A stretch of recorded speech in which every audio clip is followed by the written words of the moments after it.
Hi, friends. Look at that. We're live here on the stream. What is happening, everyone? We get a big show day.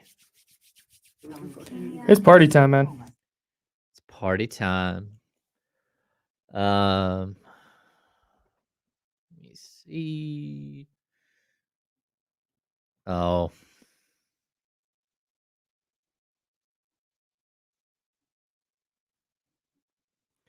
We're going Fedora ham for the first show. Hi, friends. I appreciate everyone showing up early for us today. It's very nice of you. We have no idea what we're doing. We just the teleprompter goes down, and we start freaking out.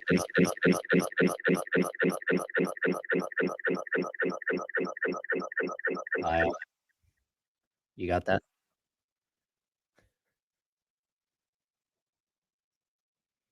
Testing. Oh, that's better. Whew.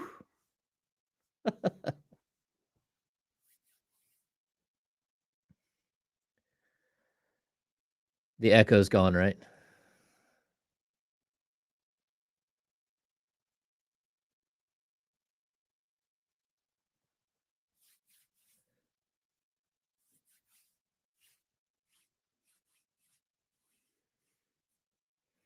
Oh, look at that.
We do have little blue name tags.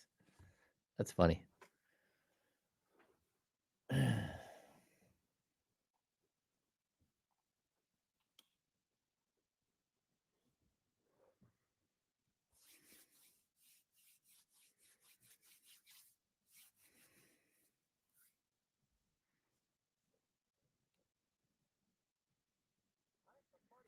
ready?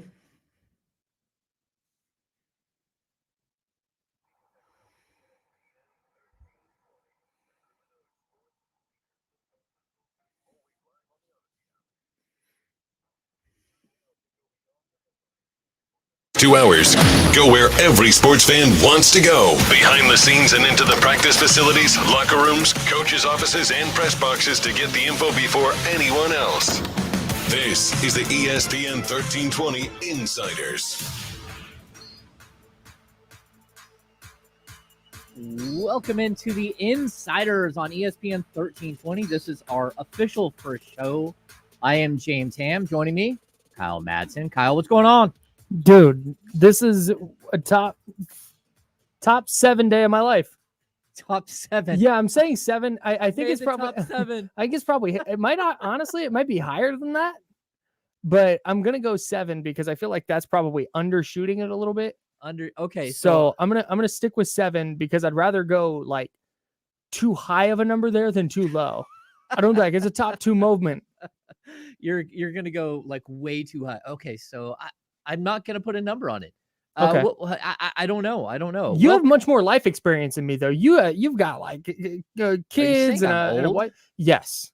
You're saying I'm old. Yeah. That's how we're starting the first show.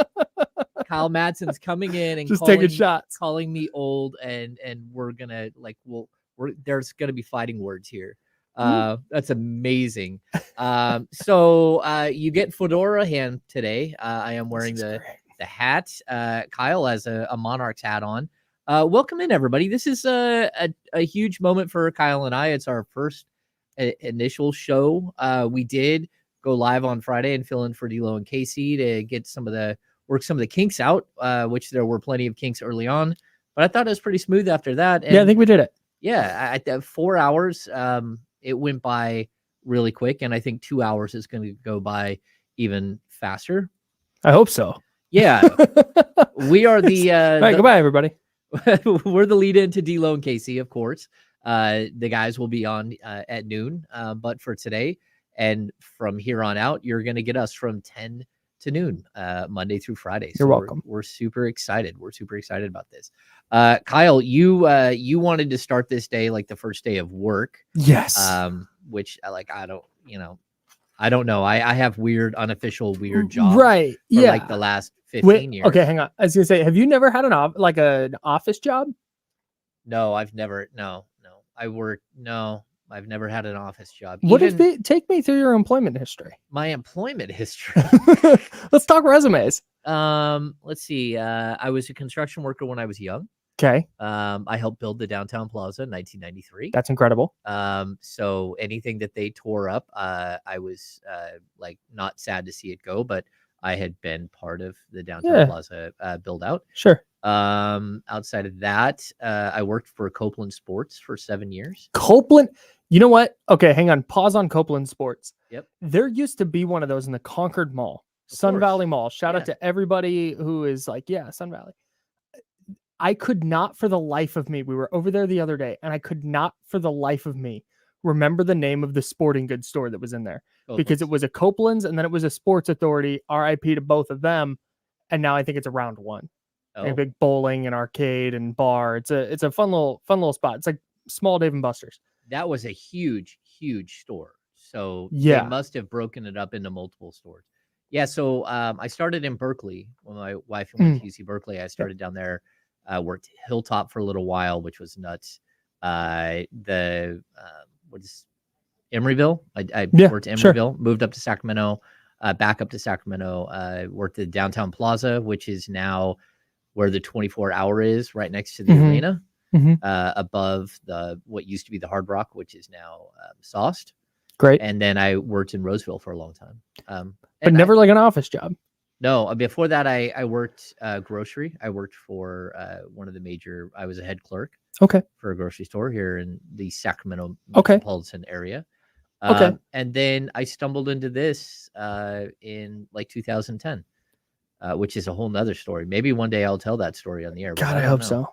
Dude, we're going to need summer content. Let's start putting together a summer content list.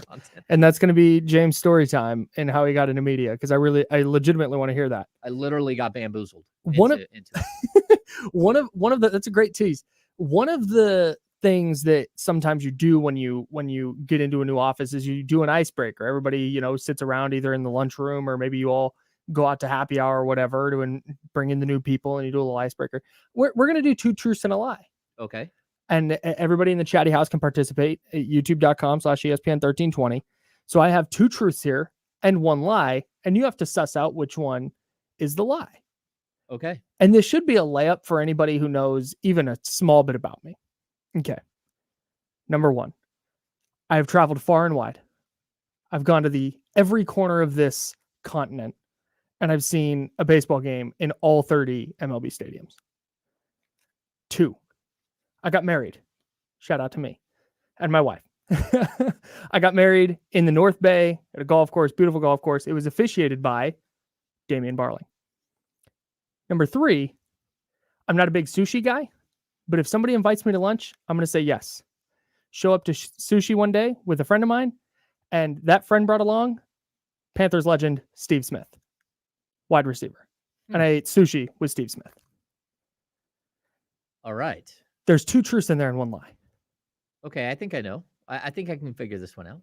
I mean, because you could say, oh, it wasn't really Steve Smith. It was some other Panthers legend, which there aren't many. I was going to say, unless it's Steve Berline. Like you and Kerry Collins had. Yeah. Yeah. I'm going to say that you have not been to all 30 baseball stadiums. Yeah, that's correct. I have not. You have not. Yeah.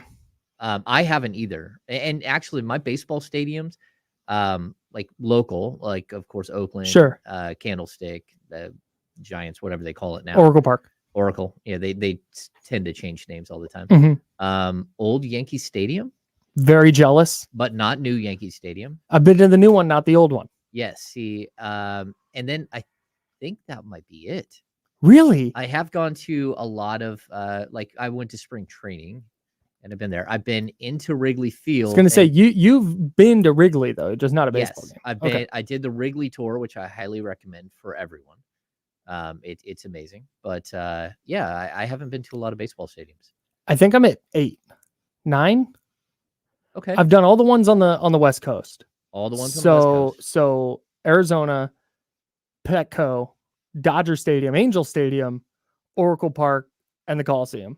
I've not done Seattle yet. Okay, I have been to Petco, but not inside. I went to the old Jack Murphy, but for motocross, not for baseball. See, that wouldn't count to me. No, I don't think it counts. Yeah. I've been to the ballpark at Arlington, not the new one, the old Rangers ballpark. Saw a game there. Citizens Bank Park, new Yankee Stadium. So I think I'm at 9. Okay, 9. Yeah. That's pretty good. CBP is fun. That's a good ballpark out there in Philly. All right. Yeah, it's a really good time. Right. There's a place called the Xfinity Center. It's right across the street. And that night there was a big UFC fight. It was McGregor Diaz 2. And you got into the Xfinity Live Center, which is just this, it's like this huge bar with all these different like little food vendors and stuff inside. And they got these huge screens and TVs everywhere. Really cool spot. And if you had a baseball ticket, you got in for free. Oh. So me and a bunch of friends went to a game at Citizens Bank, and we were going to look for somewhere to watch a fight. And it turns out go right across the street. Had a great time. It was so much fun. That's a good story. Thanks. Yeah, that's a good trip. It's funny, like the one that everyone out there is like, wait a sec, Damian Barling, like he officiated your wedding? Yeah, he sure did. For some reason, I knew that. I've mentioned it on the show before, and I think there were probably pictures on social. Okay. But yeah, Damian, great wedding officiant. I think I saw you dancing at your wedding on social. Oh yeah. Maybe that's Wedding Kyle's a little different. Wedding Kyle's a little different. A little bit different. So, like I don't think we have time to do 2 truths and a lie for me. Oh, we do. We got 3 minutes, dog. Okay. All right. So I would say I have 3 dogs and 2 guinea pigs at home to go with 2 children. Okay. I went to Sacramento State University. Okay. And Stingers up. The third one would be I once hit Francisco Garcia in the face with a basketball at practice. If I didn't know the answer, because you just mentioned this to me the other day, if I did not know the answer, I would have picked 3, because Francisco Garcia is random enough that you made that up, but you didn't. I know you went to UC Davis. I went to Davis. I know you're a Davis guy. I did not go to Sac State. Even saying that hurt. Yeah, I could tell. That's the other thing is you're like, I went to. How many times I get the stinger up, dude, from Mike Barnbaum, and like, no, Mike, no stingers up, bro. Yeah. So, welcome into the show, everybody. We're going to be here every day from 10 to noon. Kyle and I are just getting to know each other back and forth as partners here on a new show. So stick with us. There's going to be times where everything works well. There's also going to be times where it's just like, what in the world just happened? But I think we got through some of our roughness in the opener on Friday when, we had like basically the equivalent of the teleprompter going down and like cannot tell you how excited I was at the end of the show to find out it was not my fault. It wasn't your I fault. was so thrilled. I spent the whole show with like that little pit in your stomach, like, dang it, I'm gonna have to have a talk with somebody and they're gonna be mad at me and I did something wrong. I didn't. The best part is that Kyle and I are in separate rooms. Kyle is in the control room. I am in the main studio. I see it's like a fire drill going on in the other room, but no one's having any conversation with me about, hey, you're actually on the air and going and everything's going. And I'm sitting here like, all right, well, I'm going to keep talking and hope that everything works out. You here in the chatty house, we're freaking out. We have no audio. And it was wild and crazy, but we got through it. And I'm excited to do the show with Kyle. I think this is going to be a good time and We're going to bring it every day to open up the morning here on ESPN 1320. We're going to go to break. When we get back, we're going to dive into content. Have the San Francisco 49ers completely destroyed their entire season with the Nick Bosa situation. But we're going to discuss.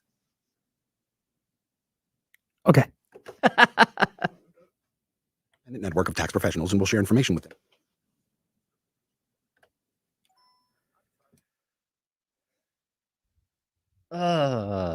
Hello, everyone. If you're in here, thank you for joining us. We already have like a bunch of people in here, which is great to see. If you don't mind, give us a thumbs up. That would be awesome as we start doing our new show. Kyle is the producer, but Jesse is also here to lend a helping hand as we get the show off the ground.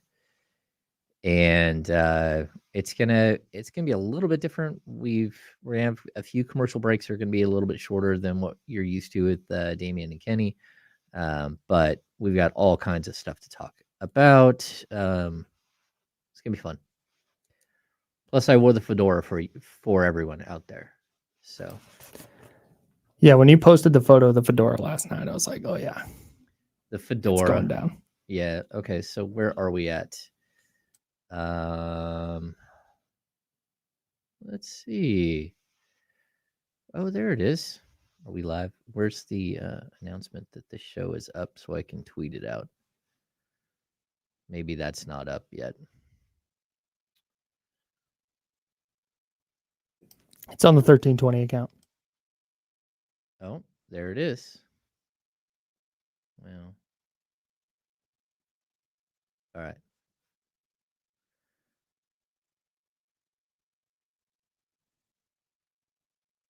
Alfonso, I want nothing more than for this to happen. Like, this is all I want out of today. Oh, that would be cool. I don't think it's going to happen. I'm less optimistic today than I was 2 days ago. Okay. All right. What do we got in the chatty house? Anything happening? Yeah, Coach Prime. We're going to get to that later. A lot of people saying congrats. Shout out to us. Nice. Thank you. You know what? David nailed it. I'm just going to leave this up for the whole show. Yeah, that works. That works for me. Yeah. We're actually going to spend at least 30 minutes on Ace Talk today. Yeah, every day. Every day. Carving out an Ace segment. Every day is Ace Talk. Do you know they swept the Angels this weekend?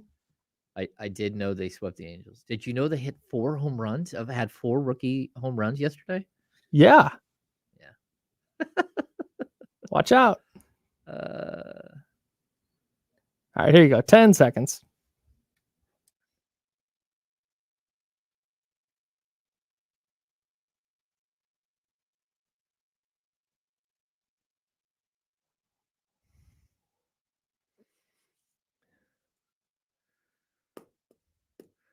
We've got all kinds of non-breaking news. I think that's what we have to call it at this point, where everyone is sitting in a holding pattern, waiting for the San Francisco 49ers to sign their incredible defensive end, Nick Bosa. Kyle, it's not happening. What is going on here? What is the latest that we have on Nick Bosa and the San Francisco 49ers? Dude, this is what's so fascinating about it is usually when there's like a big contract negotiation like this, especially when the holdout has gone through the offseason. Yep. And all of the preseason and training camp and all that. Usually there's some report in the media, they're X amount of dollars apart, or the 49ers lowballed him, or Bosa wants this. There's nothing. There's no firm reporting on anything that's going on, which leads me to believe the two sides have presented their best offers, and now they're just kind of playing chicken to see which one will wilt first.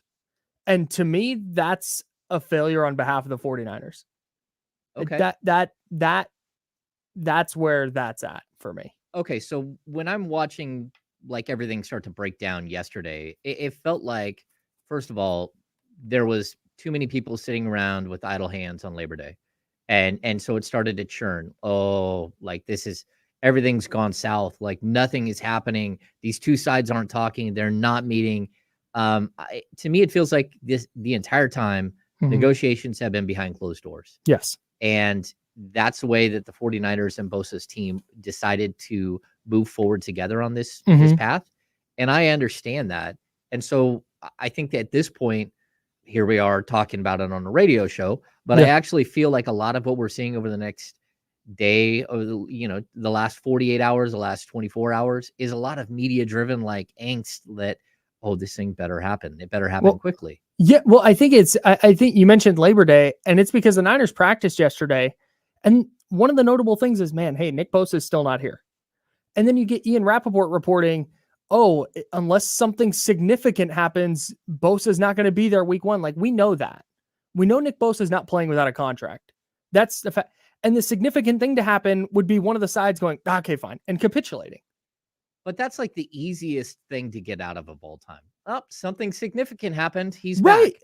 So, like, when you say nothing significant has happened, it's not a contract has not been signed. Of course. Yeah. It's the same reporting that's been done from the start of training camp. Yeah. Bosa didn't show up. He's not going to show up until there's a contract. The two sides are working out a deal. That was day 1 of camp. And now we're still here. The reason that I think a lot of people are talking about it more and more is because A, this is the Niners' biggest offseason box to check, and they did not. And B, they start practicing for the regular season tomorrow. The real thing starts in about 24 hours. And their best defensive player, the reigning defensive player of the year, is not in the building. Okay, so I get the chaos and the panic button that's being hit. But then I sit back and I look at the first 4 weeks of the season. And I see Steelers, I see Rams, I see Giants, I see Cardinals. The 49ers should survive all 4 of those games without Nick Bosa. I disagree. You disagree? I disagree. So you think that the Nick Bosa situation could be a deciding factor of whether the San Francisco 49ers make it to the Super Bowl or are just like, I don't know, middle of the pack, maybe a little higher above the pack, but not a Super Bowl contender? Yeah, if Nick Bosa, I don't think he's going to sit out the whole year, because that's just such a, with the way the CBA is, that's just bad for him. You don't want to sit out a whole year. But for the Niners, I don't think they can win a Super Bowl without him. And I think he knows that. And so I think week 13 is the latest that he could come back and still accrue a full season, right? That would get him 6 games. That marks you down for a season. Yep. So I think Bosa's looking at this going, I'll hang out till week 13. You see how you do. And why not? That's his leverage right now. The Niners' leverage is, hey, if you sit out the whole year, then you're going to be in the same spot you're in next year. Though, I think there is a different leverage here, which I think people always seem to ignore. Like, Nick Bosa wants to win a Super Bowl like everyone else on the team. No doubt. So that is what you're missing out on. And not only that, but like, you have players on this roster that will not be here going forward. Like, there are players on this roster that are running out of time. Like, their careers, if you look at Trent Williams, he's not getting any younger. Like, that's not the way the clock works. And is he willing to waste a year of everyone else's careers while he tries to figure out how much money he can get? Because, like, I get that the players should always try to maximize their dollar. And I think that that's fair. Yes. But at the same time, if I'm a player on a Super Bowl contending team and I look around and you're one of, I don't know, 10 All-Pros that are on this roster, like, at what point do you say, okay, I would prefer to be on a great team and take a little bit less than just make all the money so I can say I make more money than Aaron Donald? And to me, at some point, you have to make a decision of what's right for you, but also what's right for the community that you play for. Yeah. And that is your teammates, the other 52 guys on the main roster and the other however many on the practice squad. But there's a balancing point here where I understand this is a negotiation. To quote the great David Stern, life is a negotiation. And when I look at this, I do understand that, like, there are both sides. And while I think Bosa has a whole lot of, like, leverage, if they go 4-0 to start the season, his leverage starts to look less. No doubt. And like, is he the missing piece that gets you over the top? Sure. Unless he blows out an ACL like 6 weeks in, Sure. and he's gone for the rest of the season. And that's where I'm not willing to say that Bosa being there is the end all be all. This is a team that has spent a lot of money, a lot of draft picks on their defensive line, on their defense in general. Sure, he makes them great. They're really good without him. That's where I'm not totally sure yet. I think last year I probably would have agreed, like, okay, they can generate a pass rush without Nick Bosa. It's not going to be the top 1 defense, but they can still be a top 10 to 13 kind of defense even without him. But this year, if he sits out week 1, they're rolling out Cleveland Ferrell, a failed Raiders draft pick. They're rolling out Drake Jackson, who the Niners 2nd round pick last year was a healthy scratch for the final 5 games of the season, including the playoffs, or 5 of the final 6, including the playoffs. So he is a very unproven player. You have Austin Bryant, former Detroit Lion, who hasn't been able to stay on the field when he's played. So, and Kerry Hyder, who's well past his prime. Yes. Like he can play inside and outside. He knows the defense, but he's not going to be like an effective, hey, that guy's going to go get you 8 sacks. He's just not. He did that for the Niners in 2020, but he's not that player now. So I don't think they have the depth on the edges to have this dominant defensive line that they've built their entire ethos around. They are a defense first team, and that is spearheaded by the defensive line, and that defensive line is spearheaded by Nick Bosa, and that's how it's been since 2019. When you remove Nick Bosa from that equation, that's a huge piece. Like, he is the guy that makes that whole thing go. And when you remove that for crossing your fingers that Chris Kasurek can work his magic and turn Cleveland Ferrell into a 10-sack player, like that's risky. Everything the Niners have done this offseason has been about winning the Super Bowl. That was why they did what they did with Sam Darnold and Trey Lance. That's why they signed Javon Hargrave to the big contract that they signed him to.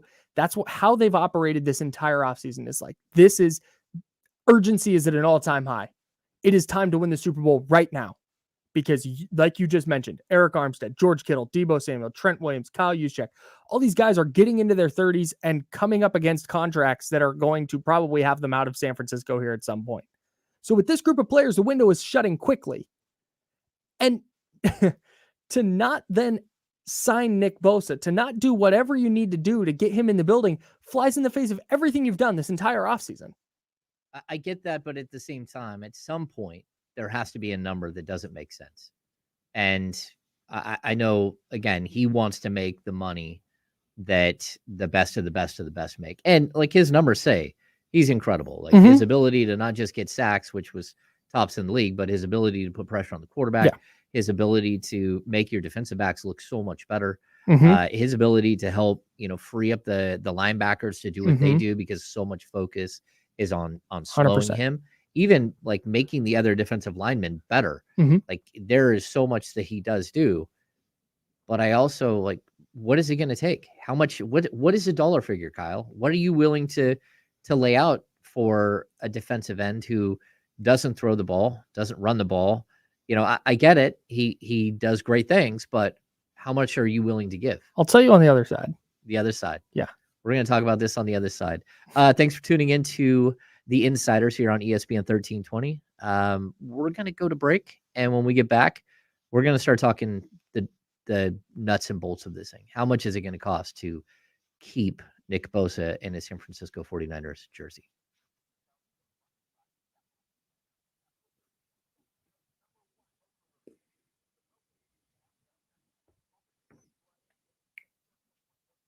I hear. There we go. The other side.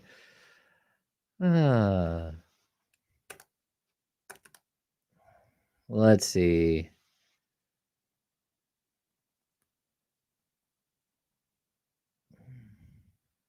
I have no idea how to feel about this. Really? I couldn't pick Kenny Pickett out of a lineup, bro. No. Which probably explains why he resembles me, because I'm the most generic looking dude on the planet. Oh, that's funny. All right, so how's everyone doing in the chatty house? We need thumbs up. If you guys are out there, that would help. I know you guys got us.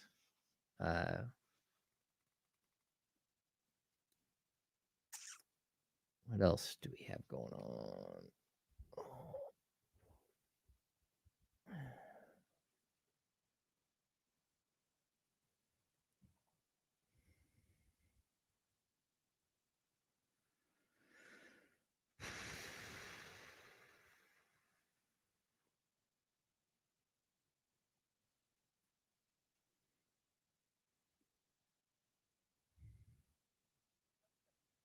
Cool.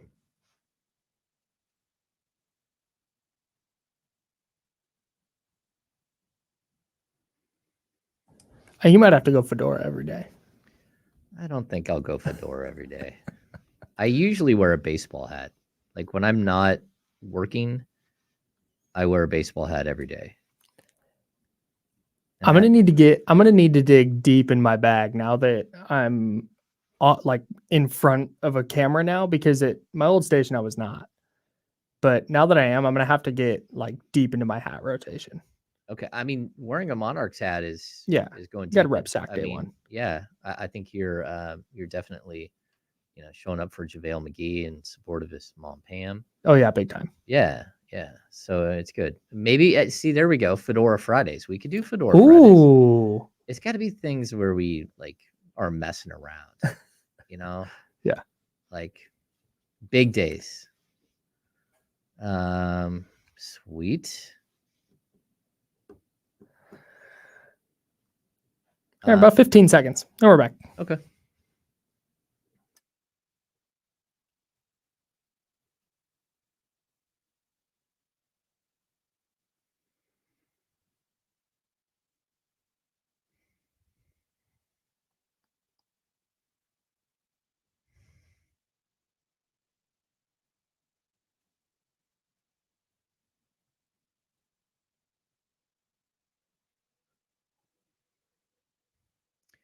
Welcome back to the Insiders here on ESPN 1320. I am James Ham. Good to see you. Joining me, Kyle Madsen. We are the Insiders. Today is our launch of the new show, 10 to noon, Monday through Friday. We're super excited. Going into the break, we were talking about Nick Bosa and his contract situation. And we're to a point where, I could see him sitting out a few games, and I actually don't think it would hurt the 49ers that much. Kyle disagrees with me greatly. But Kyle, what is it going to cost? Because, defensive ends, this is a premium position. Mm-hmm. And it's like once you get past like quarterback, and I think it's like an equal tie between the best of the best left tackles and the best defensive linemen, the best defensive ends who put pressure on the quarterback. Yeah. Aaron Donald set the standard. He's the guy that made just a ton of money. Mm-hmm. Chris Jones seems to be waiting in the wings to either set the standard for what Bosa will get or to piggyback off of what Bosa gets. Mm-hmm. Where are you at with this? How much is it going to cost to get Nick Bosa into a long-term, probably 5-year deal? So Aaron Donald's a little bit of a weird, I don't want to say weird. He's what's the outlier? Yeah. Because he made, I think it was $31.6 million in his last contract. It was 3 for $95, fully guaranteed. But he is there are really smart football people who will tell you he's the best defensive player of all time. He is that dominant. He is in the conversation with Lawrence Taylor and pick your favorite defender. He's in that conversation. Okay. So that's at defensive tackle. That's different. That's special. That's why he's getting that money. From what I understand, Chris Jones isn't looking for that. He's just trying to get up toward that number. With Bosa, if you're him and you're looking at the Aaron Donald contract and you're looking at the way NFL contracts go, you're going, okay, Aaron Donald, dominant defensive player, the dominant defensive lineman, got 3 for $95, fully guaranteed. That's 31.6. I want 32 a year. I don't think that's unreasonable. Nick Bosa is 26 years old and he just won a Defensive Player of the Year award. And he's on his first huge contract. Getting 32, like, that's not insane. That's just resetting the market at your position. And if the Niners are going to look at TJ Watt, if the Niners are genuinely looking at TJ Watt's contract and going, well, TJ Watt got 28. We will give you 30. And Bosa's going, I want to be north of Aaron Donald. Get me to 32. If that's the hang up, just give him the 32, dudes. Like, just do that. What are we doing here? And I'm not a Kyle Shanahan, John Lynch guy. I think for the most part, they do a pretty good job. They've had their misses, but they've had their hits. Fine. This is a huge whiff so far. And again, we don't know for sure because Bosa might be going to the table and going, I want 40 a year.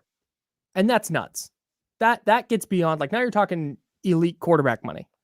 And I'm sorry, unless you're an elite quarterback, you're not worth that. But if he wants north of Aaron Donald, yeah, sure. That's how contracts go.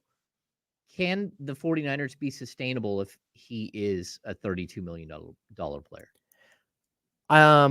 Especially if it's, we're talking all guaranteed. Like, that's what he's going to want, a bunch of guaranteed money. So I think what was the thing I churned out? I think it was 5 for 160 with 100 guaranteed. Like, it's a lot. He'd be very expensive. But you knew when you drafted this guy and you watched him play year one, you've known since 2019, okay, this guy's going to cost top defensive player in the league money. And Aaron Donald signed his contract last year. You had to be ready for this. There's no way that the front office is sitting here shocked going, oh, he wants Aaron Donald. Oh no, I don't know how we're going to do this. Like, you traded for Christian McCaffrey knowing this was coming. You signed Trevarius Ward knowing this was coming. You've restructured all these deals knowing this was coming. You don't have to pay a quarterback. So this has been on the ledger since 2019. They've known this is coming. So why isn't it done then? If they know it was coming, and this is like the steam train that's like coming down the tracks, it's barreling down the tracks, and like, at what point do you sidestep? And, like, I heard some murmurs this weekend from, when you're out about, well, what if they trade him? They're not trading him. Like, that's not happening. Mm-hmm. This is one of the few hits they've had at the top end of the draft. Yeah. I mean, this is a team that, like, strikes out in the biggest situations when it comes to the top of the draft. Mm-hmm. And this is one that you nailed. I mean, this guy is at a position that so remember, this is way back. They tried to trade for Khalil Mack, but the Bears put out a better offer. And John Lynch said, and Kyle Shanahan has said something to the same effect, they value a dominant game-wrecking edge rusher as just below quarterback in the pecking order of things that you want. And Kyle Shanahan, as an offensive coach, knows, hey, when there's an edge rusher who's going to just blow up our game plan, that's a disaster. That's the hardest thing to game plan around, is a guy who's just going to go win on the edge. And now they have one. They got one. Congrats. Like, they're not easy to find. So I will, if it means, hey, you know what? Maybe Deebo Samuel's got to go. Or maybe Eric Armstead's got to go. Or maybe George Kittle has to go a year earlier than we wanted him to. Like, fine. George Kittle turns 30 this year. Eric Armstead, God love him, is on the wrong side of 30. Like, this is all you don't punt on Nick Bosa. So unless he is asking for 40, and I'm just speculating he's asking for 32. I don't know that for sure. But if that's just a conversation, if he is sitting there wanting 40 a year or 38 a year or something crazy, then okay.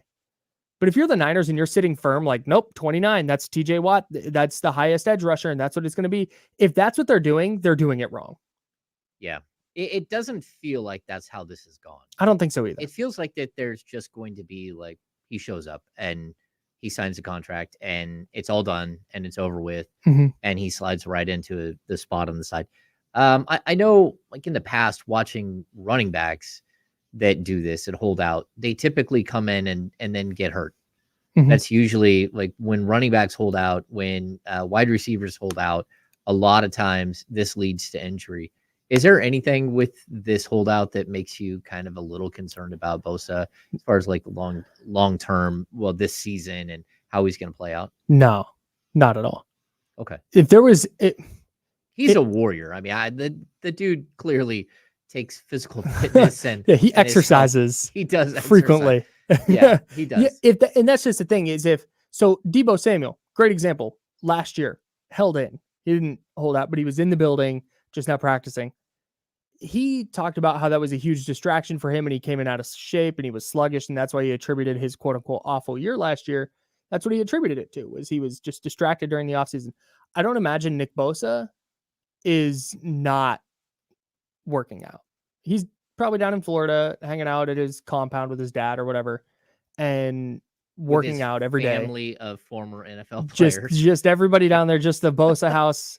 It's not even a kitchen, it's just a gym. Yeah. So I'm guessing that's where he's at. And honestly, that's probably why there's a lack of urgency from the 49ers perspective, because they're going, hey, you know what? We trust this guy to stay in shape. They leave him be during the offseason. He never shows up to any of the offseason program, and he comes up day one ready to play. And I think that's a little bit why they've been so relaxed and just kind of waiting to see if he'll capitulate here, because they know, hey, you know what? If he does show up Wednesday, he's going to be ready to play by Sunday. He's going to be good to go. That's crazy. I mean, it's wild. You talked about Debo too. Like, I was sitting in my fantasy football draft this weekend, and we came around. We were at the end of the draft, 12-man draft. We're the 11th pick. So we have that, like the end of the third round, beginning of the fourth. And Debo's sitting there, and we passed.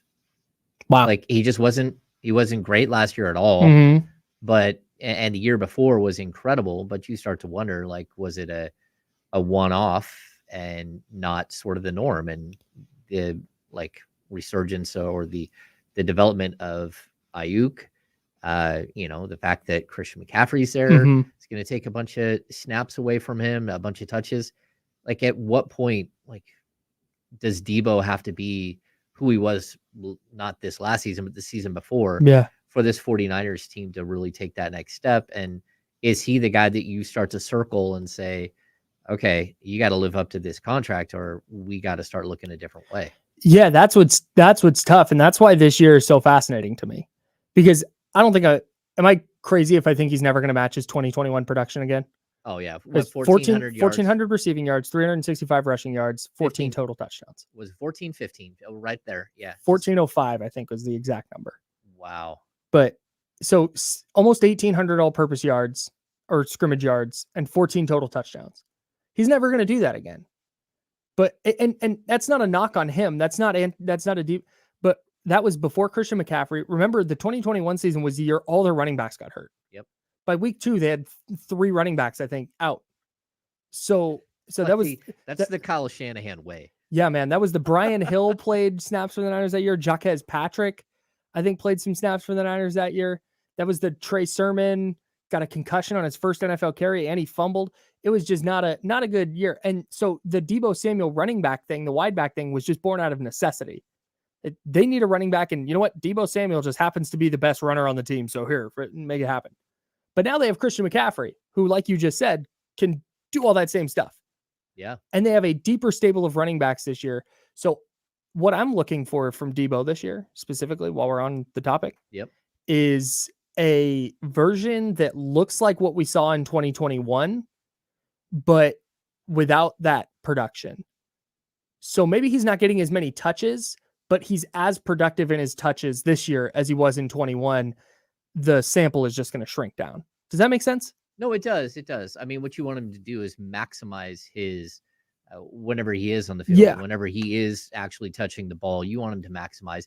And he's so explosive. I mean, I think that that's what you get. When he does have the ball in his hands, you never know what's going to happen. Right. Like, there's a possibility he's going to the house like every time. Yeah. And I think that that's exciting. But at the same time, he needs to be a better receiver, a more reliable receiver. He needs to be a guy who, when he does have, the end around, the sweep, whatever you want to call it, that he's maximizing each one of those, because it does feel like he's become sort of like a really expensive car you have in the garage that you don't drive at all. Yeah. It's almost like non-functional part of the time. And, when it does break down, it takes forever to get healthy and and it's expensive, and you're like, okay, what's going on here? Yeah. So yeah, I kind of get the feel that, he's the guy that I would circle and say, where do we go with this guy? Yeah. All right. We've talked Niners for quite some time here. When we come back, we'll switch gears. We'll switch gears. Oh, Shady Hoops to talk about? Yeah. Maybe we'll talk a little bit about Team USA. Maybe do a little Team USA versus Italy. And maybe even a little Team Canada. Team Canada got a big win this weekend. Yeah, they did. Yeah. Yeah. Did you see Shea Gilgeous-Alexander's rap? I did not. Okay, I'll read it to you. Uh-oh. Yeah. All right. We'll see you here in just a few minutes here on ESPN 1320 and the Insiders.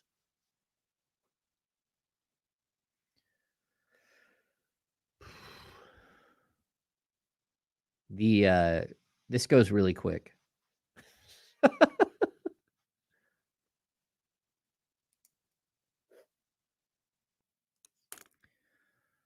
What's going on, Chatty House? How's everybody doing?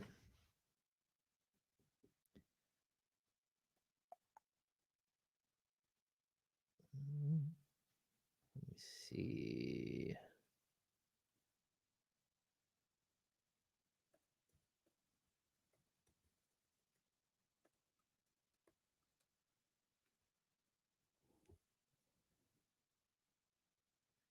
What do we got?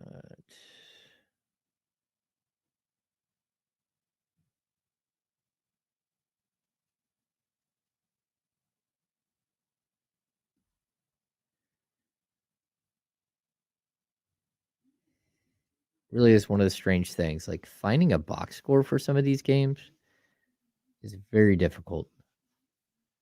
I don't know why it's like top secret and they hide this stuff.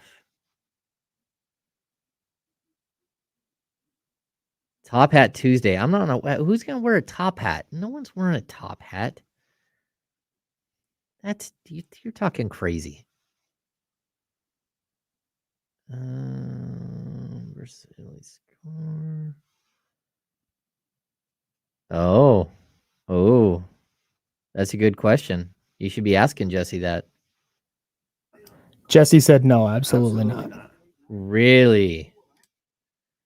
The question would Jesse trade Waddle for Jonathan Taylor?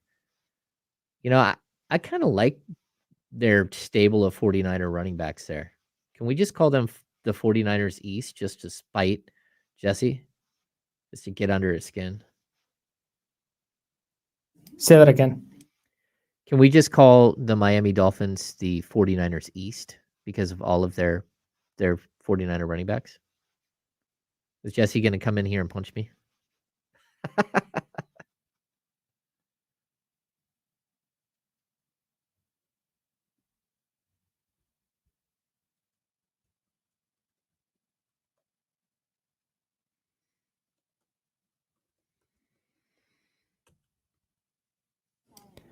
I loved Mike McDaniel on the Play Callers podcast.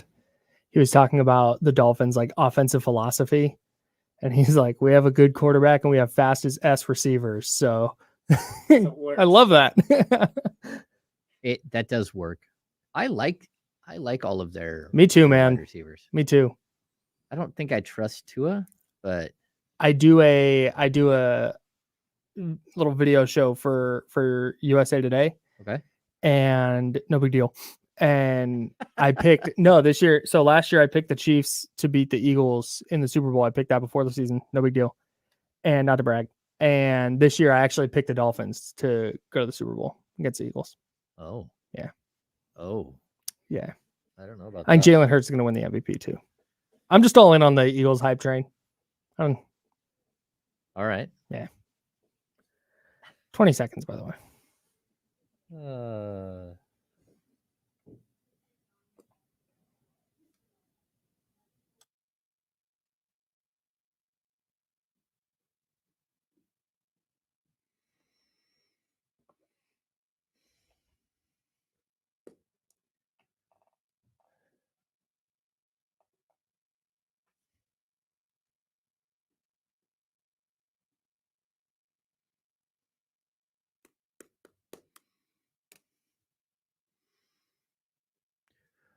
Welcome back in. Listening to the Insiders on ESPN 1320. James Ham, Kyle Madsen. Kyle, we've talked Nick Bosa for about an hour.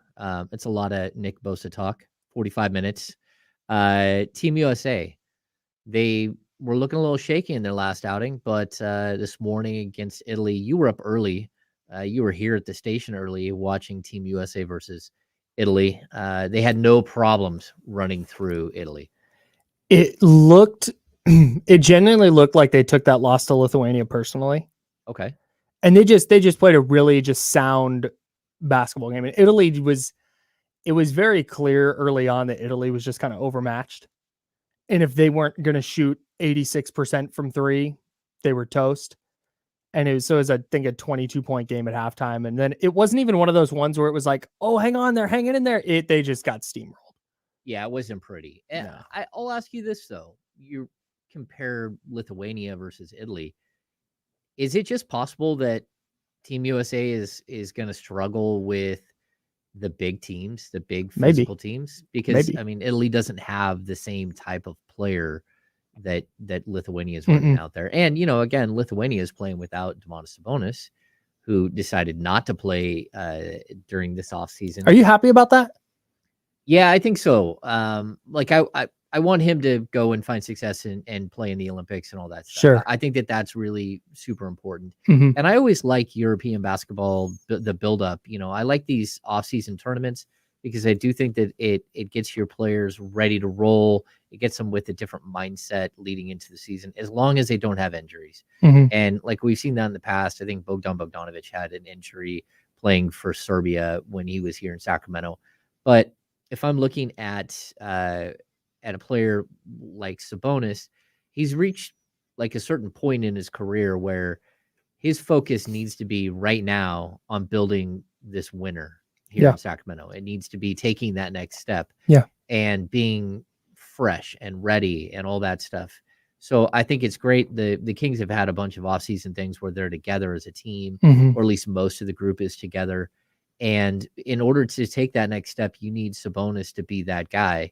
And in order for him to be that guy, number one, the thumb has to be perfect. And they decided not to have offseason thumb surgery with him. He has an avulsion fracture in his right hand, in his right thumb. And so the fact that he decided not to go that route means he needs to rest and he needs to ice and he needs to do his treatments with the training staff and everything else.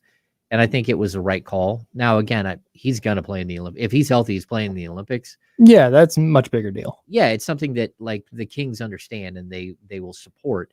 But I think that Lithuania team, man, they could be really, really good. Yeah. I'm with you. I think I'm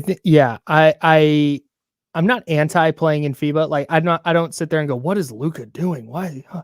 I'm not on that level. Well, he didn't really have to play the last 40 games of the season. Just saying. No, it's a fair point. It's a fair point. Yeah. No, so I'm not going to begrudge anybody, but yeah, I'm with you. Get healthy, man. There's stuff to focus on. Okay, so in Sacramento, when we're looking at Team USA, is there anything that stood out? I mean, like Mikal Bridges was really good. Tyrese Halliburton again continues to be sort of the change of pace guy that switches everything up for that team. He is so good, man. He is good. He's so good. I told Ed he was a dream to cover. I'll keep saying that. You know, like he's one of the easiest guys to cover of all time. He wore his emotions on his sleeve, very articulate, was able not just be articulate, but to articulate what was happening and the feelings that were happening. And, you know, I think one time he was asked, you know, if this, like, how bad was this loss or something, like, or if this was the worst loss of his career. And he's like, man, we lost by like 48 last year. No, this wasn't the worst.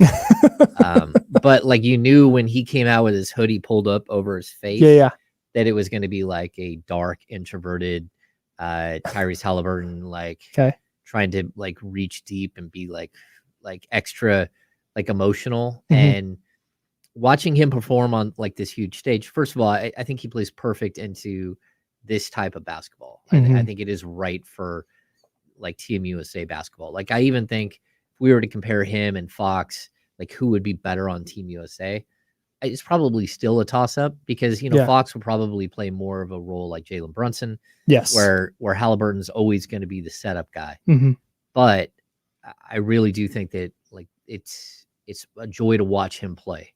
And every time that you watch him play, you think the same thing. There's an exuberance to him. He's got a spring in his step. Everything he does is awkward and fun. And then sometimes he shows up like these flashy things that you're like, ooh, like I didn't see that coming. But I think like he's going to be one of the great true point guards in this league for another decade. I know he's good. Like I am very familiar with that. I was big on him in the draft. Yep. The Warriors had the second pick that year. I was like, hey, if you want to take this guy second, because one of the draft experts we talked to, he said, why isn't Tyrese Halliburton getting more love? And the draft expert said, well, he just doesn't look for his own shot enough. Like, if that's the problem with a player, if he's good at everything, he just doesn't look for his shot enough, I'm in. Like, you can fix that. I'm all in. So I'm totally aware of how good he is. I watched him with the Kings. Pacers, not a great league pass team, but I'd tune in here and there. I'm always surprised at how good he is when I watch him. Like, he always does something new that's like, man, what? I think I just know he's good and I underrate him a little bit. So watching that draft unfold, and of course that's during like the pandemic stuff, right? Mhm. So we had that's the year I think I wrote 22 mock drafts for NBC Sports, and we just kept changing things and moving things around. I kept saying with Tyrese Halliburton though, like super toolsy. Like Mhm. he's basically a 5-tool player. Yeah. Well, he's not a 5-tool player. He's a 4-tool player. What tool is he missing? He does not play defense. He's not a defensive minded Yeah. player, so he does lack that. He's a good steal guy, but he doesn't. Not a actually great point of lock attack in. defender. Yeah, he's not a great point of attack defender. And you, in order for him to work, you actually need a Miles Turner. You need all of those like athletic, super crazy guys. You need a JaVale McGee in order to make him work. So to me, that makes sense. But the problem that I kept saying was it all has to translate. Because you didn't know he wasn't this type of setup man at the college level. He was a really good passer, right? But his assist numbers weren't extreme, right? And he was a really good rebounder, but you knew the rebounding numbers wouldn't translate because he's so light, slight of frame that it's going to be difficult for him to go mix with the trees at the NBA level. But overall, his shot was funky, his release was weird. It took a long time to get up. Like he really reminded me of Kevin Martin. Like all of his offensive weapons, interesting, except for Kevin Martin wasn't a passer at all, but but all of the shot, the release, the way he gets there, all of it looked a lot like Kevin Martin on the offensive end. But you just didn't know if it would translate, especially to the modern NBA. And the other thing is, you weren't really putting him as a point guard coming into the draft. He was just a guard, right? He was a combo guard. He probably a 2 guard. He's 6'5". You're okay with him at the 2. And then you get him in Sacramento. It's just like, oh my gosh, he's so much better. Yes. And even like De'Aaron Fox kept saying, he's so much better than I was as a rookie. So much better. Yeah. And so I think it was really interesting the way that, they just really on the court never fully meshed while they did off the court. I think we'll get into more discussion on this because it goes to like, who's the player that steps into a role and you just like instantly see that he's fit to play. Yeah. And whether, him or Fox will be a better player down the road, whether this was like the most disastrous trade of all time for the Sacramento Kings, there's a lot to discuss there. And it's just really hard it's a nuanced discussion because, where the Kings are today versus where the Pacers are. Yeah. Like there's a huge contrast in where these two teams are heading right now. Yeah. And so I don't know. I think it's going to be something that we have to delve into. Let's take a break. Let's come back. We'll talk. Maybe we'll break this discussion down as like whether or not the Kings would look the same right now if things had changed, if things were different, if the trade was different, and if it included different players. Okay. Right. Yeah. I have something I want to run by you, but I want to save it. For after the next segment, after the jump. For don't touch that dial.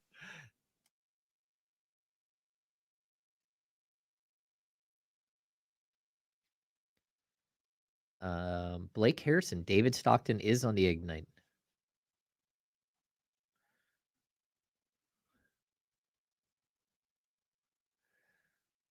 We're working on it.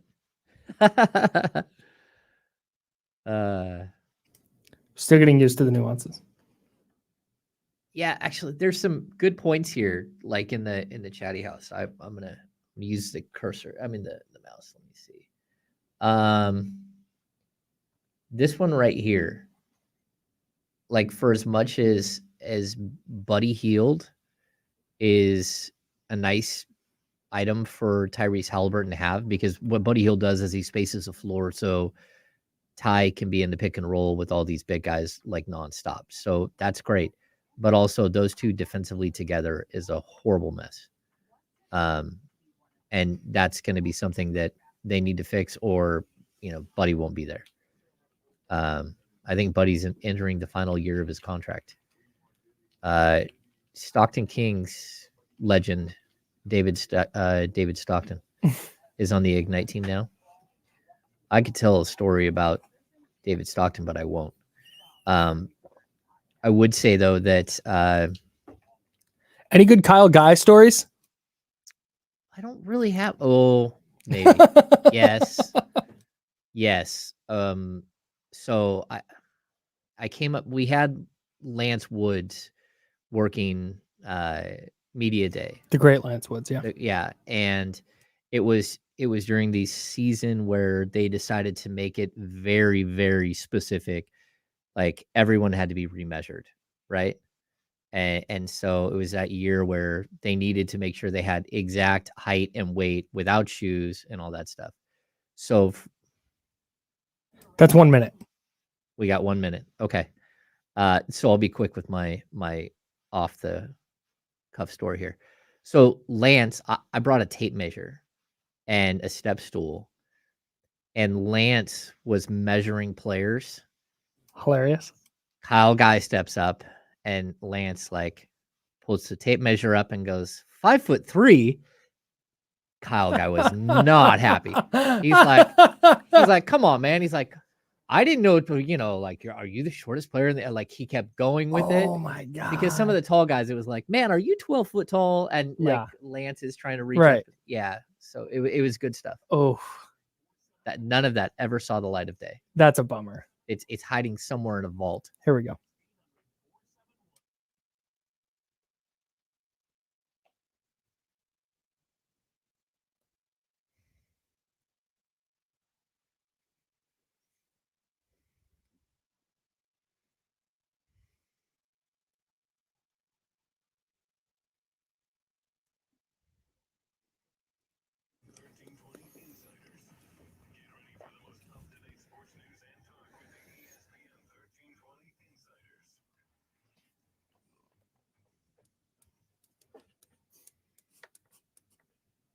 Kyle, we've made the turn. We've made the turn. We did it. 1 hour in the books. The Insiders are our debut show, our official debut show. Kyle, how are you feeling? You holding up? Yeah, I think so. Yeah, I hope so. Well, we got plenty of people in here, so like, if this is good. Like, this is fun. When we went to the break, we were discussing something very specific. Tyrese Halliburton is playing exceptionally well for Team USA. Mm-hmm. He just put up 18 points in the game this morning in their win over Italy. Really, really good stuff. And I think there's always going to be a tie with Sacramento. And, like, it doesn't matter how far we get away from it. Every time Tyrese Halliburton is asked about it, it's a topic of discussion. Mm-hmm. But it's something that I think, could the Kings be who they are today and who they were this last season if the trade never went down, if there was a different player involved in the trade, mm-hmm. if it was Domantas Sabonis and Tyrese Halliburton instead of De'Aaron Fox and Domantas Sabonis? That's the one that interests me the most. Is it? Yeah, because I don't want to disparage Tyrese Halliburton by saying that I don't think the Kings would be as good. I think they'd still be good. I think they still would have been a playoff team last year, but they'd be so different because De'Aaron is just a little bit different. Like, if that, and I hate saying that because I want to quantify it, but I can't. Okay, so you say, this is the one thing that I'll say. The Sacramento Kings weren't a playoff team for 16 years. Right. So to say that they could have made the playoffs last year, like, without the trade, with the trade being different, with it being mm-hmm. De'Aaron Fox that went to Indiana instead of Tyrese Halliburton, I'll just say, like, we don't know that. And there's no way for us to ever know that. Sure. And I personally think they would have. The previous 16, yes, you can think, like, that could be like a discussion for sure. But like, the way that I look at it is that, like, until they actually did it, I can't ever give them credit for something that they couldn't figure out how to accomplish. Okay. And so, like, I totally get it. And I'm going to go, like, very specific. De'Aaron Fox was the absolute perfect player for Domantas Sabonis. Yes. Domantas Sabonis was the absolute perfect player for De'Aaron Fox. Mhm. And then the other moves that they made to surround those guys with shooting, Yeah, was like the perfect formula. Like I always think of it like almost like The Office, Kevin's secret chili, like his Mhm. family recipe. Mhm. And like you got to have all of these things that you're throwing into a good chili, right? Yeah. And one weird thing can mess the whole thing up. Yeah. But as long as everything's blending together right, Mhm. and you let it simmer and you let it keep going, Mhm. it just gets better and better. And I think that's why so many people are so excited, because everyone knows like a good pot of chili, a good spaghetti, Mhm. it's always better the second day, Mhm. And so this team here, you kept it together, Mhm. and you have this expectation that it's going to be better in year 2 because you've let it simmer. You've A let it sports grow. analogy with leftovers is like, dude, that is so right up my alley. You're right there. I'm in there. You love it. I am in lockstep with you right now. No, the thing is that I think the thing for me that's tough to, because like I said, I really like Tyrese Halliburton as a player, and I believe in him a lot, and I get why the Pacers want to build around him. But the jump De'Aaron made last year was a jump that not every player makes, and not one that I'm confident Tyrese Halliburton is going to make. Because when they made that trade, I don't know all the logistics of what was on the table, what was not on the table, but De'Aaron at the time was not a player I thought could be a 1 on a title team. I was like, that's a very good player. He's an excellent player. But can he be that one? I'm not super sure. And then he made this leap last year. And he became a player who I'm of the mind that if he doesn't hurt his finger against Golden State, I think they win that series. Like he was just he knocked him down that little bit and took him out of the level that he was playing at in the first, was it 4 games? He got hurt in game 4. Yeah, he got hurt at the end of game. Yes, I believe the end of game 4. No, game 5. Yes, the end of game 5. Those last couple games, he just he couldn't quite hit the gas to that full level that they needed him to get. Yeah. And I didn't expect him to make that. I did not believe he was going to do that. And then he did. And that changed my entire thought process on that deal for Sacramento. Okay. So you bring up something that I think I want to draw out, because I say this all the time, and I think people like they may not understand what I'm saying. De'Aaron Fox 2 years ago put up 25 points and 7 assists. Mm-hmm. Like he was equally good, maybe even better statistically than he was this last season. Mm-hmm. Players can get better without statistical improvement. Mm-hmm. And it's something that I think like this team can get better. Kevin Huerter can get better. Malik Monk can get better. Yes. Davion Mitchell can get better. All of these players can get better without taking a statistical leap. And I would even say that if you look at Tyrese Halliburton's leap statistically, it's like tremendous. Like he goes to he leads the league in assists, or he's right there with the leaders in assists. Mm-hmm. He becomes like a 20 and 10 guy almost, right? And I would say that's fine, but he's not to the point yet where his statistical leaps actually mean that your team is getting better. Mm-hmm. And I think that's where there's a big distinction here between, where the Kings are today because of that trade and what Tyrese Halliburton could have done. And would his numbers ever look the same in Sacramento type deal? Mm-hmm. But also in the leap that De'Aaron Fox took as a leader, as a closer, as a special, player that goes from not an all-star to a third-team All-NBA player. Mm-hmm. And when you're a third-team All-NBA player, you're one of the best 15 guys in the league. You're one of the best 15 guys in the league. And he finished 12th in the balloting. Mm-hmm. That's where he was considered the 12th best player. Now, we won't see him in the top 30 in any of these rankings coming into the season, which is just a joke. Sure. But it doesn't change the fact that he went from a statistical, a really good statistical player to a great player with one transaction. Yeah. And I don't know that was going to happen here for him any other way. And, I agree. And that's something that I would continuously point out. like he could take a leap, but without Sabonis here, they just end up being a great duo together. Even if they don't even look like on paper that they would mesh, they do. Right. And I think that's the beauty of basketball. You have no idea. Mm-hmm. And just like we looked at Tyrese Halliburton and De'Aaron Fox, and you kept waiting for like this moment to happen where they look good together. It never happened. It's so hard to do. Yeah. It's so hard to have because Tyrese Halliburton, if you're playing him off the ball, you're diminishing one of his greatest skills, which is setting up his teammates. His greatest skill. Yeah. Yeah. And if you're putting De'Aaron Fox off the ball, you're taking away his greatest skill, which is just everything he does with the ball in his hands, whether it's setting people up or getting to the rack or whatever it is. You can't, it was never going to work. They're two really good players that were never going to mesh. At least I don't think. It might have worked like okay, but you were never going to see either of them maximize themselves. And when I talk about the leap De'Aaron Fox made, I really think to be a one on a title team, you have to be a guy that's like, hey, give him the ball in a big spot and he's going to make a play. Whether it's making a shot or making a pass or whatever it is, you feel good about De'Aaron Fox with the ball in his hands with 10 seconds left in a 1-point game.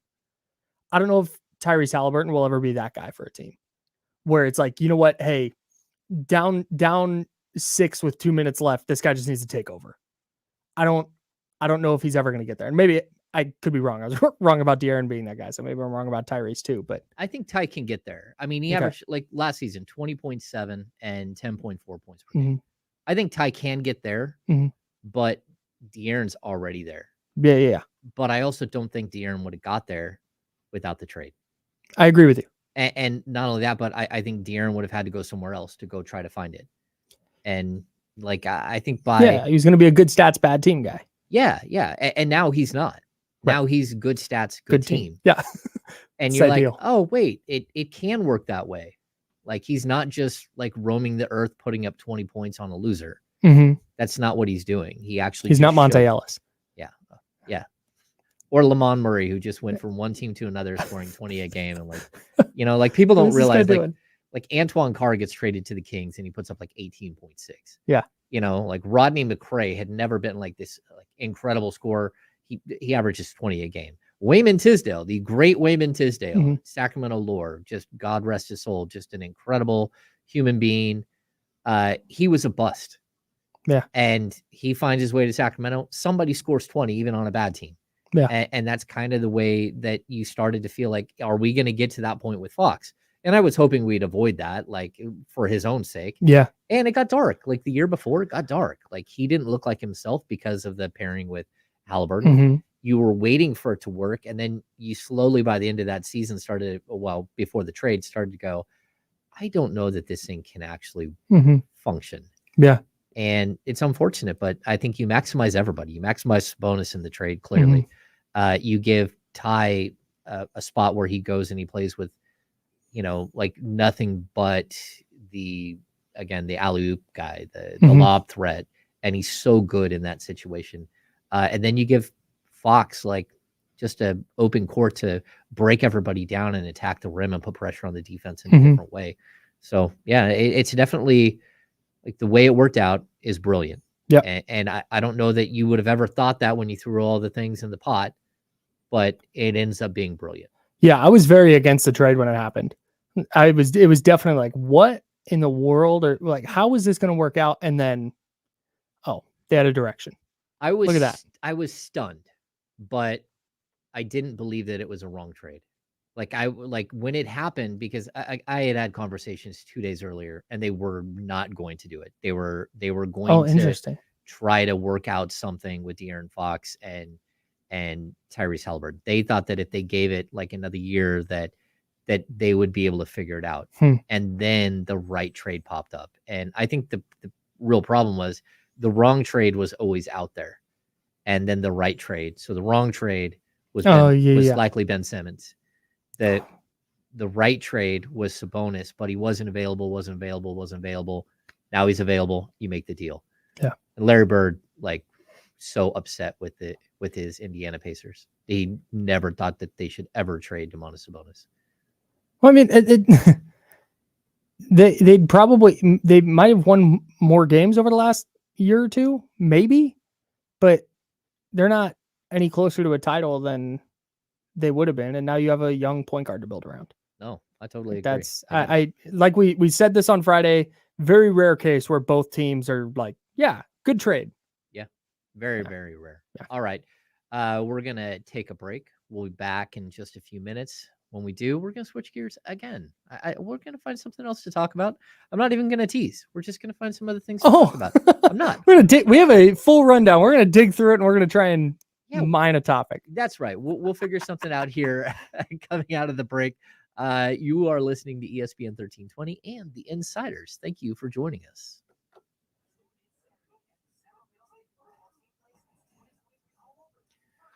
Hello, everyone. I'm not good at managing the chatty house during the actual show, only during the breaks. So we'll get there. Yeah. One of the biggest things is that, like, there isn't room over here. Like, my spot on the other side of the room has all kinds of space, but here I have like a keyboard, and then there's two mice. There are mice everywhere. No, I think it's mouses, right? Isn't it? I think the computer. I think the computer mouse is mouses. Yeah, I think so too. But there's two of them, and in order for me to get to the chatty house one, I have to move my laptop, which is like a whole nother situation. So we still don't have anything on the Nick Bosa situation, of course. Natch. It'll happen just as we leave. What's your in and out order? I'm not a huge in and out guy. I do like show's over, everybody. We had a good run. I like a double, no onions, add mustard. Okay, I rock with it. But I don't like their French fries. That's fair. I get it. I don't stand their fries. I like them, but I don't begrudge if somebody's out on the just like potato oil gone. I get it. They're like a little styrofoamy. That's fair. But everything else is good. And I think the best part about In-N-Out is that it's so clean. Yeah. So here's my thing. Here's my other thing with In-N-Out. One, you're out of there for like $10, which I'm like, yeah. And two, I've never had an In-N-Out experience where I've been like, that wasn't a good trip. Yeah. It's always good. It's not elite. It's not great to me, but it's always good. And it's going to cost me $10. I'm not watching Ahsoka yet. Sorry, guys. I'm not either. Not a banana pepper guy. Yeah, no. Oh, see, I do like the banana peppers. I just recently started getting into pickles on my In-N-Out burger. Oh. I rock with this. We've been making our own pickles. Oh. This year with fermenting. Ham pickles. I have a garden, and for whatever reason, you're a fascinating person. You're just like, yeah, I have a boat. I have a garden. So I do garden. I love 15 seconds. All right. But I see, David, I don't hunt. Like, whatever. All right.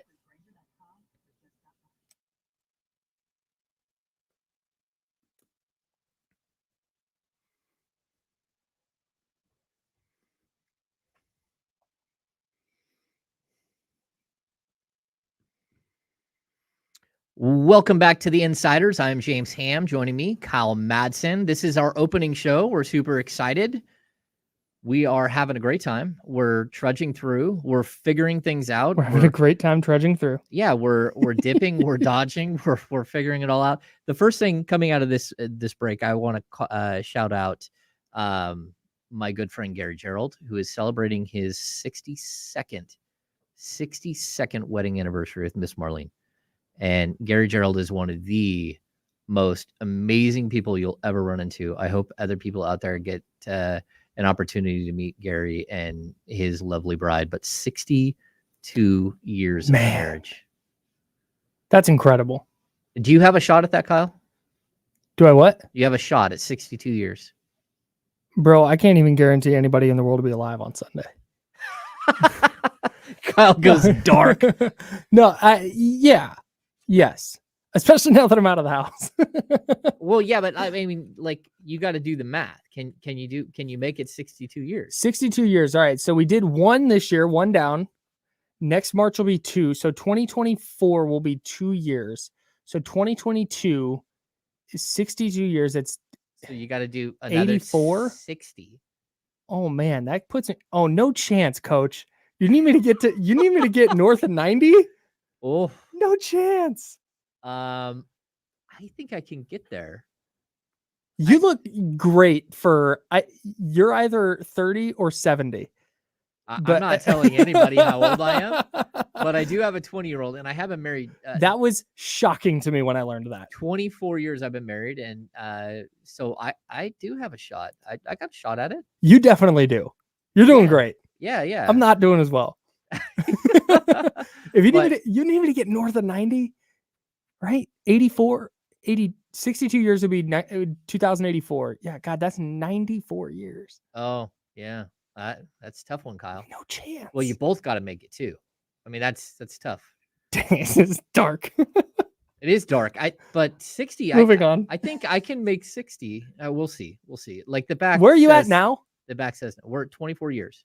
This year, like in July, we'll have our celebrate our 25th. Man, nice. And I'm not telling you how old I am. I just, it's the mystery. The mystery of It's one of my favorite things. how old James is. It's literally not, and then we can not talk about this anymore. But when we worked at NBC together, we worked at NBC at the same time. I don't think we ever worked together. I might have PA'd a show that you were on, but Okay. I don't think we ever like worked together.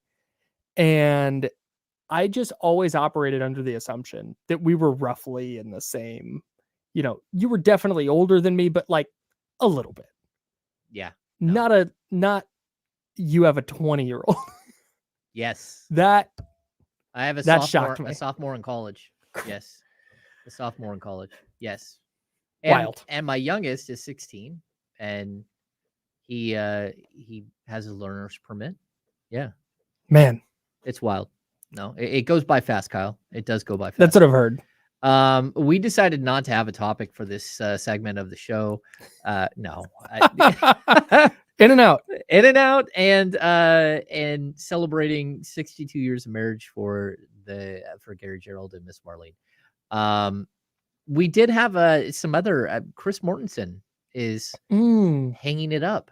That after he announced today that after the draft, he had made the decision to walk away. Man, talk about a legend. Yeah, Mort's been covering the NFL for as long as 33 years. Literally as long as I've been alive. Yeah, I don't remember the NFL without Chris Mortensen in it. I do, Kyle. That's fair enough. No, it's such a fascinating look at. So I'm a media dork. I majored in mass communication studies at Sac State. So I love the meta media stuff. The fact that Chris Mortensen, this legend of NFL media, just quiet retires after the draft and then takes to Twitter to be like, oh yeah, by the way, I quit. I'm going to be here talking ball. But I'm out. That's amazing to me that it can go down that way. Like, he's the kind of guy that you have a full sports center around. Like, you dedicate a day to Chris Mortensen is hanging him up. No, I agree. He's on Twitter.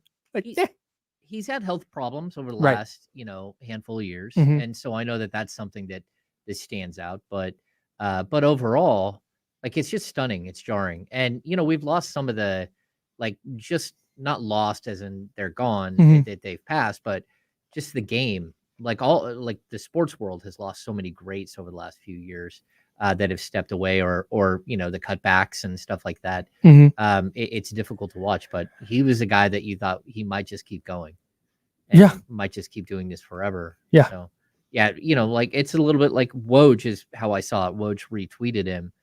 And I expect Woj and Amick and I mean, Shams is like the young buck. He's going to keep going forever. Then again, Shams could be like me and just be way older than we think. No, Shams is like 28. Yeah, he's not old. No, he's not at very all. young. He's very young. But yeah, it's like the greats. Just really, really interesting to watch and see who fills that void. Because I mean, it's been such a huge thing that we've seen over the last decades. Yeah, is like these guys that like are the pinnacle of that business. Mm-hmm. Have you met all these guys? Have you met Chris Mortensen? No, I had one. I was my one like big NFL experience outside of the, Niners beat writers. I know them, guys like Mike Silver. Yeah, know those guys. Yeah. But I was working as what's called a runner for NFL Network in 2011 NFL season. And when you're a runner, what you do is whatever you're told to do. Mm-hmm. I show up in the truck. I go, I'm here. I'm signed in. Tell me to do something.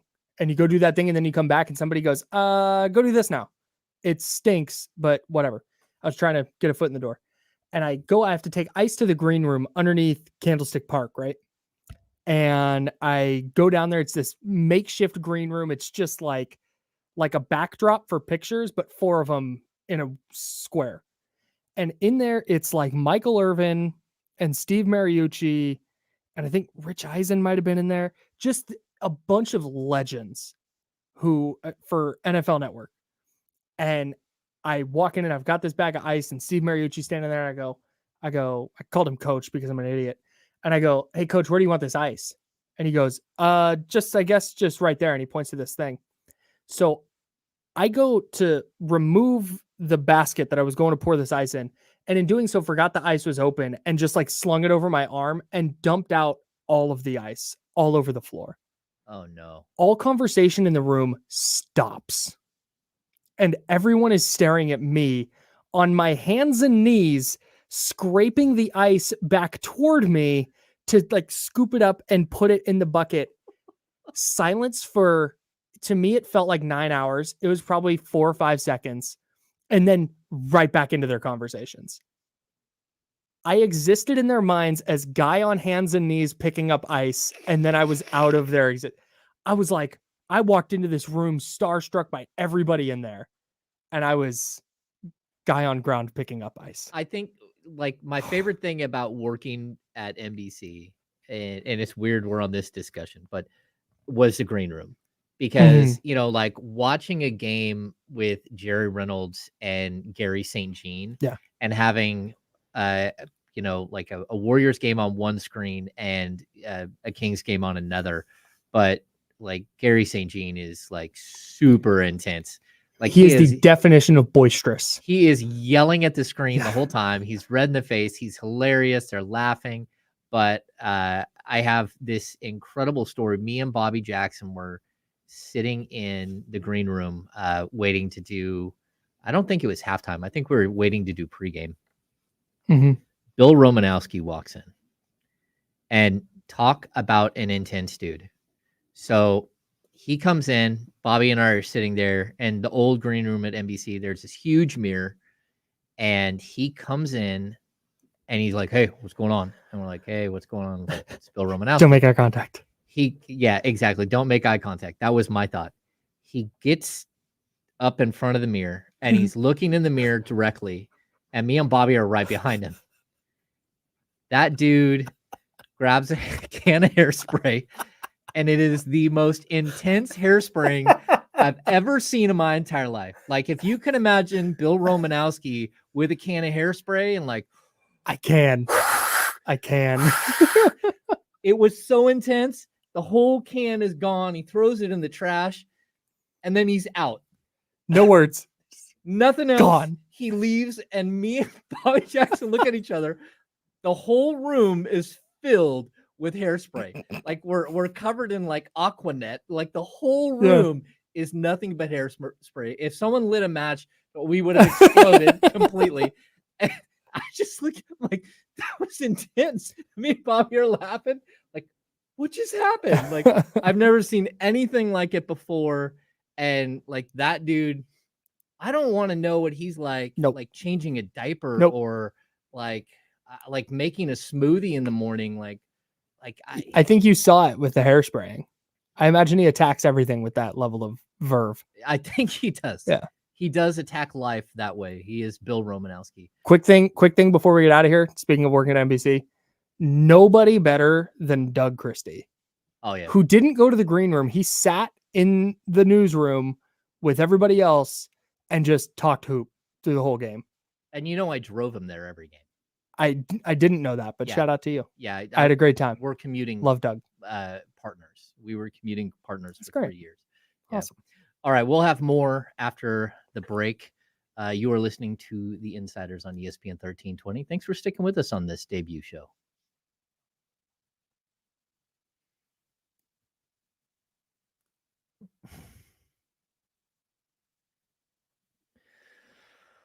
How we doing, everybody? If you're in the chat and you don't mind, give us a thumbs up. Me and Doug used to car cast. That's where the original car casting came from. So I would give Doug a microphone, and then I would put a lav mic on myself while I drove, and then we would drive down the freeway, and I would narrate like where we were. Like you could hear the thump thump thump of the Bay Bridge, and I would explain that, or like we're passing Richmond, like Jerry Reynolds and I did that as well. And then we would do our live read for Wendy's commercials because we would stop at Wendy's. Incredible. And Jerry would get his bowl of chili, and then Jerry likes. If you told me to guess Jerry Reynolds' Chili's or Wendy's order, I would have nailed it. Yeah, I would have been like, he's a chili from Wendy's guy. Yeah. And the other thing, so Doug, we never stop because Doug won't do fast food at all. Of course. Have you seen the guy? No, he won't even consider it. Yeah. And then I had a situation with Doug because he doesn't want to. Well, it's not that he doesn't want to stop. He just doesn't eat anything. Mm-hmm. Right. So we're going, well, I had to go pee. Mm-hmm. And we're driving down the road. And I'm like, okay, should we stop? We get all the way to his house. I'm like, all right, man, I can't make it because I still have another 45 minutes to get home. Yeah. I'm like, dude, I gotta use your restroom. He's like, all right. So I walk into Doug's house and he yells up to Jackie, Ham's here. And Jackie yells back, hey, Ham. And that was it. That's the interaction. I've met Jackie multiple times. Yeah. Like, Jackie's awesome. Yeah. She's definitely different than like your basketball wife stuff. But sure. Yeah. But like going Incredible. in Doug Christie's house, like, this is weird. Yeah. That and Jerry's a get out of the car guy. So when you not stop, a drive-through guy? No. So when you stop, it's like a 20-minute, we go in. That tracks. We order our food. That's just we sounds sit, like the best. we hang out, we have conversations. Yeah. Those were good times. He is as Midwestern as they come. Yeah. And I mean that in the best way. Oh yeah. I mean, well, that and when he curses, everyone's like, what? Yeah. Yeah. Oh no, all the time. Yeah. Like, this is not new. This is yeah. What are we gonna talk about coming out of the break here, Kyle? You want to do what ifs? Or we have a what if, but it's Nick Bosa. You want to do Tuesday overreactions? Yeah, let's do Tuesday. We'll just reset the Bosa stuff. Okay. I'll start with that, and then we can do some other ones. Okay. Great. You want to take us coming out of the break? Sure. All right.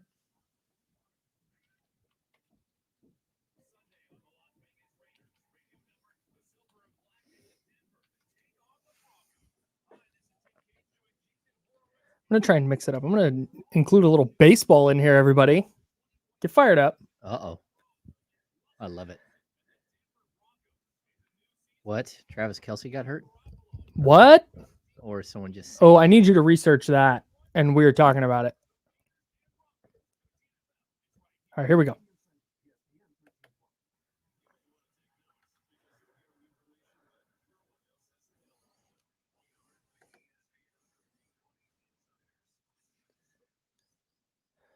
And welcome back into the Insiders. Kyle Madsen, James Ham.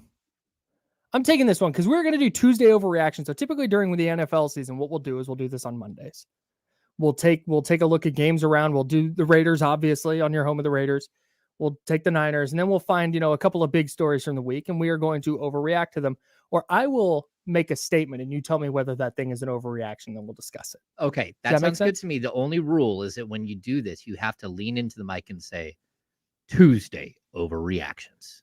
Oh, and we're going to have a little rejoinder for it. It's going to be great. Okay. Tuesday overreaction See, I'm teaching Kyle. on the Insiders. Yep. James there it is. Ham, Kyle Madsen. Okay, so Tuesday, soon to be Monday, overreactions. We're starting right here. The 49ers have botched the Nick Bosa situation. Erroneous. Overreaction? Overreaction. How so? This is the NFL. This is what happens. Is it?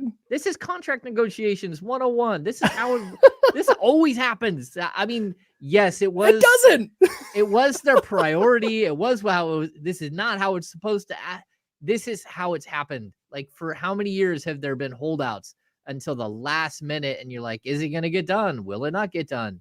I feel like we're on The Bachelor. Will she say yes? Will he ask? Like it's always the same. Like, the thing is, they don't always come down to the Tuesday before the regular season starts. Like, that is not typical. And that's the thing. That's, to me, where, if you want to say, I don't think the 49ers have botched it quite yet. But if he's not on the field week 1, that to me is on the front office. Well, yeah, but like, what power does Bosa have if he doesn't sit out? Like, that's where you gain the power, is to say, you think I'm bluffing? No, I'm not bluffing. I'm in. Yeah, so just pay him. Well, They shouldn't need to get rolled by the Pittsburgh Steelers to go, okay, fine, we'll pay Nick Bosa. But do you expect them to get rolled? Yeah, I think they're going to lose even if Nick Bosa plays. I think they're going to go 3-1 in their first 4. I think they're going to lose to Pittsburgh. Okay. That's just I think Pittsburgh's going to be pretty good this year. Mike Tomlin is an excellent coach. 10 a.m. start for the Niners. Pittsburgh's a tough place to play. I think the Steelers, I think they're going to win anyways. So, yeah. All right. Okay. But you shouldn't, if the Niners are really looking at this, like, you know what, fine, we're going to let them sit out, and we're going to show them that we can win with that. No. Don't love that. Don't love that idea. I don't think that that's where we're at. I think what it is the number has to be right. The conversation has to be right. The negotiation has to be right for everyone involved. And then you move forward. Like, no one's going to feel good coming out of this. Yeah. Except for Nick Bosa, who's going to have a really, really. My man's going to have 30+ million reasons to feel good about it. He might need a 4th bank account just as an overflow. Just keep that bank account's full. We need to go to a different bank account to fill that one up. Yeah. My goal is to be so rich that I open an offshore bank account. Okay.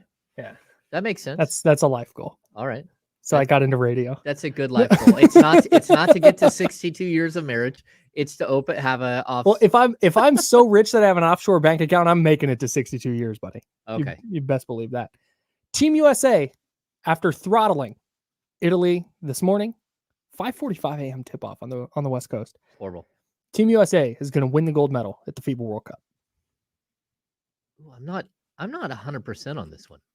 Oh, I think that they've got a really good shot, but I don't so much buy that Lithuania was a wake-up call as much as I think that Italy is nowhere as good as Lithuania. Yeah.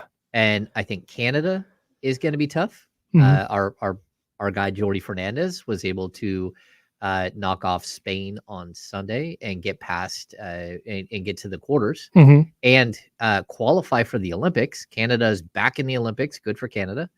But I think they're going to be tough, man. They're super fun to watch. Yeah. And then Team USA has to play well. You can't just walk in and think you're going to win. And I kind of feel like that's the way Team USA approaches so many of these battles over the years. And I just don't think the league is catching up. The world is catching up to you. So, yeah. Well, the world is caught up to the point that Team USA can't roll out. What would you call this? A B- team? Yes. Like a B-. I don't want to say a C+ team, but I think it's like a B- team. Yeah. They can't just do that and go win every tournament now. No, I fully agree with you. This is like a B- team. So, according to Adam Schefter, Chiefs head coach Andy Reid told reporters that Travis Kelce hyperextended his knee at practice today, and his status for Thursday night's opener versus the Lions is uncertain. I think the biggest thing that stands out in that entire tweet, Kyle, what are the Lions doing on opening night? Dude, they were the darlings of the NFL at the end of last year. Remember, they played the Packers and they beat the Packers to knock them out of the playoffs. And oh my gosh, what's his name? Is their running back? He now plays for the Saints. Oh, Jamal Williams. Jamal Williams, thank you. Was like crying. He's like, I drafted him. It's all dogs around this. That was him. They were the darlings, and they scored a ton of points. And Dan Campbell's biting kneecaps and shotgunning venti coffees. But they weren't very good. They were good enough. They were okay. I don't know. Didn't they go like 7-2 to end the year? Maybe. I think they did. Yeah, but they didn't make any noise. Like if I'm looking opening night, I want to highlight the best of the best. Like I want a Super Bowl rematch. I want, I don't know. Like I want Niners, Eagles. I think it's going to be a super entertaining game. Okay. I really do. And I think the league looked and went, hey, a lot of points here. There's going to be a lot of points scored in this one. Yeah, maybe like the over's like 88. You're like, I'm banging the over. Yeah, I am taking the over right there. Yeah, I mean, I guess, but again, I just find it strange. That's not the, like, we have to put up with the Lions on Thanksgiving for the last 30 years. Mm-hmm. I just don't know opening night. That to me, it seems. I think you're going to be surprised.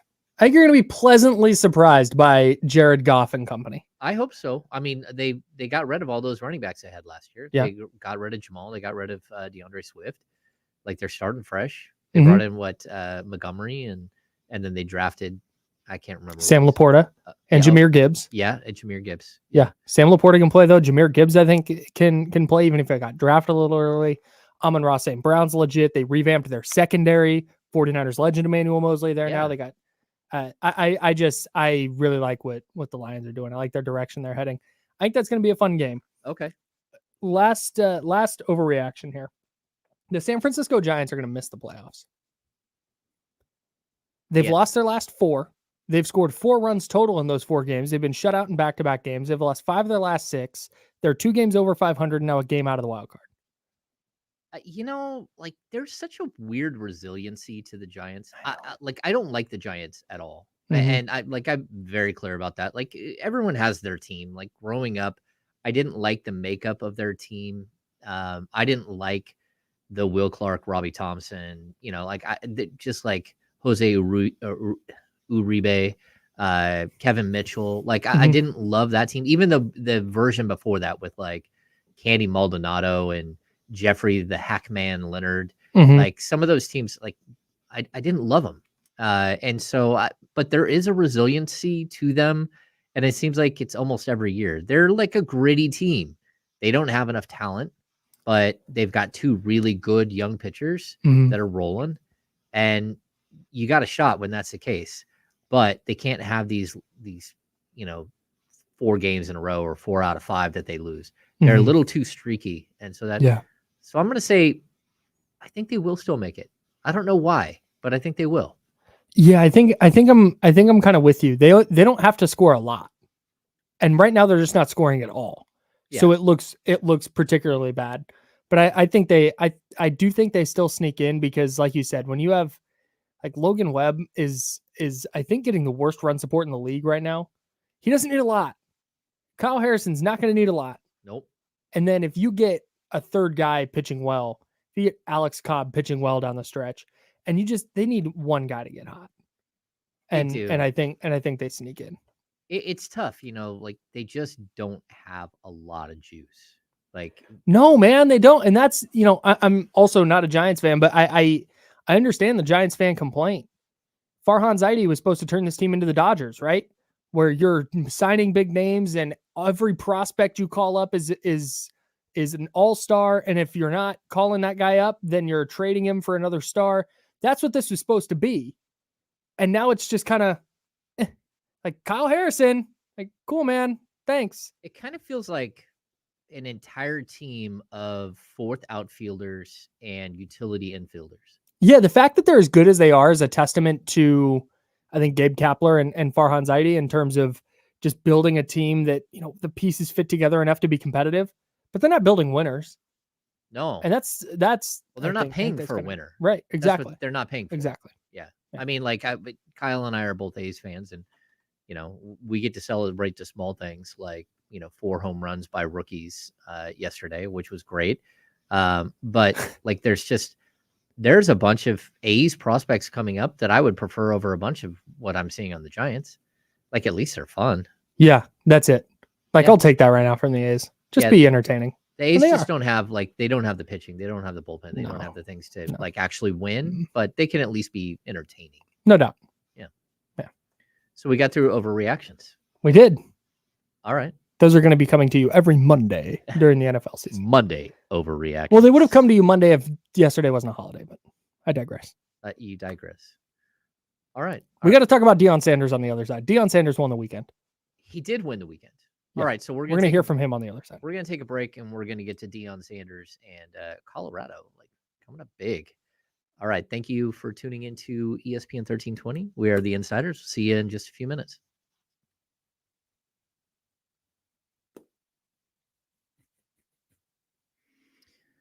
Yeah, Russell, Kenny really does want Farhan fired.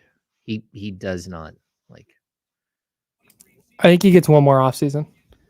Like, if this offseason, if they don't land Shohei, or I'm not 100% familiar with who's a free agent this year, but if they don't either make a seismic trade or land a huge free agent,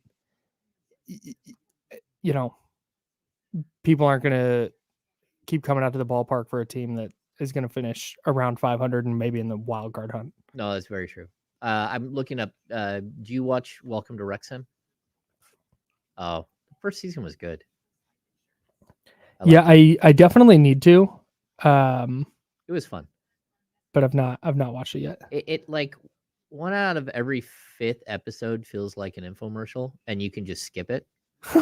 Like it really does. It like, I don't know if it's like a Boost Mobile commercial or whatever. Hilarious. Like, it always feels like he's pitching his cricket stuff, or like mint or his gin or whatever it is. What's it? What was this? I think it was, but he sold it. Whatever it was, he sold it. Oh, okay.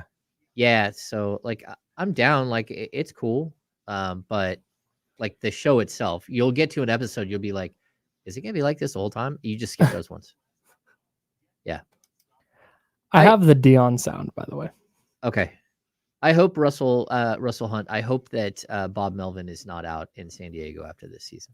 But keep in mind, he's had health issues and other stuff. That's an interesting one. Have you, like, I've covered basketball for so long. I didn't know that you're not supposed to call a coach in like Major League Baseball, like when you're doing. Oh, really? Bob Melvin. Oh, no. Yeah, it's Skip or Bob. Yeah. Yeah. Yeah. Except in college, it's a coach. Reggie Christensen is the Sac State men's baseball head coach, not the manager. Don't get it twisted. Well, I know that he's a manager, but it still seems like, like an informal greeting for somebody. Yeah, that's the Lorenzo Neal move. Call everybody coach because he doesn't remember anybody's name. Oh, that makes sense. A coach. Yeah. I stole that from him. Although now, because of the bear, I've started calling people chef. Oh, yeah. Yeah, chef. Yeah, chef. 5 seconds, by the way. All right. You need hands? All right, here you go.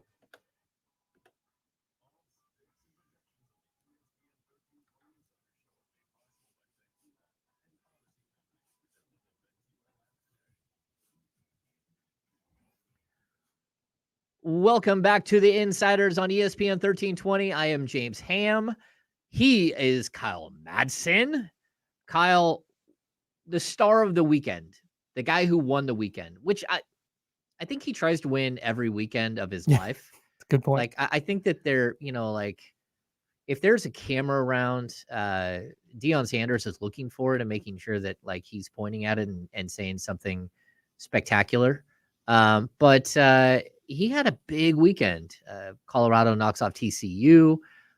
His son throws for 500 yards. They had 4 100-yard receivers.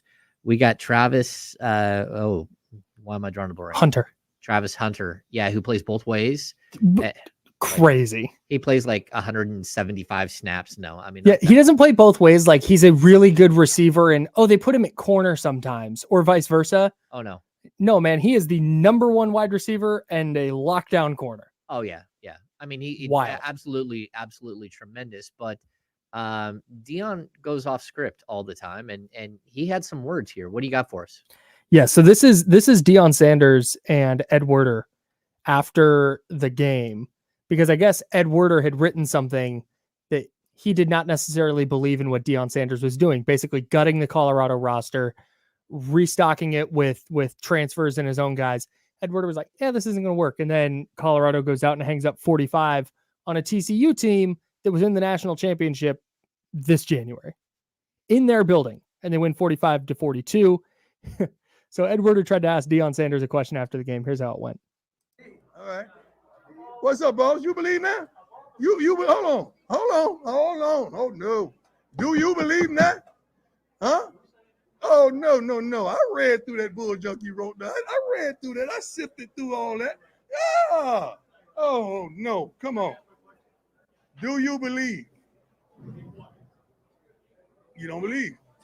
You just answered it. You don't believe. Next question. Dang. Kyle, I don't believe either. Dang. If you couldn't hear in the background there, when he goes, do you believe? The reporter, like I said, I'm pretty sure it was Ed Werder, goes, well, it was only game one. And that's when he goes, so you don't believe. All right, next question. My only problem with this, I don't know. Deion being Deion, A+. It is super fun. I think it's good for college football. I watched Colorado TCU. That is not a game I would have tuned into otherwise. Never. Wouldn't have been able to tell you anything that was going on. Nope.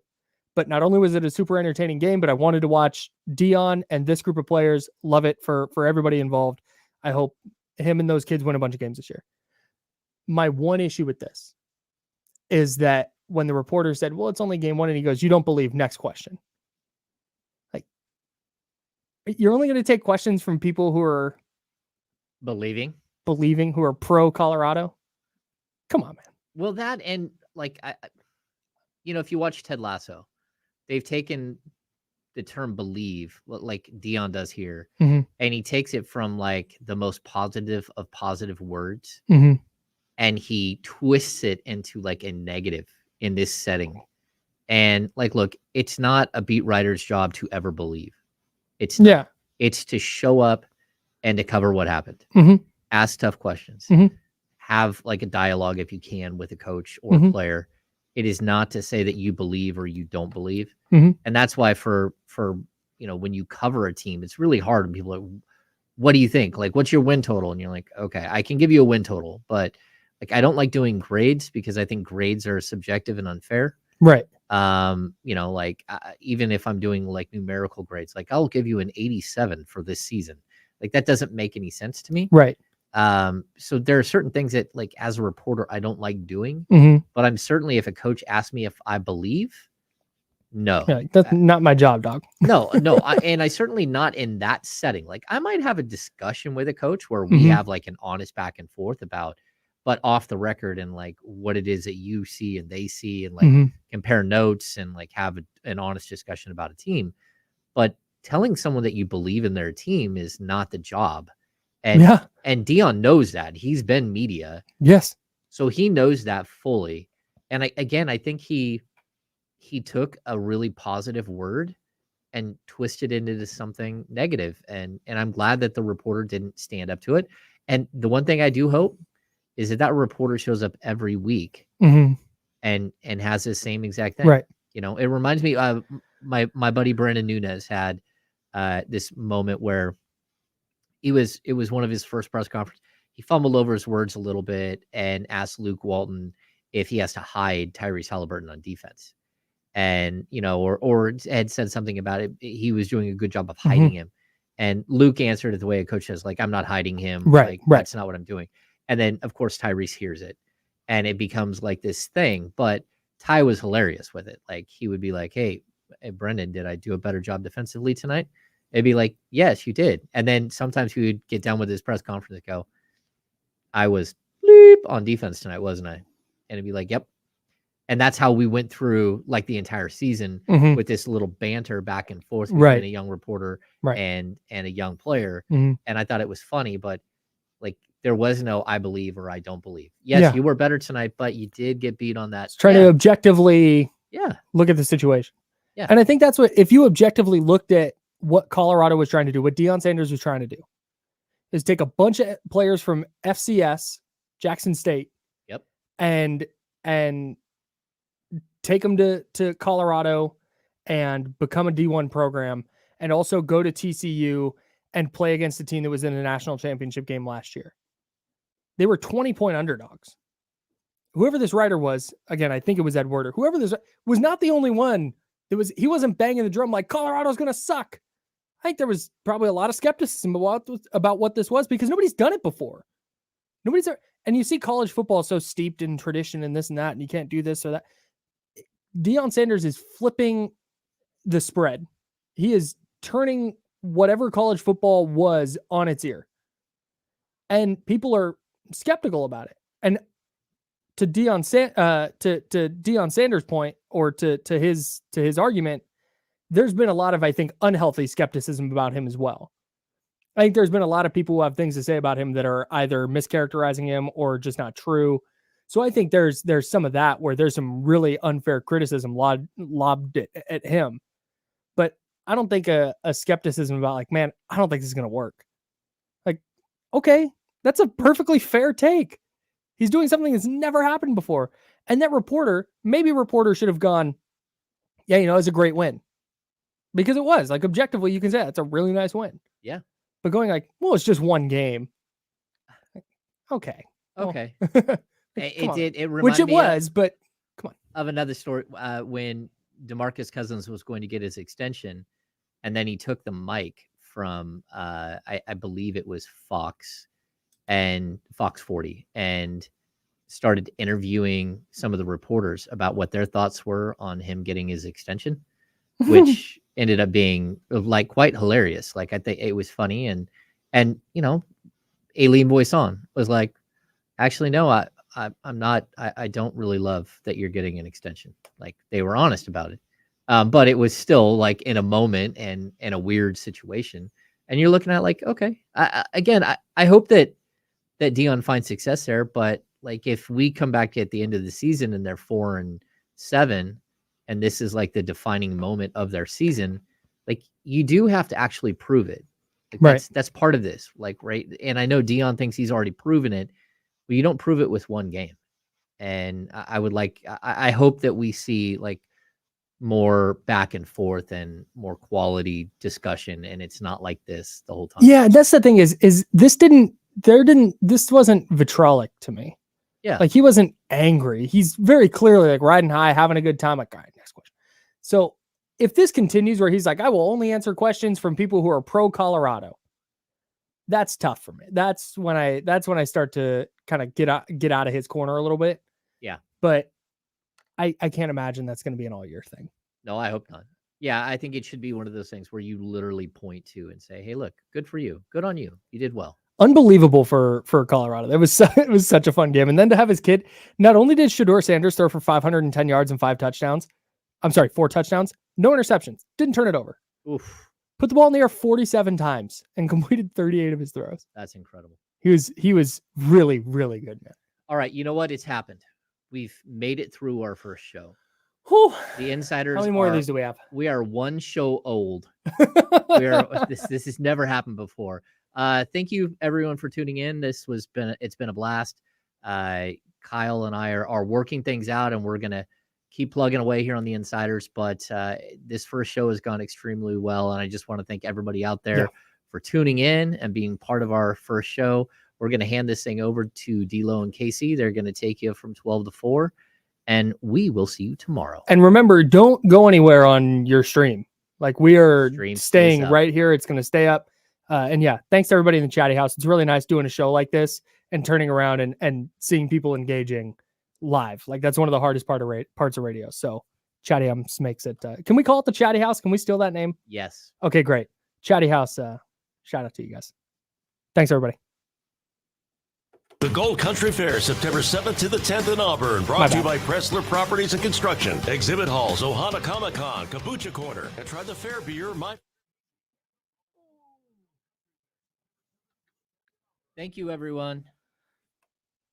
No, you're not going to be called the Outhouse. The Fedora House, you could be the house of Fedora built. There we go. Thanks everyone for tuning in. We got Damien coming in to steal my seat right now. Beautiful. It's literally nice and warm. Beautiful. Sorry. What a show. Come on, man. Come on, Hammer. Standing up is hard to do. All right, guys. Shout out to you. I'm going to give it over to Jesse. Later. Keep everything open. See you tomorrow. I get to come back. I think. I hope. All right. See you guys.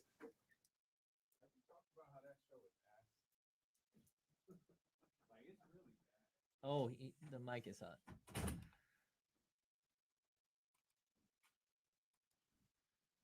Brand. I got it. I got you.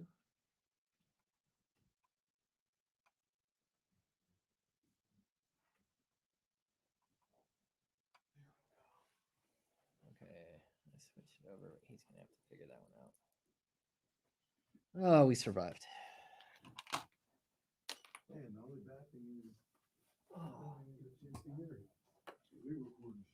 You see my new car? Huh? Do you see my new car out there? No, I did not. Moves were made. Yeah. There we go, man. There we go. I'm gonna mute this thing.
Search on D-Lo, KC, D-Lo, KC, D-Lo, KC, D-Lo. We your number one spot. Let's go, baby. Come on, man. Come on. Where y'all at? Let's go. Vibe check, baby. Air horns for the insiders. Let's go. We in here. Yes, sir. Shout out to the big homie James Ham right there. Hell of a show right there from our guys, James Ham and Kyle Matson. Kyle was adamant. We all got to get a picture in front of the Odyssey sign. So you guys got to hang out for like 13 minutes because it turns out this show turnover, it's going to be a little snug. It's quick. It's quick. It's going to be a little snug. See, we're used to getting in here like 10 o'clock, having everything set up, putting our feet up, kicking it, doing our thing. And now it's like, no, we got to come running in at 11:55 because the crew's got business to handle. Come in running in like who that wasn't Apollo Crews. Who was the guy that stumbled? Titus O'Neil. come running in like Titus O'Neil in Saudi Arabia, boy. Come on, man. What's up? One more time for the insiders. Let's go. Yes, indeed. Monumental moment for the station, man. I was, I had a couple feels as they hit the air. I was like, man, this is huge for the station, man. Yeah, it's a moment. It was big. It was big. It was big. Pause. I'm Damian Barling. I'm in God mode. One more time. The ultimate needle mover in God mode himself. You know what it is. He's Kenny Caraway. Yes, sir. Acknowledge me. And we are so happy that you are here with us. Of course, the Chatty House live stream now opening up every day at 10 o'clock. Make your plans to be with James and Kyle. Lots of things you could do there. You could hit the notification on YouTube. There's a bell in the upper right-hand corner. If you're listening on the Odyssey app, there's a bell in the upper right-hand corner that you can hit that notifies you when the Insiders goes live every day. It'll be at 10 o'clock. Or when Dealing with KC go live every day, it'll be 12 o'clock. But just more programming for you as we head into the first week of the NFL season. Can I say real quick? Say whatever you want to. NFL did this all wrong. Explain. They should have had week 1 this weekend. Now, this is something that used to happen back when we were kids. Now that they start school, I don't know, every week of the year, like it doesn't even matter anymore. Yeah. But back when we were kids, week 1 was Labor Day weekend. Mm-hmm. Monday Night Football was on that Labor Day, and we were like, that was the last thing as I got ready for the first day of school was Monday Night Football was on. Now they pushed it back a week, and week 1 of the NFL season should have been this past weekend, and college football's week 1 should have been the weekend before. Okay. My thoughts.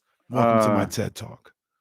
I mean, I'm with it. I mean, you get the week 1. It seems like it could be a big celebration, right? Like week 1 is Labor Day weekend. You get the extra day, to talk about Sunday's games, and then everybody's off to watch Monday's. Like this, that's how it should be.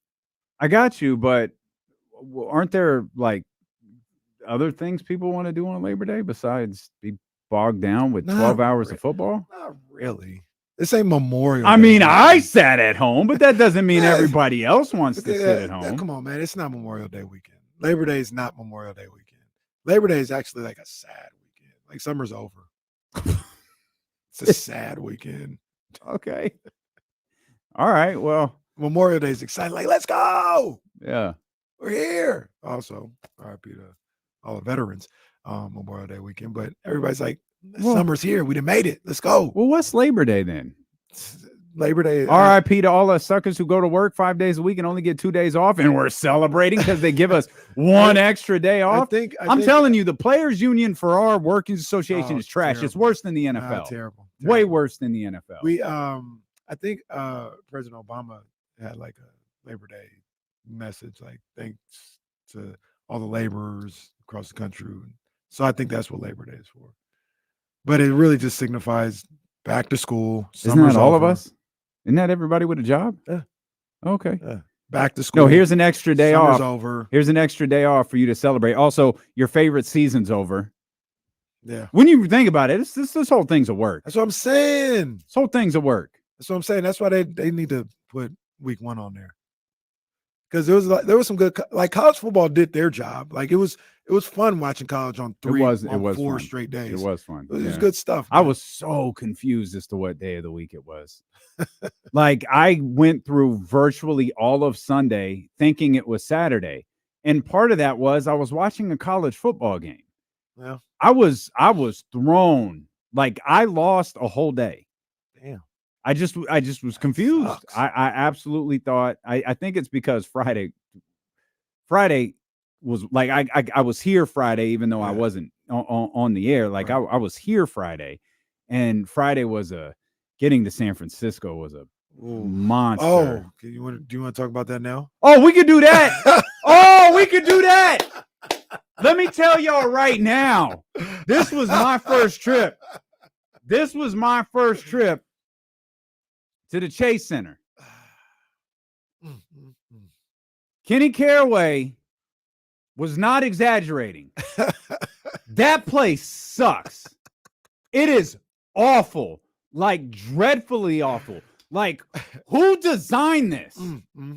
It's like narrow. There's like hallway. It is the stupidest building I've ever been in. They thought I was playing when I said it's a dental office or a hotel lobby. That's exactly what it's like. You walk in and we're headed down to the seats, and it's like, oh,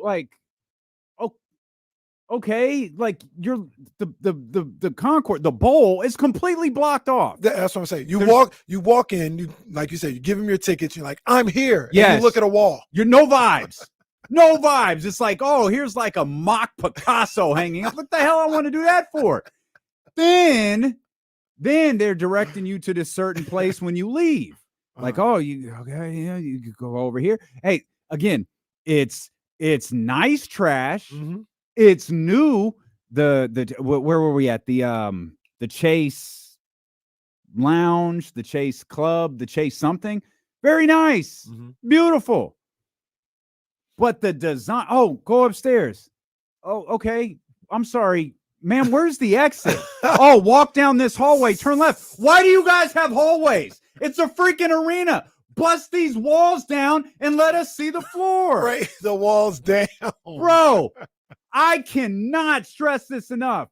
The dental office sucks.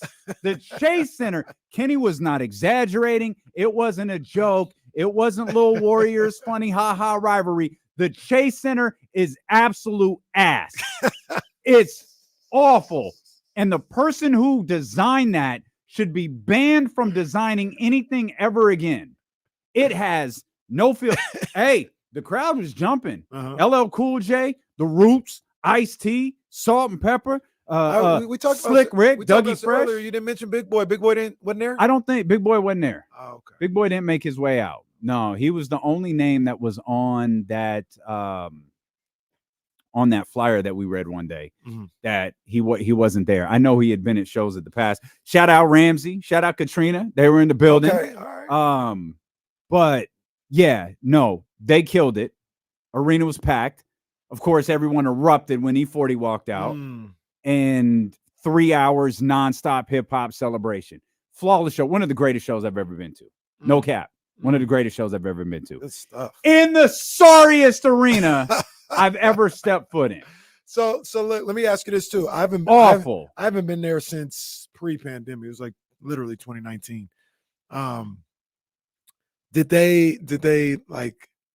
It was still relatively new. I gave them some time to get some things together, but at the time they didn't have any like punch bowl or sauce. No, they have that. Yeah, so they got that now. Yeah, it's not Doko. The only bad thing about Doko is the name. Downtown Commons is stupid. Well, Doko is dumber. It's nothing wrong. No, but Thrive City, like, fine. There's some cool restaurants in there. There's great. There's not enough, but there's enough in the area to be around. I enjoyed it. We had original plans to. Kenny had called in a favor, and I got his table at Maestro, but it was like 2 miles away, and I was like, let's just hang here in the Thrive City area and just kind of hang around in downtown San Francisco. Yeah. It's beautiful. It's on the water. Yeah, like everything. Like I said, they spent $1 billion on it. It's going to look nice. There's going to be nice and clean things about it for sure. Is beautiful. Just got no vibes. None. No it's vibes. Yo, what section are you? Section 102. It's going to take you 45 minutes to find it. Because walk down this hallway, turn to the left, take an escalator up, walk down, then you got to take the escalator down. It's all hallways. You're not going to be able to, God forbid, you got to go to the bathroom during the show. You ain't going to be able to hear or see nothing. It's like they put up these soundproof walls so you can't enjoy anything. That's horrible. Absolutely horrible. You know what? It feels like that arena feels like a Warriors fans. It's a snotty ass arena. That's what it is. It is a snotty ass venue. It's really nice. It's all uppity. It's a hotel lobby. It's trash. It's a hotel lobby. Absolute trash. Shameful. They could have done a whole lot better. Meanwhile, I was in Doko last night. I mean, it vibes everywhere. Vibes everywhere. As 50 and Busta Rhymes and Jeremiah were in the vibes everywhere. You walk in there, vibes as soon as you walk in there. I mean, it's phenomenal. Go to One Center. It's easily a top 3 arena in the NBA. It might be the best. I may be partial. I may be biased, but it might be the best. I haven't been to all of them. I haven't been to the new Atlanta joint. There's quite a few I haven't been to. Orlando's dope. Kamara can tell us about that. Yep. Milwaukee. People say Milwaukee's dope too. But, Golden One Center is it. I could tell you this. Golden One Center is it in California. Aldrin said Staples is Staples terrible. Staples isn't hot. No, don't do that. I don't think it's don't do think that. it's better than Golden One. Don't get it Staples twisted. isn't hot though. I went Staples to a hot. nice spot in Staples. Well, of course, everywhere you go is a nice spot. We know how you roll. But for common people like us, it's not always nice. I don't like the Staples Center. They've done a good job. That and the dental office. They've done a good job of building it out, and that's not a good thing for because LA Live wasn't always there. LA Live is fire, but it's a tie between that and the dental office, and that's not a good sign for the dental office. No, it's not, because Staples is like 25 years old. Terrible. I walked in and I was like, oh, and I'm like, okay, get out of this main area. Like, they got a Mercedes up there. You could win the Mercedes. It's like in the arena. I don't know how they got it there, but it's there. It's like, all right, like, which way do we go? And like walking, oh, let's go this way. Bro, it dead ended. The concourse dead ended. Like, how? Yeah, it does. How? Like, you're on the main concourse when you walk in and you walk to the dead end. How what concourse hits a dead end? How embarrassing. Like, what is this? Like, all right, turn around, walk the other way. Oh, yeah. Oh, welcome, sir. Oh, you got to take the stairs here. Like, bro, this is awful. Oh my God. I cannot stress this enough. If you've never been to the Chase Center, it's gorgeous. Good God, that place sucks. Just terrible. Sir, you did not exaggerate one bit when you described that place. Absolutely awful. Dr. Olszewski, will see you now, sir. Where the hell is Dr. Bosa? That's what I want to know. Panic level starting to. Yo, there's a lot going on. I got to talk about it because there's a lot going on. I want to know your thoughts about it. I got some thoughts about it. I want to know people's thoughts about it because there's a lot here. I don't think it's as cut and dry as it's this fall, that fall. There's a lot here. Let's come back. Steelo and KC here on Sacramento Sports Leader, ESPN 1320. All right, let's guys, we need 1 second. We gotta grab a pick out front real quick. Give us 1 second, guys. We need 1 second. Man, I gotta come all the way off of this. Hang on, guys. 1 second. Be right back. Don't go nowhere. Please don't go nowhere. We'll be right there. Gotta switch out the glasses.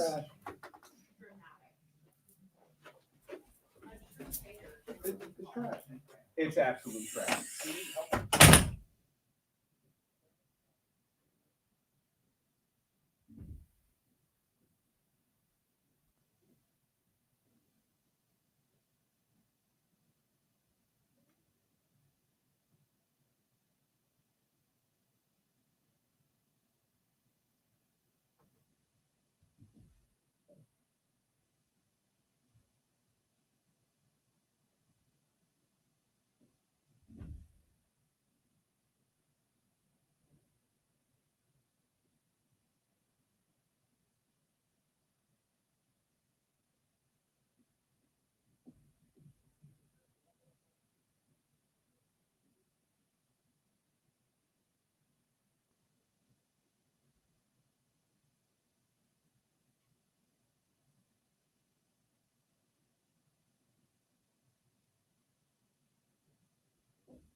Kyle did great, David. You picked up the board pretty fast. Welcome.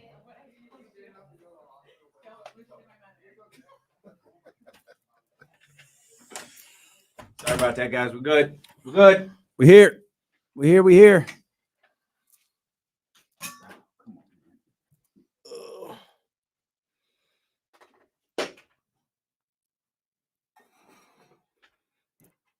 I don't know how to. I know there's an email. I don't know how to change the photo behind me. Seth sent an email. It changed on its own. Oh, it just. Yeah. Huh? During the segment, it changed on its own.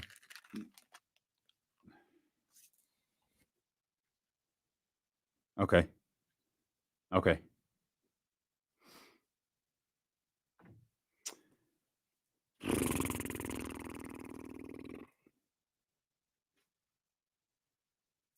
Excellent. Thank you. Oh, okay. I'm looking at it like I don't see it. Of course I don't see it because. Speaking of Rob W, I saw our guy Chris Biederman last night at 50 Cent. I saw our guy Chris Biederman this morning. Get that money. It's the only way you can keep them away from us is pay them. Do.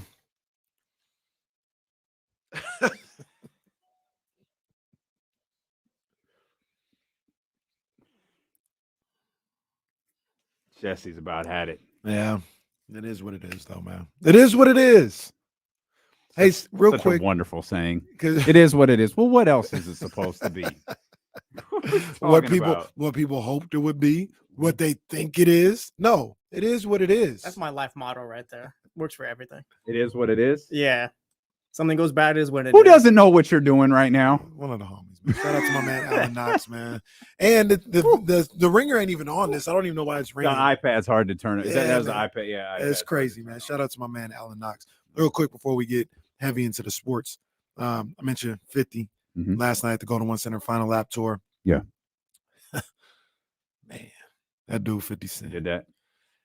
Well, I was with the homie Oasis, and 50 it was just like nonstop energy for like 40 minutes.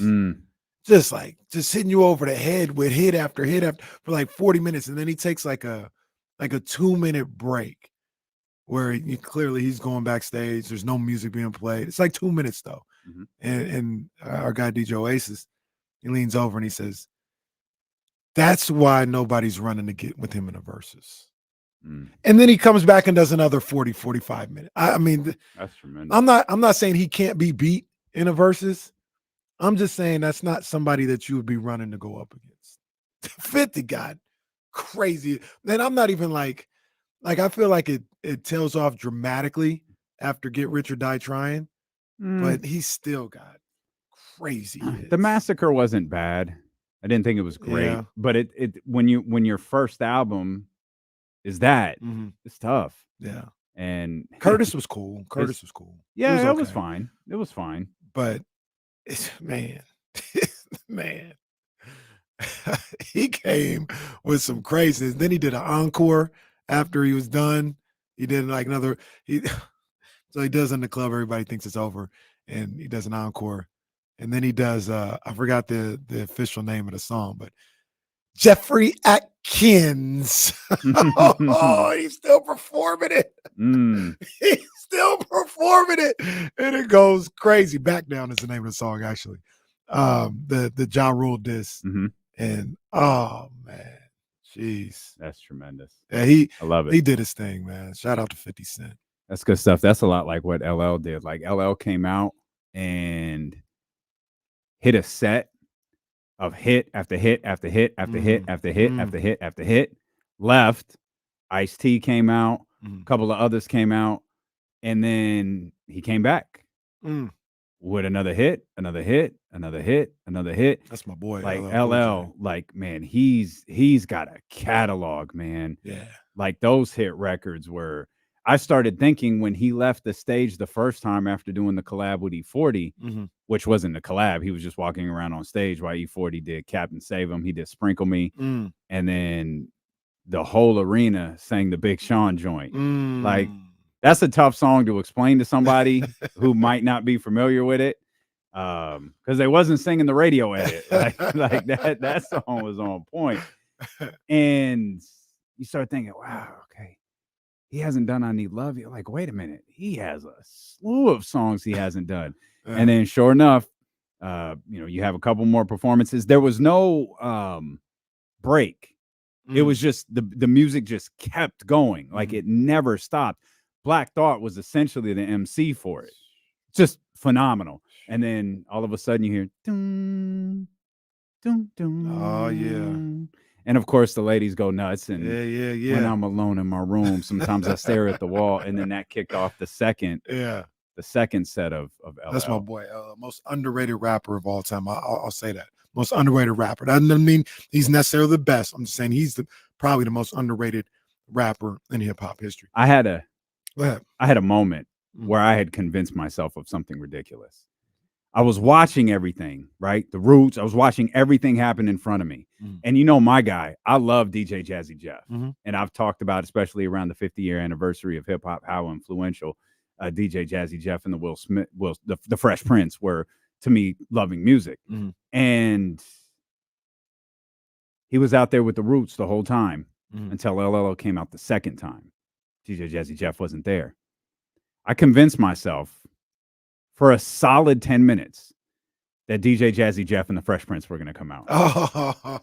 And I'm sitting here like, how could this work? Like, he brought E40 out the first time. The big moment here is he's going to bring out Will Smith. Because that's totally logical to bring out Will Smith in San Francisco. That makes complete sense. If you were in LA, maybe you had a shot. No. LA, Philly, no. San Francisco works for me. And then it dawned on me, the reason that he wasn't out there is because they weren't doing records anymore. It was the band. That, like, the Roots were doing everything. There were moments where, like, the band would work, but Jeff would have like a record and he would be, scratching and mixing and especially for guys like Ice-T, Salt and Pepper, and so on. It wasn't until, it's just the Roots now. Like, that's all it is. Almost. So Will Smith didn't come out. No. But I had convinced myself that was going to happen. You talked about the crowd going crazy and singing E40 and Big Sean out there in the Bay Area. So 50, this is during the encore because he did a bunch of songs, right? And in my head, I was like, he didn't, there was still some features he didn't do, but dude just went on for like an hour. Like, I'm not going to complain. Like, he's crazy. It comes out doing the encore and he's rapping these lyrics and he keeps using Too Short's favorite word. And he's just like, I got this, I got that, and I told that, and he keeps using the word. And in my head, I'm like, this is hip hop. It's a little excessive, but this is what hip hop can be sometimes. Not thinking nothing of it. Then all of a sudden, don't act like a, and I was like, oh, the whole place goes crazy. I was like, oh, I forgot his verse on here. They went nuts. 19,000. Very nice. 19, they were in the rafters. I can't lie, because late last week, it looked like there were about 18,000 tickets left. Man, hey, I don't know what they did with 19,000. That's what's up. Hanging from the rafters in the Golden Ones, and they went crazy when that dropped too. That's tremendous. Oh, and one more thing. The only black eye on the night. Oh, I heard about this. Addicted. Yayo, I see you. I'm doing the dance and everything. At least 8 times. Bay Area, stand up. 50's here. Yayo, please. Maybe it was just a mistake. Maybe it was one of those things where he forgot where he's at. They're on tour. He just forgot. 20 minutes later. Bay Area, get up. 50. Yayo. Yo, somebody get Yayo right now. Tell him. Tell him before I kill him. Tell him before I kill him. Yayo got to know better than that. Yeah, that's a tough. This is not the Bay Area. Can't do that. No. Can't do that. And the 49ers have to know better because in the Bay Area, there is a problem. And that problem is Nick Bosa. In fact, the problem is Nick Bosa ain't there. And today's Tuesday. Tomorrow's Wednesday. Pretty sure the game week starts on Wednesday. Yeah. The preparation for week 1 starts on Wednesday. Like the full-on preparation for week 1 starts on Wednesday. For weeks and weeks and weeks and weeks, it had been, there's no concern. Everything's fine. It'll get done. A deal will get done. Then all of a sudden, I think Ian Rappaport said yesterday, 49ers are they're going to need something major to happen for Nick Bosa to be on the field come this week. And it's like, okay, I'm sorry. What is happening right now? Where have we gone wrong? All right. So maybe somebody could tell me differently. Maybe somebody can tell me if I'm off or I got the information wrong, but I'm listening to Ian Rappaport as well. And everything that he's saying is that the Niners are making Nick Bosa the highest paid edge rusher in the game. Which puts him above $28 million average annual salary that belongs to TJ Watt. I think, I'm not sure. This is where maybe you can help me out. I think they're getting him to 30. I didn't hear that, but okay. I think they're getting him to 30. Now, here's where the problem is. Aaron Donald, I think, is 31. That's correct. Aaron Donald's average annual salary is $31 million. 31.6 to be exact. And that's where the hiccup is. Let's just say if it was me, if I was Parag Marate, if I was John Lynch, I'd give him the money he was looking for. I'd give him the money he was looking for. But I hear a lot of people out there really mad at the 49ers. Just pay him. I can't believe they're doing this. Just pay him. And I'm not trying to be a contrarian or nothing like that. Once again, I'd give him what he was asking. But on the flip side, RIP, Nick, really, Nick, really, you're going to not play for a couple $1 million? Or really, this is what it feels like. This is what it feels like to me. You're not going to play because, how do I say this? I'll just be nice and PG about it. You just won a certain title. You want the title of being the highest paid defensive player in the game. That's why. Not because they're not paying you, not because they're not going to take care of you, not because they're not going to put you ahead of really all of your peers, right? Because Aaron Donald's not, I say he's not his peer because he's been in the game longer. Quite honestly, he's accomplished more than Nick Bosa. All this stuff, like all your peers, your TJ Watts, your Parsons for right now. You can name a couple other guys or whatever. They're putting him ahead of that. They're just saying, man, we can't get you to Aaron Donald. It's $1 million or $2 difference or $2 million a year difference. You gonna hold out because of that? So here, there's a couple of things. There's a variety of different things at play and how this can be looked at and why I don't think a ton of blame should go to the 49ers, if any.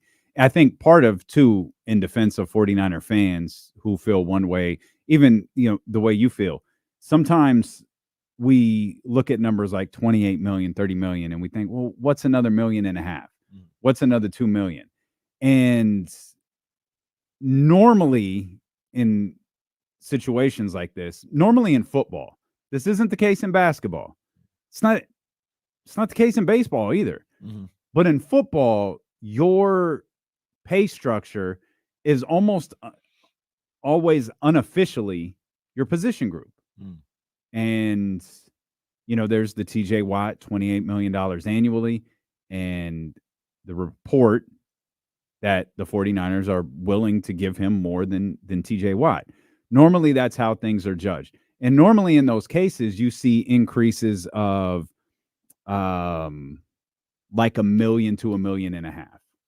And when you go and look at the quarterback contracts, because that's the one, like, who's the highest paid quarterback? Well, who's the last person to sign a contract? Right. Because that's normally is how it is. I remember we were talking, I think it was Lamar, and there was one of Schefter's riding from the jock of the Baltimore Ravens front office reports that Lamar had turned down a contract that would have paid him a certain figure. And I remember we did a show on this when we looked up that figure, and that figure was like $3 million more than whoever was number one at the time. And I can't remember. Probably, was it Kyler? It might have been Kyler. Yeah. You can't find that factors into what I'm about to say too. Go ahead. You can't find a moment in, next quarterback up, next quarterback up, next quarterback up, new highest paid, where something jumps by more than $1.5 million. We looked it up and it capped like universally at $1.5 million per contract. That was the highest. That wasn't like the bar. It had to be at least. That was just always, that was the highest. It happened a couple of times. I think it happened once with Russell Wilson, happened with a couple of other guys where that increase was $1.5 million more than whatever the other one was.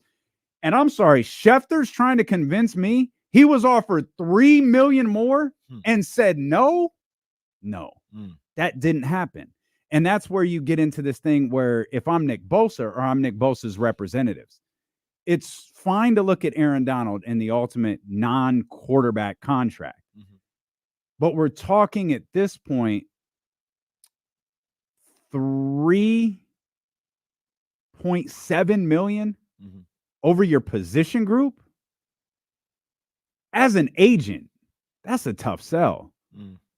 3.7 over your position group. That's a tough sell for. That's a tough sell, like to a team, right? Because if to get them if I'm an agent, gotcha. like I don't know how I rationalize. Like if hey, here's what we want: 3.7. We want him to be the highest paid non quarterback in league history. Okay, well look, we were comparing him to TJ Watt. We think he's the best edge rusher in the game. And if the 30 million is accurate, and we'll operate just for the sake of this conversation that it is, we're willing to go $1.5 million over what TJ Watt makes on the annuals. Now with the annuals, you also have to figure out injury guarantee, total guarantee, and now the new hotness, guaranteed at signing. How much money do you make the second your pen touches paper? Right. These are all things that have factor in, but the ultimate, BD energy is that average annual salary. That's all it is at this point. And I think where we look at stuff like a couple of million here, a couple of million there, those small incremental increases, those are important to franchises in a sport that has a hard cap. And from the Nick Bosa perspective, though, the only thing I keep thinking about is his agent going to the San Francisco 49ers, or perhaps Nick Bosa going to his agent and saying, I'm not going to be a quarterback here. I need a contract that in 8 months, Micah Parsons isn't going to beat, because I'm better than Micah Parsons. My teams are better because of me than Micah Parsons' teams are with him. I don't want to sign a contract that Micah Parsons is going to beat in 8 months. That's why I want this Aaron Donald contract. And I think that's exactly what's going on. And to be honest with you, I think it was Rappaport who talked about this, who talked about the Bosa family. The Bosa family is big on the principle of what they believe. Right. And he just he didn't go into super detail into it, but he just said, like, the Bosa family, talking about from the dad, the granddad, to the dad, to Joey and Nick. Did this cover the mob boss that we uncovered in their their family history? I don't know. I don't know what you're talking about, sir. I don't know nothing about nothing. I mean, it's on Wikipedia. Like, I don't know what you want me to do. It's not my fault. We don't want any problems, Mr. Big Tuna.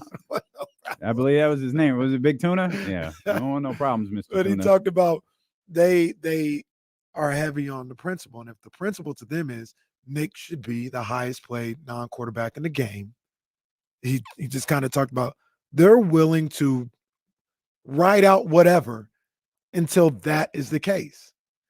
And I'm usually I try to be pro player in this situation, but come on, man.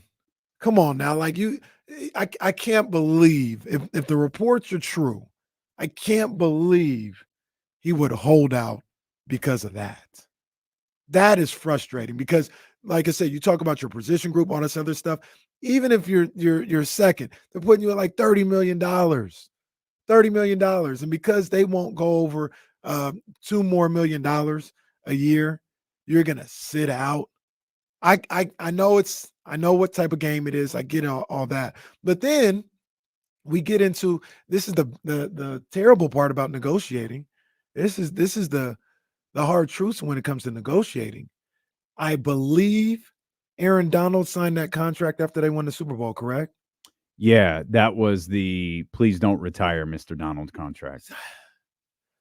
So if I'm in that room, I gotta be like, Nick, he got that after bringing one home. Mm-hmm. Nick, you're phenomenal. You're phenomenal. You know, I've been critical of Aaron Donald to a certain degree, but you're phenomenal. Nick, you're not Aaron Donald. You're not. And if you want to talk about, that's not how the game works and that's not how the money works, I understand that. But they gave him that after he brought home the Lombardi. You haven't brought home the Lombardi. Well, they not only did they give him that contract after bringing home the Lombardi, they gave him that contract as an incentive to not retire. Exactly. And I'm giving you this contract, Nick Bosa, as incentive not to hold out because we're trying to win that Lombardi. Now, mind you, I'm saying all this when I originally said I would just do it. Like, we got business to attend to. I would get him in there, give him what he wants to get him in, and we'll figure out all the cap stuff when it comes about next year. And I just get him in, man. Like, that's how I would go about it. But if we're being real, Nick Bosa wants to be paid more than Aaron Donald. And as a 49er fan, somebody who hates the Rams, somebody who has, been critical of Aaron Donald in the past, the fact remains, Nick Bosa, you're not Aaron Donald. You're not Aaron Donald. Aaron Donald, in some people's eyes, is the best player to ever play the game. He just won. This wasn't Aaron Rodgers at 12 years ago, 15 years ago, winning a Super Bowl. He just beat you to win a Super Bowl 2 years ago. Where you were nowhere to be found. See, this is why you don't want to negotiate, and because he gets out in the trenches when it was needed. I needed you to go get Matthew Stafford and keep this team from coming back on us. You couldn't do it. When they needed to put things away, Aaron Donald put it away in the NFC Championship game and in the Super Bowl to bring home the gold. You're not him. How can I pay you more than him? You're not him. Okay. There's a lot there. Are we sure he's not him, though? Well, that's what we've seen right now. Because, can he be?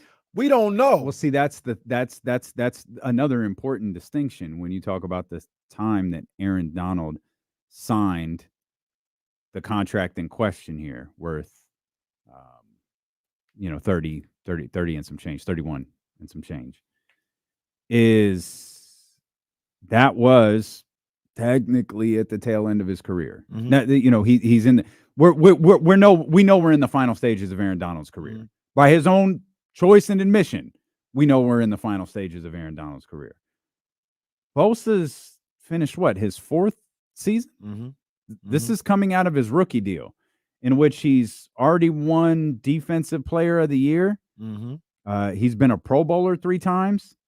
He was the Defensive Rookie of the Year. Like, if we're going off accolades, 4 years in, yeah, and you're trying to find hear me. You're trying to find the best non-quarterback in the league. Nick Bosa's starting to make a case for himself. Absolutely. And he's a guy that from day one, damn near play one of his career, he's been that dude. He didn't have to take a couple of games to kind of get going or whatever. I remember in Tampa Bay how he was all over Jameis Winston from damn near the first snap. Like, he has been that dude from the moment he stepped on the field in the NFL. No doubt about it. But when we talk about the contract, and like I said, I know it's a little different. There's also please don't retire money into that as well. Mm-hmm. The Rams also said, thank you. Mm-hmm. You did what we asked you to do, what we needed you to do, what we expected you to do. Here's a couple of $1 million extra. I don't think they said thank you. I disagree. Well, I think they were begging. Don't go. Well, I think there was more begging money than thank you money. Fair enough, but they were also begging because they wanted to repeat. Yeah, absolutely. But no doubt. We ain't got nothing to repeat right now, Nick. Of course. There's nothing to repeat. So, putting on my Rich Paul hat for a minute here, mm-hmm. I'm going, hey, unlike Aaron Donald, where you're begging him not to retire as this contract goes into effect, wondering if your quarterback still has an arm, wondering if this franchise that won you a Super Bowl still has life. In 4 years, because you're going to sign a 6-year deal, We both know it's only 4. Mhm. In the 3rd year, still going to be a bargain. You don't have to Because you don't have to convince me. My I'm client paying him. is going to be the best player in professional football. My client has shown you in the 3 seasons he's been healthy. He's played 4 years, got hurt in game 2 1 year, along with the entire 49ers roster. Mhm. The 3 years he's played, he's showed you what he is. Mhm. You could sign this deal now. This isn't beg you don't retire money. This is an investment in your future. Mm. Here is $31.7 million. So You ultimately make $10,000 more than Aaron Donald. You can say you're the highest paid non-quarterback in the league, and that's probably a contract that Jerry Jones will not match for Micah Parsons when he signs ultimately his $30 million per year deal. And that's what I don't understand, because it's clear where all this is, like, what all this matters. It only matters that Nick Bosa and his agent and his family can say we're the highest paid non-quarterback in the league. So why not make up some fake money so they can say that? Mhm. Like, that's what I don't understand. Let's just make up some fake money so you can say that, and we can still pay you what we need to pay you. This is all monopoly money. That's why I don't understand the hang up. Like, look, Aaron Donald had his is one of the more confusing contracts. His total guarantee, and I vaguely remember this. It was a 3-year, $95 million deal with all of it guaranteed if he chose to play. Mm. It was $45 million guaranteed at signing, and then I think they have an out next year, but that's the final year. Yeah. The other thing I would say, because if I was the front office, might have caught you up and said, you told me he's going to be the best player in the NFL moving forward. Put your money where your mouth is. If you are what you say you're going to be, we'll pay you every dime. But you got to win another DPOY. You got to get it a Super Bowl. If you do that, we'll give you everything you want. But We'll if come not, back. we're not on the hook for it. Scott Branson's top of the hour, right? Confirm. Okay, Scott Branson, Silver and Black today, will join us at the top of the 1 o'clock hour. We'll talk much more about the 49ers. We'll talk much more about the NFL leading in to week 1 coming up here Thursday. By the way, yeah, there's a team playing on Thursday that's missing a pretty big. Ooh. They're missing a pretty important part of their They might be team as missing well. too. Uh-oh. Yeah. We'll talk about that. Steeling with KC, brought to you by Sky River Casino here on Sacramento Sports Leader, ESPN 1320. I'll get that Sky River joint on the way back. It's a little too late to do it here. Is being at this stalemate with Bosa and all that and not paying him what he wants right now, is it worth him not playing week 1 and him sitting out? Nope. Not to me. Like I said, I would pay him. I just here, take this goddamn money and let's get on the field. That's what I would do. Yeah, I'm not sure what the holdup with the 49ers is on their end. I don't know. Well, probably because it's not fair.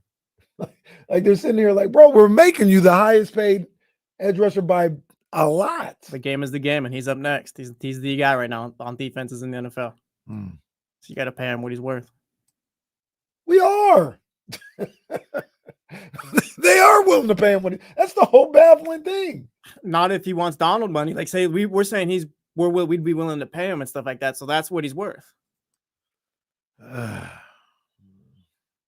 If you acknowledge he's worth Donald money, then you got to pay him the Donald money. I can also tell you why he's not, though. But do you want to piss him off, though?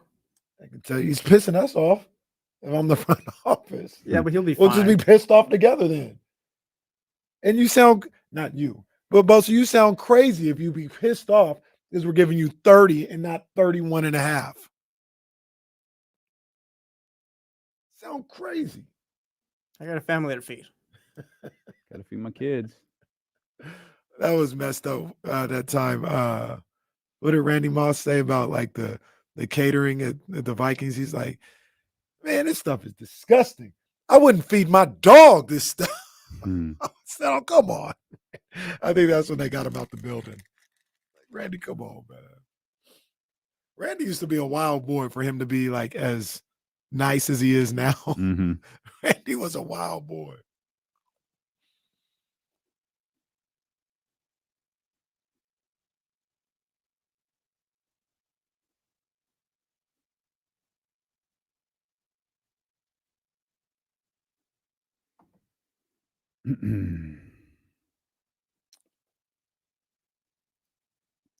Russell says Lions will upset Chiefs in week 1. All right. I think a lot of people would like that. They big on the Lions.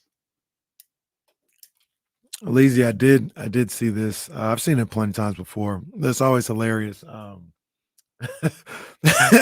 Cameron shooting the half court shot and Mace being upset because he didn't get the ball. Mace was pissed off.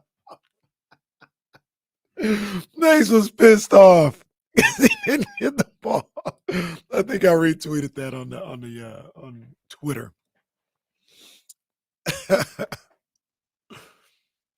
Mace was hot.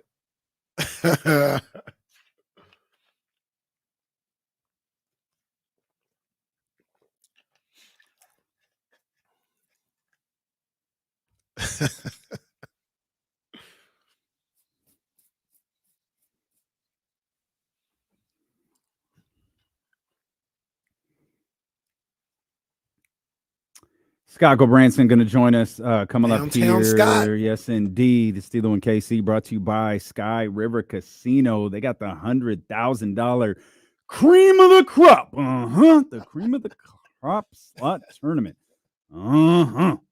Tuesdays in September from 3 to 9. You can harvest your share of $25,000 each week. Top spot takes home $10,000 in prizes.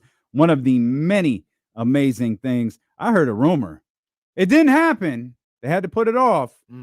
I heard a rumor that Katrina was going to drag Mr. Ramsey over to SR Prime prior to the final lap tour.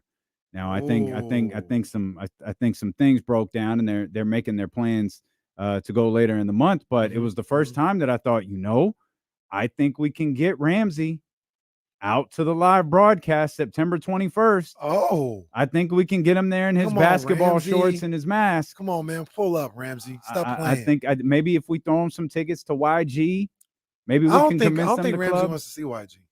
He probably doesn't, but if Katrina wants to, he's going to do what the hell Katrina tells him to do. Like Katrina would just go by herself. Well, Katrina would do that. Be like, the hell with you, Ramsey. I'll go myself. Well, sometimes you do what you got to do. But you could do it all over at Sky River Casino. New members join today and get $20 free play. Again, D'Lo and KC brought to you by Sky River Casino. Get in on the action with 2,100 of the newest slot machines and over 80 table games. Sky's the limit if you are 21 and over at Sky River Casino. Before we get back to Nick Bosa, we mentioned that the Kansas City Chiefs also headed into week 1, perhaps without some key components. And I'm assuming the second, outside the obvious, which we'll touch on in a minute, key component that they might be missing is Travis Kelce. Yeah, Travis Kelce, hyperextended knee. I think it was today in practice. He's questionable for the season opener on Thursday. Yeah, you knew it was bad because Andy Reid was not really interested in answering questions about him. He wasn't interested in answering questions about Travis Kelce, nor was he interested in asking questions about Chris Jones. Chris Jones, Nick Bosa, those are the two biggest holdouts in the NFL right now, with the first game, at least for Kansas City, just 2 days away. Yeah, Chris Jones. I remember I saw a report last week that Chris Jones is prepared to hold out till at least week 8. Yeah, they said they ain't even talking. Yeah, they're not. There's a lot of people who report on the Nick Bosa stuff, and like Ian Rappaport, he said it would take something major for them to be there, whatever. I was kind of saying like they're not really close, like they're both kind of dug in on their positions, and even though the money isn't far away, they're just like, no, we're not really close on this. I've heard Chris Jones, they're like $8 million apart, and they are like nowhere close. Yeah, they're like not even talking at this point, I think. Yeah. $8 million apart is, y'all just might as well sign the divorce papers. Like in NFL money? Yeah, y'all don't stay together for the kids, man. This thing might be over. Don't stay together for Patrick Mahomes, man. This might be done. That's a large number to be apart. Our guy now, Rich could be anywhere. He would know better than I would. Yep. He said they are talking, and they're about $3.5 million annually off. So that's better than what I heard a couple weeks ago. Well, okay. Still devil's advocate, $3.5 million annually off could be a total of anywhere from like $14 to $16 million. Right. That's just a nice way of putting it, Rich. It's actually not $8 million. It's about 17.5, but only $3.5 million annually.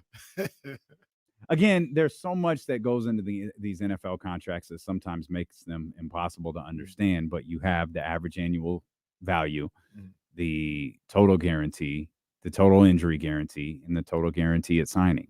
And none of those are the actual number that's reported.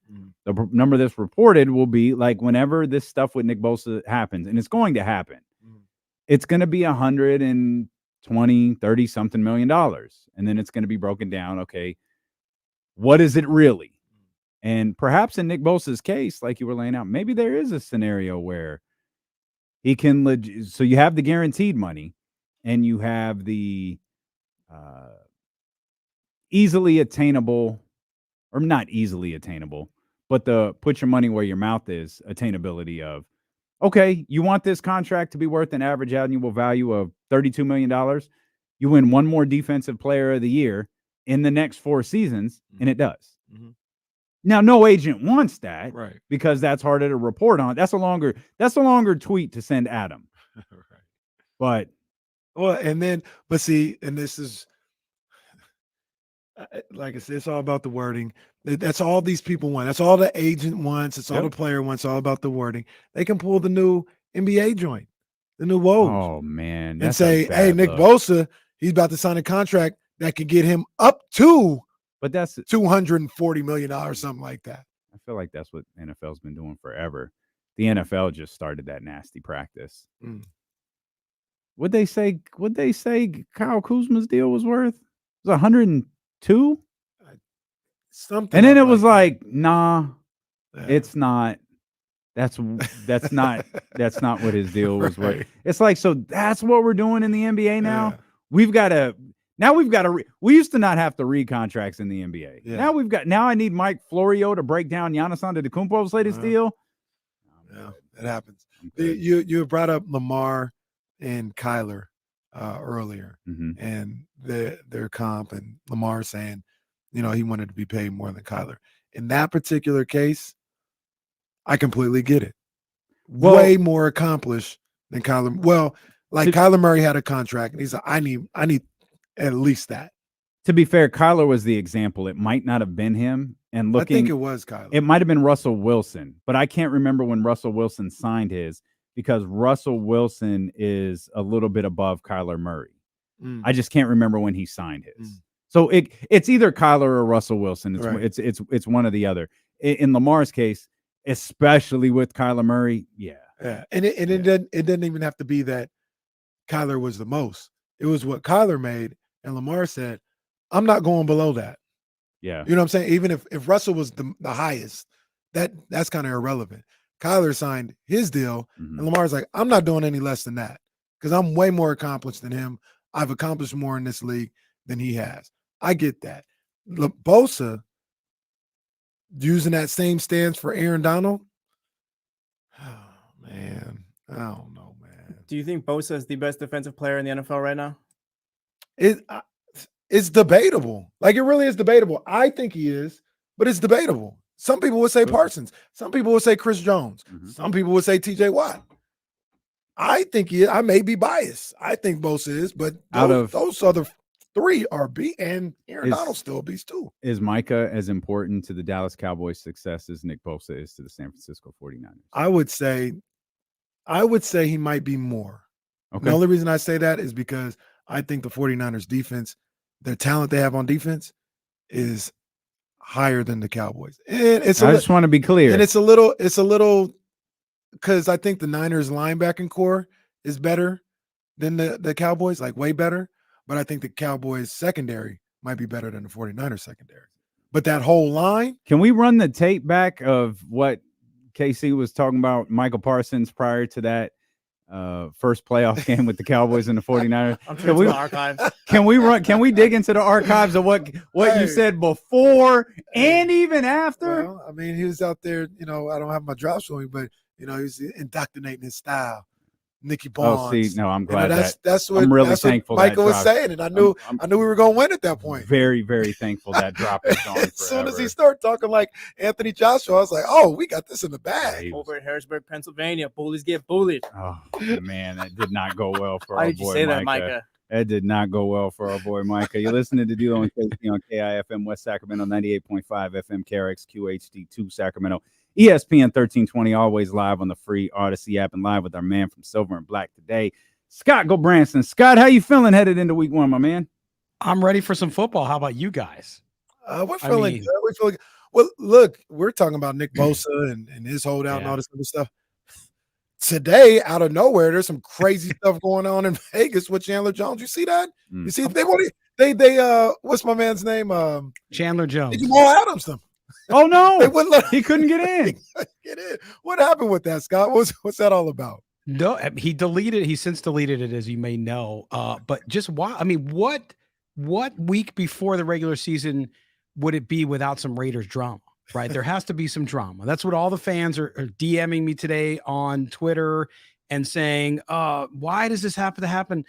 It's organizational. The owner should sell, all kinds of crazy stuff, right? But I don't know. It's very strange because Chandler Jones, to me, is sort of a key for this defense to get off to a good start because Tyree Wilson, the first-round draft pick, has been hurt coming out of college, obviously. So he needs to get some time to get acclimated. So Chandler Jones suddenly can't get in the facility. He's texting his girlfriend from 5 years ago, this stuff. It's really just strange. Well, and I immediately went, I know everybody's making fun of it, but I immediately went to, is the guy okay? Because it's weird, to go back to, I don't know how many girlfriends, it's not my business between then and now, but 5 years ago, and you're texting somebody about you can't get in the facility. You're having to go to a regular gym in Las Vegas because you can't get in the Raiders facility. It's weird. And this team's not saying anything. He's not saying anything now. So it's just a weird, bizarre situation, which is not good heading into a big divisional matchup in Denver on Sunday. Isn't Chandler Jones' brother? Yeah, he is. That's a very stable group of individuals in that, How did you that bring that family. up? Yeah, But exactly. that's the thing, D'Lo. Chandler Jones didn't perform up to where they wanted him to, and obviously his contract last year, but always been a very kind of business-oriented guy, no drama around him, always very kind of straight-laced. And so, yeah, it's just very, very odd, and the story hasn't been tracked down yet. We don't know what the heck's going on and why he was telling everybody, he can't get a hold of the GM, he can't get a hold of the coach. It just seems very, very strange. So we'll have to see how it all kind of pans out. Is he there now? He's in Vegas. Yeah. I don't know if he's in the facility. That's why nobody knows. We're all texting people in the organization saying, hey, what's going on over there? Is he there? What? And I can't get anything back so far. That's bizarre. It's really weird. Yeah, that'll. To now that you talked about and you broke it down the way you did, Scott, and had me thinking outside of it being a crazy story. Now I'm thinking I hope he is okay. Yeah, this is bizarre behavior. It's bizarre behavior. And then, in today's day and age, and listen, we all talk about it because of what we do, but we don't know the other side of that story. Like, where did that stuff come from? We don't necessarily know. It was on his Instagram channel, but you don't know. I mean, hey, people have access to your phone so who knows what happened? Right. But we need to see the other side of the story. But either way, like you said, Casey, it's just bizarre. Well, it's also like there's a situation with Chandler Jones. If there's a situation with Chandler Jones and the New England Patriots, it's like, oh, okay, we'll get it figured out. Situation with Chandler Jones and the Philadelphia Eagles. This is weird. We'll figure it out. Situation with Chandler Jones and the Las Vegas Raiders. Everyone's immediately like, oh, my God. Yeah. What is Josh McDaniels doing now? Right. What is Mark Davis doing? And like Scott said, they've been on their best behavior all off season. Like nothing wrong has happened. They've been very calm. And for this to happen the week before game one. Yeah. And in the messages too, guys, he mentions that he needs to go meet with Antonio Brown and Aldon Smith. Oh, don't do that. Those are the two guys you don't want to ever meet with on anything related to life or football, I would say. You know what? I'm going to make an executive decision right now. I'm going to stall the Raiders out on this one. I don't think the Raiders have anything to do with this.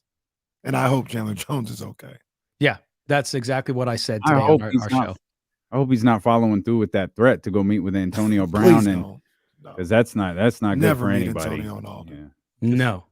The more Antonio Brown is ignored in life, shout out Cameron and Mace. This message is for you. Cameron and Mace are really big into not ignoring all the individuals we wish they would. Yeah. Scott, Raiders open up as 4-point underdogs to the Broncos this weekend. You hate the Broncos, rightfully so. All kidding aside, you're not high on the Broncos. What do you think of the spread? And, we look at the schedule. Oh, this is going to be tough. This is going to be tough. Man. Yeah. Wouldn't be shocked. Yeah. Well, be shocked if the Raiders got 1-0 with this one. Well, a couple things. One is, I'll be the first one to tell you, Sean Payton, great coach, right? Is he going to turn things around up there? I think he will. I have no doubt about that. I think his record proves that if he can get all the talent he needs there to put together the team he wants. But the two things that stick out on me, or to me, that I think point to the Broncos maybe not being as good as everybody thinks they're going to be, is Russell Wilson still doesn't look like Russell Wilson. I mean, look, I get your skills fall off as you age, so I'm not expecting him to be the guy he was 7 seasons ago. I'm not expecting that. But the way he looked last year and the way he's looked in the preseason this year, I'm just not convinced. I hope he does well. I'm a big fan of Russ. I always have been, but we'll see how that goes. And then you look at the rest of the team, you look at the injuries they've had, and I just don't see it. And then you look at the fact that they beat the Raiders once out of the last 7 times. So, the Raiders have an edge there, and the Raiders haven't been a great team. So it's not like they've been going up against a superior team. So I think the 4 points makes sense, clearly, being on the road, and it's not an easy place to play. So I think it'll be a close game, and I could go either way by 3 points, no doubt about it. Yeah, I look at the Broncos a little different than both of you guys do. I don't look at them as like Super Bowl contenders or even in AFC West contenders, but I do think they're going to be improved. I do think Jesse, go get the Russell Wilson jersey ready for. Definitely not getting one of those. Definitely not getting one of those. I can't wait till he retires. That's what I'm looking forward to. But I one of the things that sticks out to me about this Broncos team is the stat last year. Where what was it, if they would have scored like 16 points or more every game, they would have been like 10-5 or something like that. Crazy. Nathaniel Hackett, I would not have done what Sean Payton did. That was completely out of line. But he wasn't wrong. Yeah. Okay, Nathaniel Hackett was terrible last year. You're not supposed to say it. Right. We're supposed to. Right. And I look at that situation, and I look at like moments too, right? They had a terrible season. The sense of urgency that they're going to have going into this week 1 game. Like this week 1 game is going to be everything for them to prove that they're different, that Sean Payton has this team going in the right direction. I just think it's a tough spot for the Raiders week 1. Yeah, it could be. And I agree with you. You look at the defense still for the Broncos, you look at up front, they're still very formidable. Not great against the run though. And the Raiders have Josh Jacobs. So we'll see how they scheme for that and how they plan for that. Sean Payton's obviously good at that. So we'll see what he does. And their offense, I'm worried, not only Russ, but then Jerry Jeudy's probably not going to play as far as we know.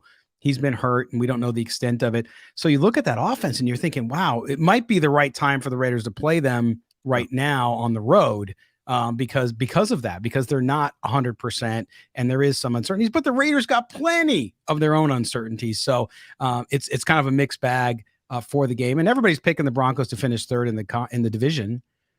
So we'll see how those two teams net out over the first, I think 3 or 4 games. I think we'll have a better sense for it.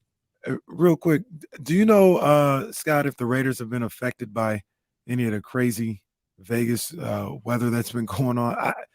Wasn't there like some flooding going on? I know they practice in Henderson and everything, so it's a little ways away. But have they been affected as far as their preparation for this week? But to your knowledge, no, they have a great indoor facility there in Henderson, right on Raiders Way, so they can go inside. I've not seen anything about issues there. There was a leak in the roof at Allegiant Stadium when UNLV was playing on Saturday, so they had a little bit of a leak, and it was pouring. Some water was pouring into the field. But the Raiders, as you know, play on natural grass, which is rolled into the stadium right before game day. UNLV plays on turf. So it didn't really impact anything. Of course, they had to fix the hole in the roof. But I do know my son, who's in college there, could not get to work because they had a flash flood down the street and literally for 2 days couldn't leave because the water was so deep. So yeah, it's been crazy, but I've heard no ill effects. They did have a couple days off with the holiday as well over the weekend. So for some of it, they didn't even have to be there. You can't tell me that Beyonce didn't tear the roof off of Allegiant Stadium. That's you the saw story. it firsthand. That's the story I'm going That's with. what's going on, that Beyonce tore the roof off Allegiant Stadium. Oh yeah. Though I should have been in LA where Kendrick Lamar was and everybody And else. didn't Diana Ross? Oh, see, Yeah. if you had to make me choose, I would have gone with Kendrick as well. Yeah, I blew it. I blew it, Scott. As much as Beyonce would be nicer to look at, don't get me wrong. You misunderstood. Kendrick came out at Beyonce's concert. Oh, he did. I thought he was yeah. playing the same time in LA. No. You had to make a choice. Kendrick showed up for Beyonce on her birthday. Yeah, as did Diana Ross. And I think Lil Durk was there too. For God's sakes, like everybody turned out. Just had Kendrick and Diana. He performed at 8 before anybody was there. What are you doing here? If the Raiders are going to be successful this year, what's the number one thing that has to happen? Their defense has to go from 30th in the league to mid to high 20s. Because offense, to piggyback off that, just for a quick, was like 12th, 13th last year? Yeah. Wow. With not a good year from Derek Carr. I mean, that's self-admitted by him. So, yeah, I mean, listen, I think with Jimmy Garoppolo, with the weapons they have on offense, they should be right there again. They should be top 12, top 10, maybe, depending on if he stays healthy and everything goes well. But then can the defense stop anybody, especially in that division? You and I and the guys here, we talk about that division all the time. Patrick Mahomes, Justin Herbert, the highest paid player in the NFL now. And then Russell Wilson. If Russell does come back and has a resurgent year and the Broncos are better, boy, you better learn how to stop people in your own division and then forget it. The AFC is so stacked all the way across. And so you're going to have to face those teams. They got to play on the road against Buffalo in week 2. I mean, it's a tall task. So I think the one thing that has to happen is that defense has to improve greatly. Doesn't have to be a top 15, top 10 defense. I'm not saying that. They don't have the talent to be there, but they need to get all they can out of the improved secondary, the improved defensive line, and they need Max Crosby to have a big year, and they need Tyree Wilson, the draft pick, the young rookie, to get up to speed really quick and also have a good season. Mentioned about the offense in 12, 13, something like that. Here I am caping for Josh McDaniels again. He's an offensive guy. Yeah. Like he did his job last year. Yeah, but I don't think, Scott, and you weigh in, like, because you're cape right now. Here, I don't know why. Like, I'm sorry. You're cape I'm right not now. ready to write them off. That's all I'm saying. Your case for Josh McDaniels is really strong lately, but It's not ready to write them off. I mean, Scott, tell me if I'm wrong. Part of Josh's issues aren't just the X's and O's and football stuff. Like No. he doesn't relate to people Well, very well. That is an issue. Well, that's been the story. But I will tell you that every indication this season, he's got his guy. You know, sometimes you have to, I think last year, inheriting a lot of the players that he had, for whatever reason, it didn't click. I mean, we know that. You just listen to what Darren Waller said after he went to the Giants. Same thing. He didn't say anything derogatory. He just said, hey, yeah, we weren't necessarily on the same page. So there seems to be in the building now more guys that are in that mold who like McDaniels, who buy into what he's selling and the culture he's building. And so that might change a little bit. But to me, he had coaching malpractice several times last year. I mean, guys, remember, they blew 5 double-digit leads in the second half. 5. It's an NFL record. So that to me is coaching. That's game management. That's getting too conservative as you go down the line instead of trying to put a team away. And so that's what he's got to overcome. And so for me, when I look at it, my skepticism around Josh McDaniels is about that. Are we going to see him? You can't blow leads. You cannot blow leads in the NFL. You got to put your foot down on that gas and take that opponent out because they can come back. Everybody's talented in the league and you can't take anything for granted. They took the Arizona Cardinals for granted last year and blew a 17-point lead in the second half, right? So to me, that's the bigger issue. Yeah. To paraphrase the great Trent Dilfer, you can't blow leads in the NFL and win. You You can't do that. Smart guy. Smart guy. Yes, indeed. Fresno State, baby. You can't lose games in Valley the NFL champs. and win. And he's right. I mean, I've heard You can't get less points than the other team and win, right? no one's disputed it. No one's disputed it. Scott, great stuff as always, man. We're happy that the season is finally here. And the next time we talk, we'll be talking about a football game that happened. We'll have some results. I'm looking forward to it, fellows, and always a pleasure being on the air in Sacramento with you. Scott, we appreciate you, my man. Thank you, brother. Take care.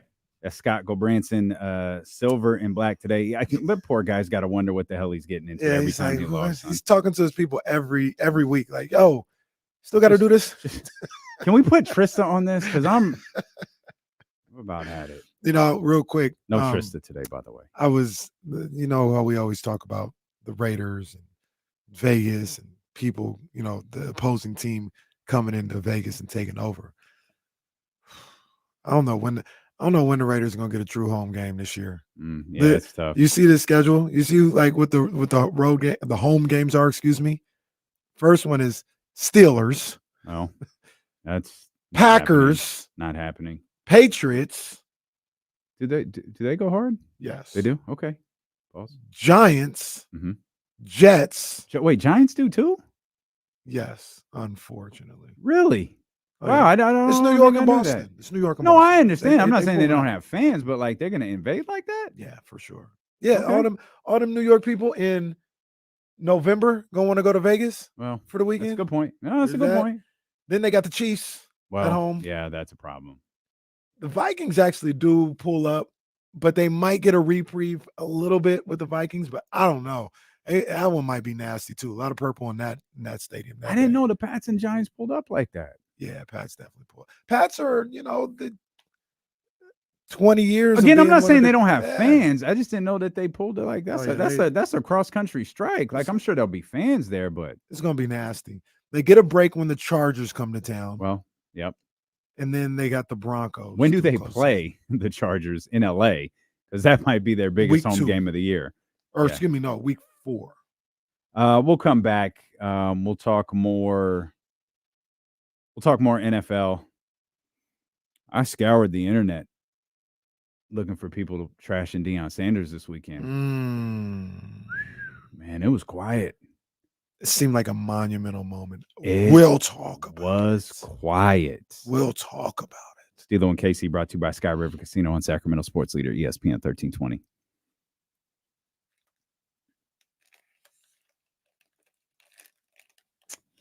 Yeah, that's fine. Yeah, that works.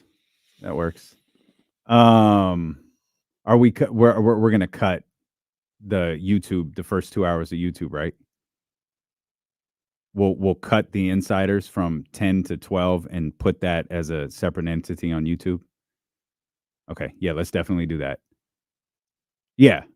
So cut the whole 10 to 12 hours. So that way there's a separate insiders feed. There's a separate D'Lo and KC feed, and just yep.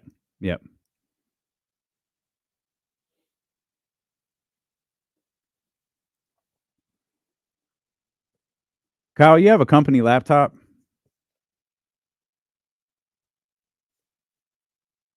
We got to get him the Twitch login. It's always such a freaking headache.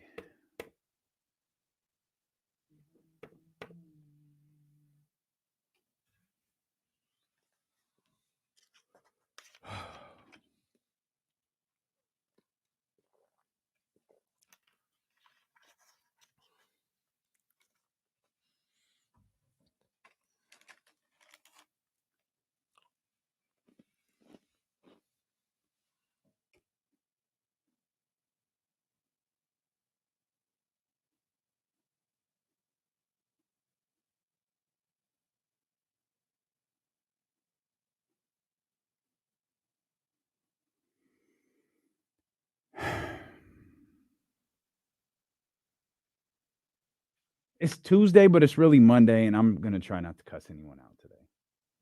It's a good day. It's a good day. For sure. Not going to cuss anyone out today. Yeah, Dr. David, we're going to talk about it, man. Very good stuff. Yesterday, big Sunday vibes. Yesterday was moving too fast. The build stuff. I had to go out to IKEA. Just moving a little too fast for my liking. I got a fraction of the things I needed done. And I waited till yesterday to do them all. Like a jackass.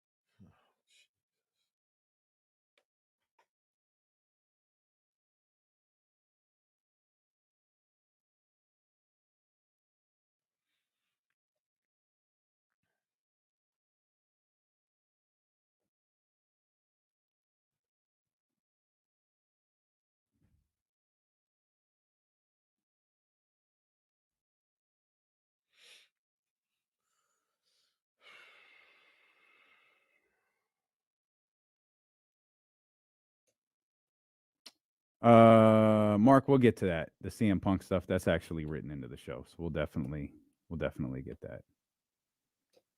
What the hell? Yo, who invited this dude into the chatty house? Kamara took his jokes from the text thread over here to YouTube, youtube.com. And when you talk about Kamara and you say his name, say it right. Say TV's Kamara Williams. You seeing me out there on Orlando 6 News? That's old hat. That's old hat for Kamara. Like that, you just learn when you were around him. He that dude. Looking very sharp too, as always. That's what he does. I ask him, hey, can you send me? You have to throw stuff at him to get him. Hey, send me a link. Like where you get that from? He's like, you with t-shirts. Oh, they're out of business. Oh, you can't. Hey, come on, man. Hey, come on. Where you get your suits? Oh man, I got a guy that it would be too much. It'd be too complicated for you to buy from him. Like it's cool. Menswear. I heard Men's Warehouse is solid though. Men's Warehouse. It'd be too complicated. 906-909-1320.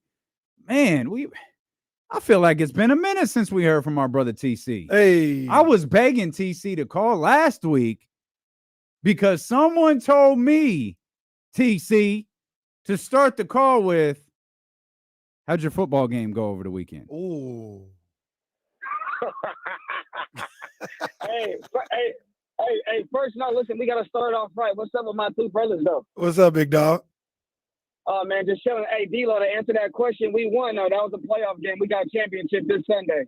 Ooh. Was that like this past weekend it just ended? No, it was the weekend before because we was off for the Labor Day. Okay. Look. But wait, TC, is this? Are you playing or are you coaching?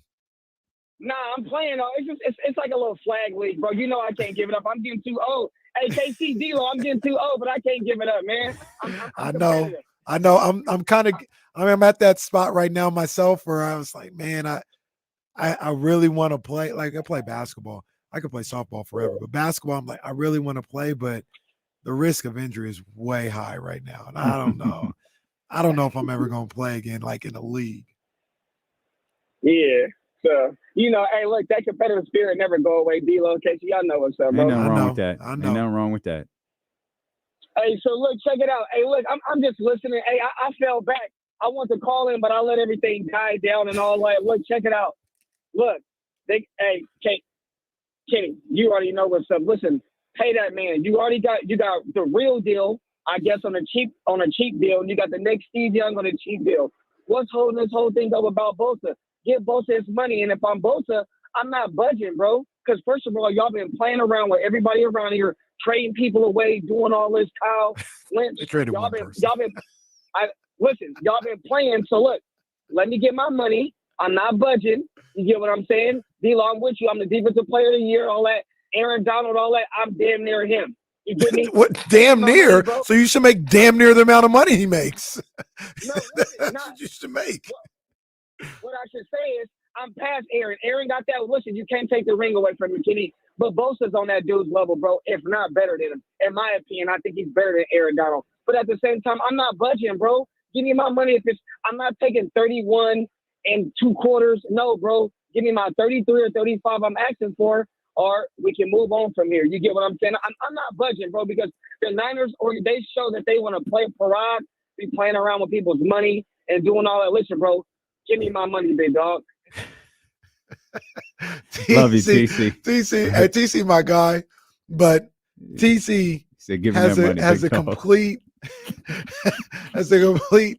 unbiased, a complete biased outlook towards anything King involving that front office. Yeah. Like he's going to be against them no matter what right now, especially since they're trading everybody left and right. They traded one person. But that was his guy. He traded his guy. Look, man, when it comes to Nick Bosa, 916-909-1320 if you want to get in on the conversation. When it comes to Nick Bosa, I understand that. But here's the thing, and here's like where like I would go back at TC just a little bit when they're like, yo, stop messing around with him. Pay this man his money. They're giving him a boatload of money, reportedly, allegedly. Like they're not being cheap with Nick Bosa, I don't believe. Mm-hmm. They may not be meeting what he wants, but they're not offering him 25 annual salary, and he's asking for 32. Like, bro, we're giving you $30 million a year. GC give that man 35. GC said, get that man $35 million. Whoa. It's like, what should they get it done? Should they find a way to get it done? I agree, but let's not act like the Niners are being cheap with Nick Bosa. They're not being cheap with Nick Bosa. Yeah, not to go all, Oliver Stone, JFK here, but okay. You think Jerry called Jed and said, "Don't you dare," because I got to pay this same contract in a year. Don't you dare do it. You hold the line, Jed. I'm not. You hold the line. Against that. I'm not against that possibility. You got that nice shiny Super Bowl coming your way in a year, don't you? Don't you do it. A possibility. I do believe that stuff happens. I do. Yeah. I absolutely believe that stuff happens. Yeah. Well, hell, I thought the agents and the owners were in cahoots on Lamar. I still believe that to this day. That's tough. That's tough to argue. But if I was Jed, I'd be like, all right, Jerry, I give him 30. You're still gonna have to give him 32. Like it's like the same conversation. Like if I give Nick Bosa 32, you're gonna have to give Michael Parsons 33.5. If I stay at 30, the fight's gonna be that's the other thing. That's a huge increase for Micah too. Like and that kind of resets, and this is something that the NFL does not like. That resets the market for that position group. It's no longer the 28 million that TJ Watt had and the incremental increases that could come from Nick Bosa or Michael Parsons. It's the monumental reset of the Nick Bosa, Michael Parsons contract that set that position from 28 average annual salary to, I guess in this case, it'd be anywhere from 31.5 to, it'd actually be like 31.7 to 32 and upwards. Yeah. Which again, it's a reset of that market. He also could have called me like, now, Jed, I just took on some of this money when I took Trey Lance over here. I gave you that 4th rounder. That's your, that. That's your Jerry impression. Yeah, that's pretty good. Oh. Have you ever done? I've never done. Have you ever done an impression that you didn't think was really good? I'm sure I have, but not this Jerry one. Now, Jed. No, I took Trey Lance and I gave you a 4th rounder. That for being fair about the situation, Jed, I gave you a lot in that situation. That's worse than your. So if you want to be fair to me, then you need to go ahead and make sure Nick Bosa doesn't see that 33 million that he's trying to get. This is like 90s Jerry Jones. Yeah. Like Jerry Jones now. You need to do like 80s Jerry Jones. Come on, we need to draft him. We're gonna trade for Trey Lance. Yeah. Like you throw a little rasp in there. That was kind of a coherent Jerry Jones. You need the the slightly. I just want to win so bad. You know, it'd be So great bad. if Jerry showed up like with dyed hair and a mustache, like Vince McMahon did, because him and Vince McMahon, they're mirroring each other a little bit, and you're starting Are to they see the same age? that Jerry is getting a lot of plastic surgery, and you could see his face looking a little kind of not normal. Jerry is currently 80. I don't think Vince is that old, huh? Vincent Kennedy McMahon is currently 78. Damn, 78. Just turned 78 on August 24th. Wow. I need Jerry to come out with that mustache that Vince had when he sold the company to the UFC or whatever it was. Dude would look like the ultimate supervillain. Oh, he did. Like, did that sale even happen? Oh no. Did that happen? Did that go through? Does anybody know? I know what did happen, and boy, did the haters fall quiet. What is so fascinating about Deion Sanders is not just the amount of haters, but the hue, as Jay-Z would say, of the haters.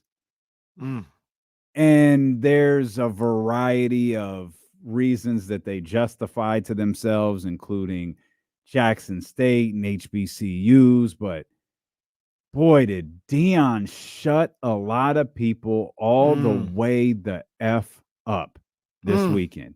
And it's not just the final score that did it. You watch those pregame videos. You watch those postgame videos. Not of him at the podium, which I did watch all 12 minutes of it. Shout out to whatever Colorado radio television station put that up. The Sean Cunningham of Colorado, if you will.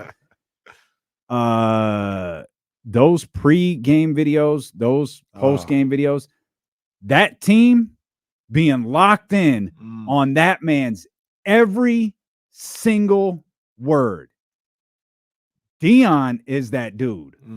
Whether y'all wanted to believe it, whether y'all liked it, whether you think he deserved it. Leading is about getting people to follow you. Those young men, they followed him. Yes. They believed everything he said. When they had the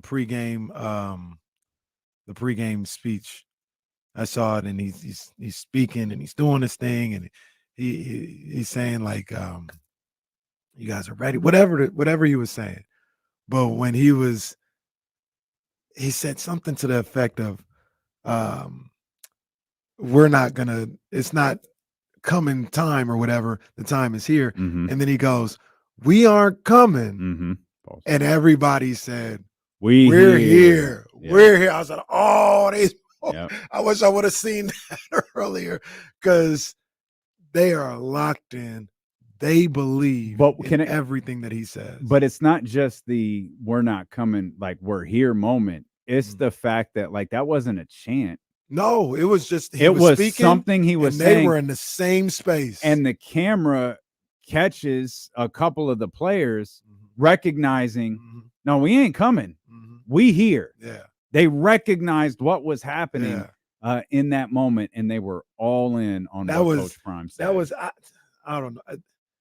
I have that on. I retweeted that. If we could pull that up, I think we got to hear that, man. Because just when I heard him saying everything he was saying, I was like, man, this is some good stuff. And that moment though, when he says, because he'd been saying that like all week, or said it during his press conference, like, we're not coming, we here now, or whatever.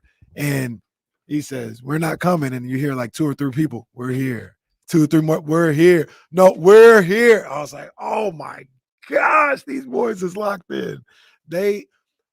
I was very upset that he left Jackson State, just for, I wanted because to of see what it meant for Jackson State. Absolutely, what it meant for HBUs and everything. I was very upset that he left. HBCUs.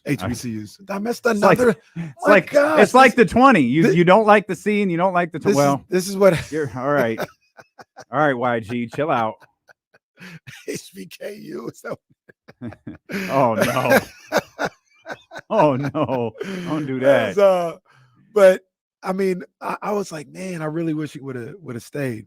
But I remember I watched his video he was, people were following him around. He did a video of just saying goodbye to Jackson State. Everybody that was in the football program and that was, from the starting, well, not quarterback, but one of the football players all the way down to the student assistant that brings the Gatorade, right? And they were so grateful for the time they spent around Coach Prime. And they loved every second they were around. And they knew he had to go too. They probably knew before us this wasn't going to be forever. But they just went around the room talking about, man, thank you so much for what you've done here, for what you've done for me, this experience. They were so grateful. And that kind of shifted my whole outlook on Coach Prime going to Colorado. Because if they were grateful and they could understand he did his job and it was time to move on, I need to move on and let him do his thing in Colorado too. And I bring that up because in one game, it's just one game, but it feels like that same impact has already happened at Colorado for the people in that organization and the players that he has on that team. This made me want to get some Colorado merchandise. I can't lie. Also, that's a really unique shirt. Yeah, Prime's wearing he's cutting the sleeves, kind of loose. Maybe he he did that on his own. Yeah. Here's Coach Prime.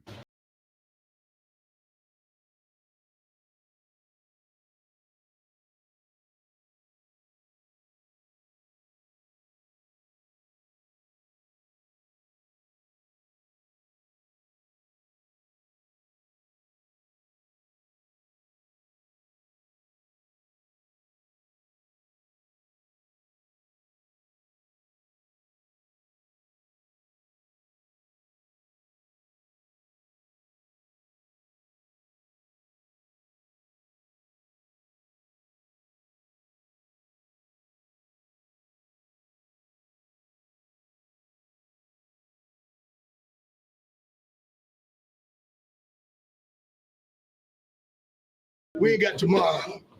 We got now. We ain't got next. We got now. We ain't coming no more.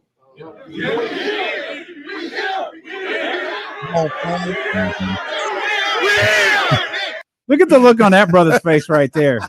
Hey, tell me my man is not ready to run through something for his coach right now. Look at my man. Yo, look at my man. He ready to look at my man right there. I don't want to have to block him. Yo, that brother right there is a first-round draft pick because of this speech. I'm not gonna press our luck anymore. I'm gonna stop playing right there. I'm just gonna look at my man. I ain't taking my man off the screen. Look at that. You telling me he ain't bought into everything Deion is saying right now? On, man. That's a grown ass man right there. That dude might be 30. He might be. Come on, he man. might be. So but he ready to go. So I'm watching that game, and mind you, I don't think I'll be doing this anymore. But KC had a great weekend with the bets. Had a great weekend with the bets. It was a third person reference right there. Yeah, Boy, KC had a great weekend with the bets. Must have been a really great weekend. Man. Went 5-1 this weekend. Okay. The only one was I had TCU -20. Wow, look at you. And I'll tell you this, that'll never happen again. Karin J. Caraway. Wow. That'll never happen again. And I watched that game, phenomenal game. Like, this was a hell of a way to start off college football Saturday. 9 a.m. out here on the West Coast. This was a phenomenal game. And I watched that game, and we'll talk about Shador too, because oh my goodness. Oh my goodness. Was it 515? Yeah. Was that the number? He had at least 510. I'm gonna say 6 to 8 passes that he dropped in a bucket. I said, this is a perfect pass. He looked phenomenal. Phenomenal. So we'll talk about him in a second. But I watched that game, and then I heard Coach Prime talking after the game. And then I look back on what Travis Hunter did and his snaps and playing both ways and all this other stuff. And I say, yo, 2 things I came away with on that game. Number one, Deion Sanders is going to play for a national championship in 2 years. It's happening. Okay. It's happening. Okay. He's getting all the players. It's happening. He's playing for a national championship in 2 years. And the other thing is the aura that this team possesses. They have the potential. They have the opportunity to be this generation's Fab Five in basketball, Georgetown in basketball when Ewing was there, Miami, the U, football. This team has the ability to be that type of team for the generation. And what I mean by that, this is a team for the culture. Mm-hmm. This is a team that the culture will back, regardless of who you're affiliated with right now. Like me, Michigan, bro, I rock with Colorado. Everything about Colorado. I'm getting that kid's jersey. I don't know who that is. I'm getting that brother's jersey right there. Everything about Colorado, I rock with. They have that potential to be that type of team. This generation's Fab Five, Miami Hurricanes team. This is they got to keep winning though. They absolutely have to keep winning. That's what it boils down to. That's what I say. Potential. They gotta keep winning. I think they got Nebraska. I think coming at up home. this week. That's They must should see win. TV. Yeah, they should win that by 90. I was scrolling through someone's timeline, the national writer, just looking to see what's out there. I actually liked his response. What was his response? All I see is I get the impression that my man Karan is just podding. Like he's looking for ways to get attention on himself. And if that was it's just weird because I don't know what to do with Karan. Like I think he does really, really great work. He just he jumps out the window sometimes. I thought the Mike Brown piece he wrote was just incredibly offensive for a dude who, dude, you don't have no idea what's going on out here. Like, don't talk about the impact of a coach. I ain't seen you at a practice. I ain't seen you at a game. I ain't seen you in none of that. But his vendetta against Deion was super odd because he left an HBCU. And it was almost as if all of a sudden Prime was anti-black because he left an HBCU. And like that, I had a problem with. And it's that jumping out the window thing that you talk about right there.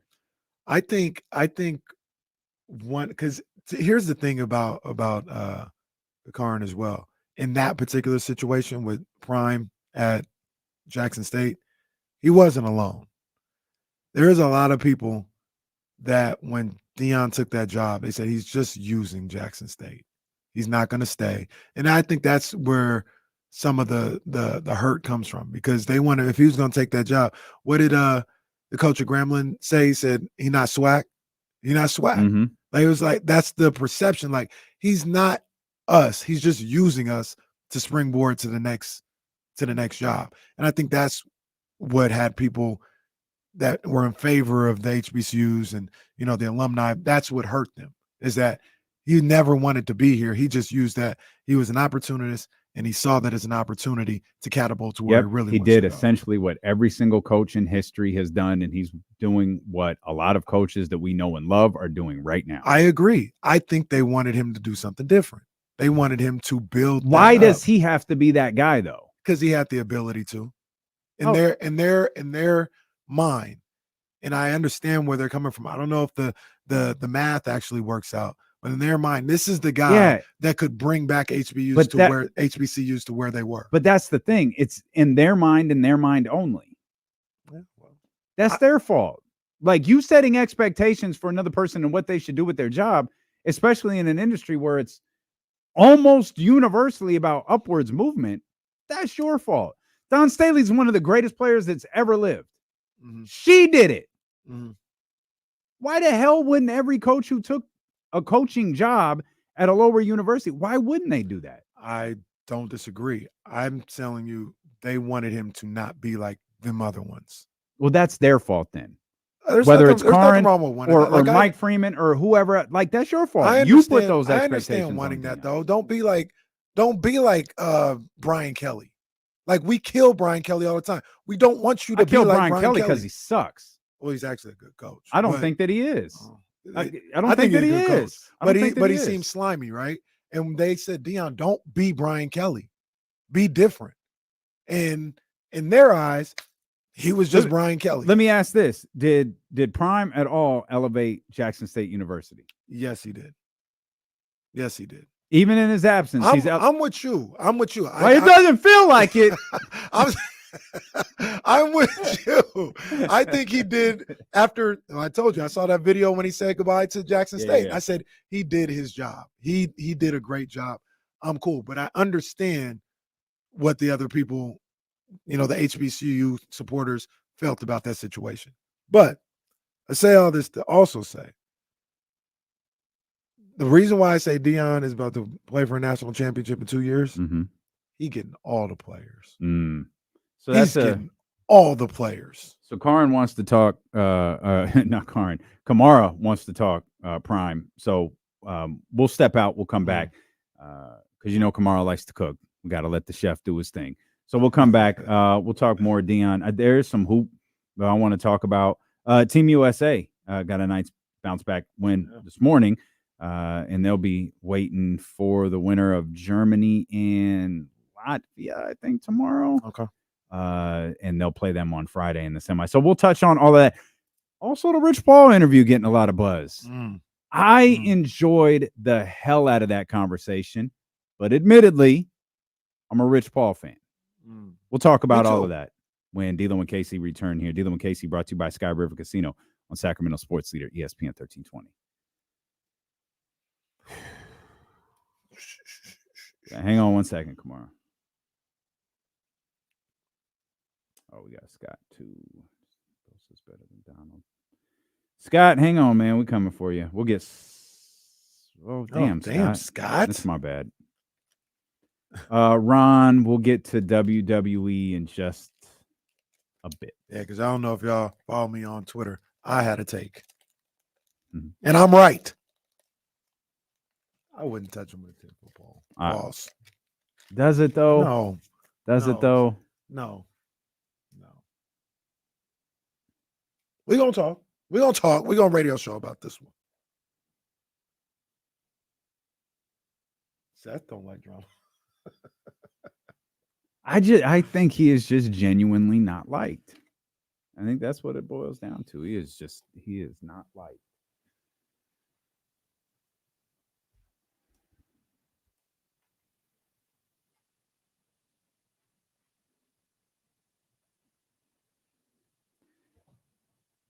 Should get these pictures posted.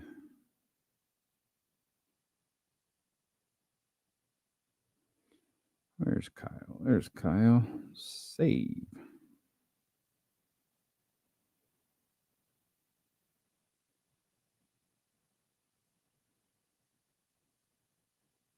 You know what? That feels like so long ago. I guess we didn't talk about that. That happened on Thursday after the show. Yeah, we really didn't. Why am I the only one smiling in this picture? Jesse's not even looking at the camera. You told us not to. Well, no, because Kim was taking 4,000 pictures. I thought we were on to something else.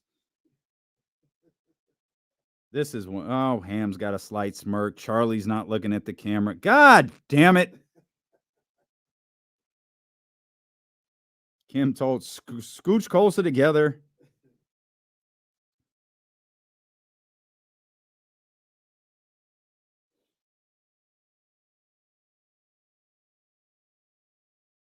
James is literally smirking in every picture. Every single one. He doesn't know how to do a meme up, man. It's not his bag.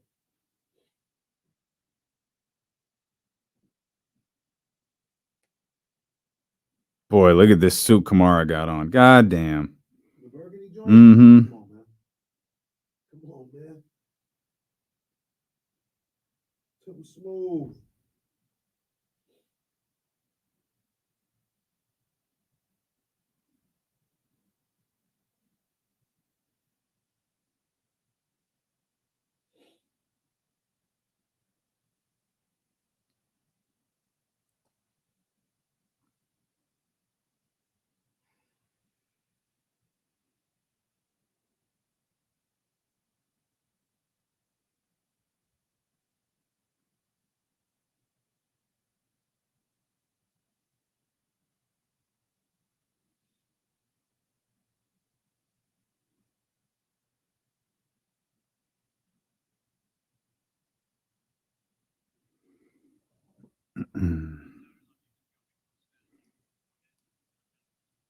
Yeah, whenever you're done. Yeah, that's fine. Whenever you want to post it. Yep. I would just post it now.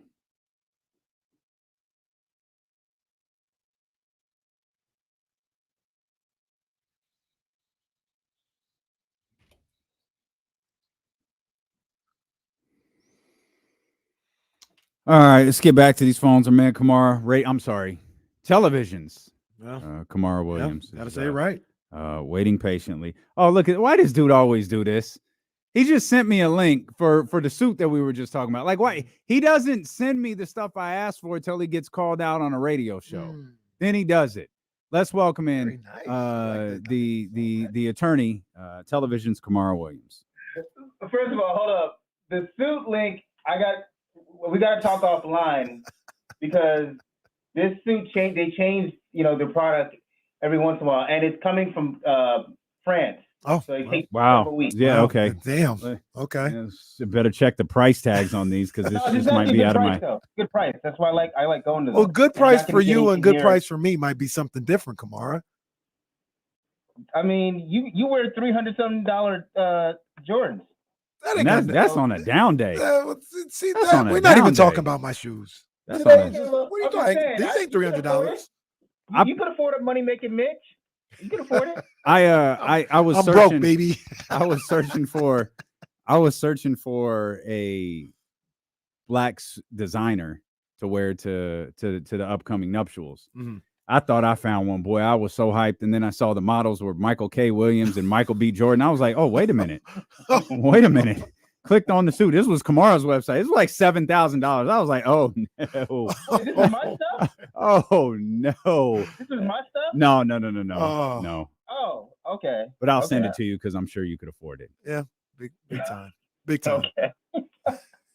No, man. So, a couple things, man. About the Deion. One of the things that we have, from an HBCU culture, is that feeling like a lot of people don't respect, the environment and the culture. You even saw some people saying that, Shador's not going to be able to compete on the, Power 5 conference level because it's a JUCO. And so, there is some of that insecurity there of feeling like, people don't respect HBCU football, HBCU culture. And when the coach was saying that he's not SWAC, it's because a lot of people don't value that SWAC, or they don't value the players. And you saw, and I think the last draft, there was not a single person drafted from HBCU, right? Mm-hmm. And that's ridiculous to me because, okay, we understand that D-line and offensive line is what makes, Power 5 conference football different. But Shador even said that the speed's the same on the outside, the same speed, the same amount of talent.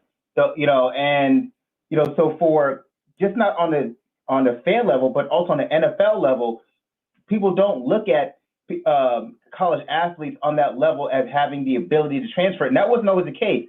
You had, great Hall of Famers that came from HBCU colleges. So I think sometimes when you're seeing that vitriol towards Deion, it's because of that thing of you're just like the rest of them. Now, I don't agree with it. I think, Deion's never said he was always going to stay as HBCU coach, but it was just always feel like, we were just now starting getting that recognition, and then you left it high and dry. And you saw that FAMU, may not saw FAMU beat the brakes off of Jackson. Yeah. And so there's always some rumbling see, this is what we're going to say now. Jackson going to come falling back down, but that's not on Deion. I mean, he was going to end up leaving anyway. Do you? So, I want to ask you real quick, Kamara. Being in touch with the HBCU culture, the way you are. So, I think that you hit it on the head. That's kind of what I could gather too, is that people wanted him, and I'm using this guy as an example. They didn't want him to be Brian Kelly, like the ultimate opportunist. They wanted him to come to the HBCUs and be part of building it up. And when he left, it was, you're just like the rest of them.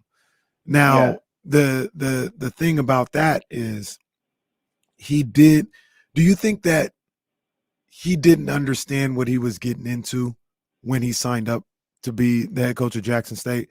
He looked at it like, I'm going to do this, I'm going to do well and bring notoriety to it. But he didn't understand the passion that some people would have for HBCU and the way they would feel scorned if he left? I don't know if I maybe not the vitriol of leaving, but I think he did know, especially being here in the South.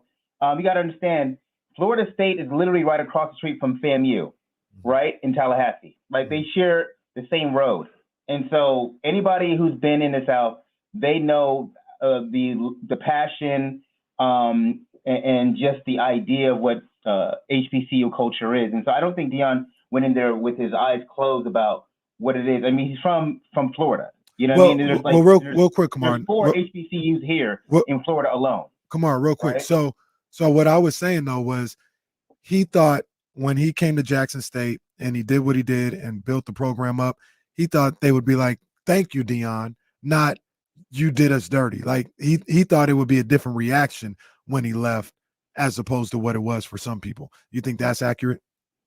I do think that's accurate, but that also speaks to an ego of a man of Deion's caliber, right? Because nobody with any ego is ever going to think they've done anybody wrong. That's in business and in life. That's not to be, take any shots at Deion. I love Deion, but I mean, you've met people with big egos. Do they ever walk in a room saying, "Yeah, I expect people not to like me for my decisions"? Chances are that's not the case.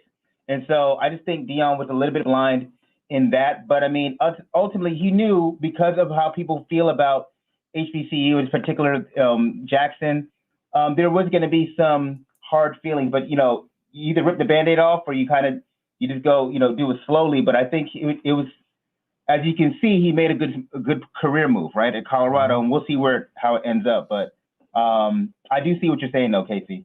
He's going to end up in a national championship, at least appearance. I don't know if he's going to win that game. But he's going to play for a national my favorite part about that is I think Kamara just had us on like his conference call, and he was just walking around like his 800 square foot office, putting back the hard bottoms on the wood floor, putting back a first edition in Odyssey of Hope book that he had autographed by the Audacity of Hope that he had autographed by President Obama's. Put that back in its place. Pile through these cases. Man, I'm trying to be like Kamara when I grow up. Man. We all are. That's the play.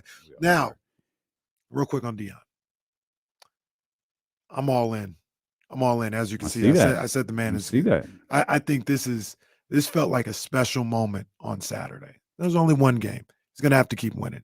There's 2 things going on. Mm-hmm. There are people waiting for him to lose. Oh yeah. And I hope he handles it well when it happens, because they are going to come out.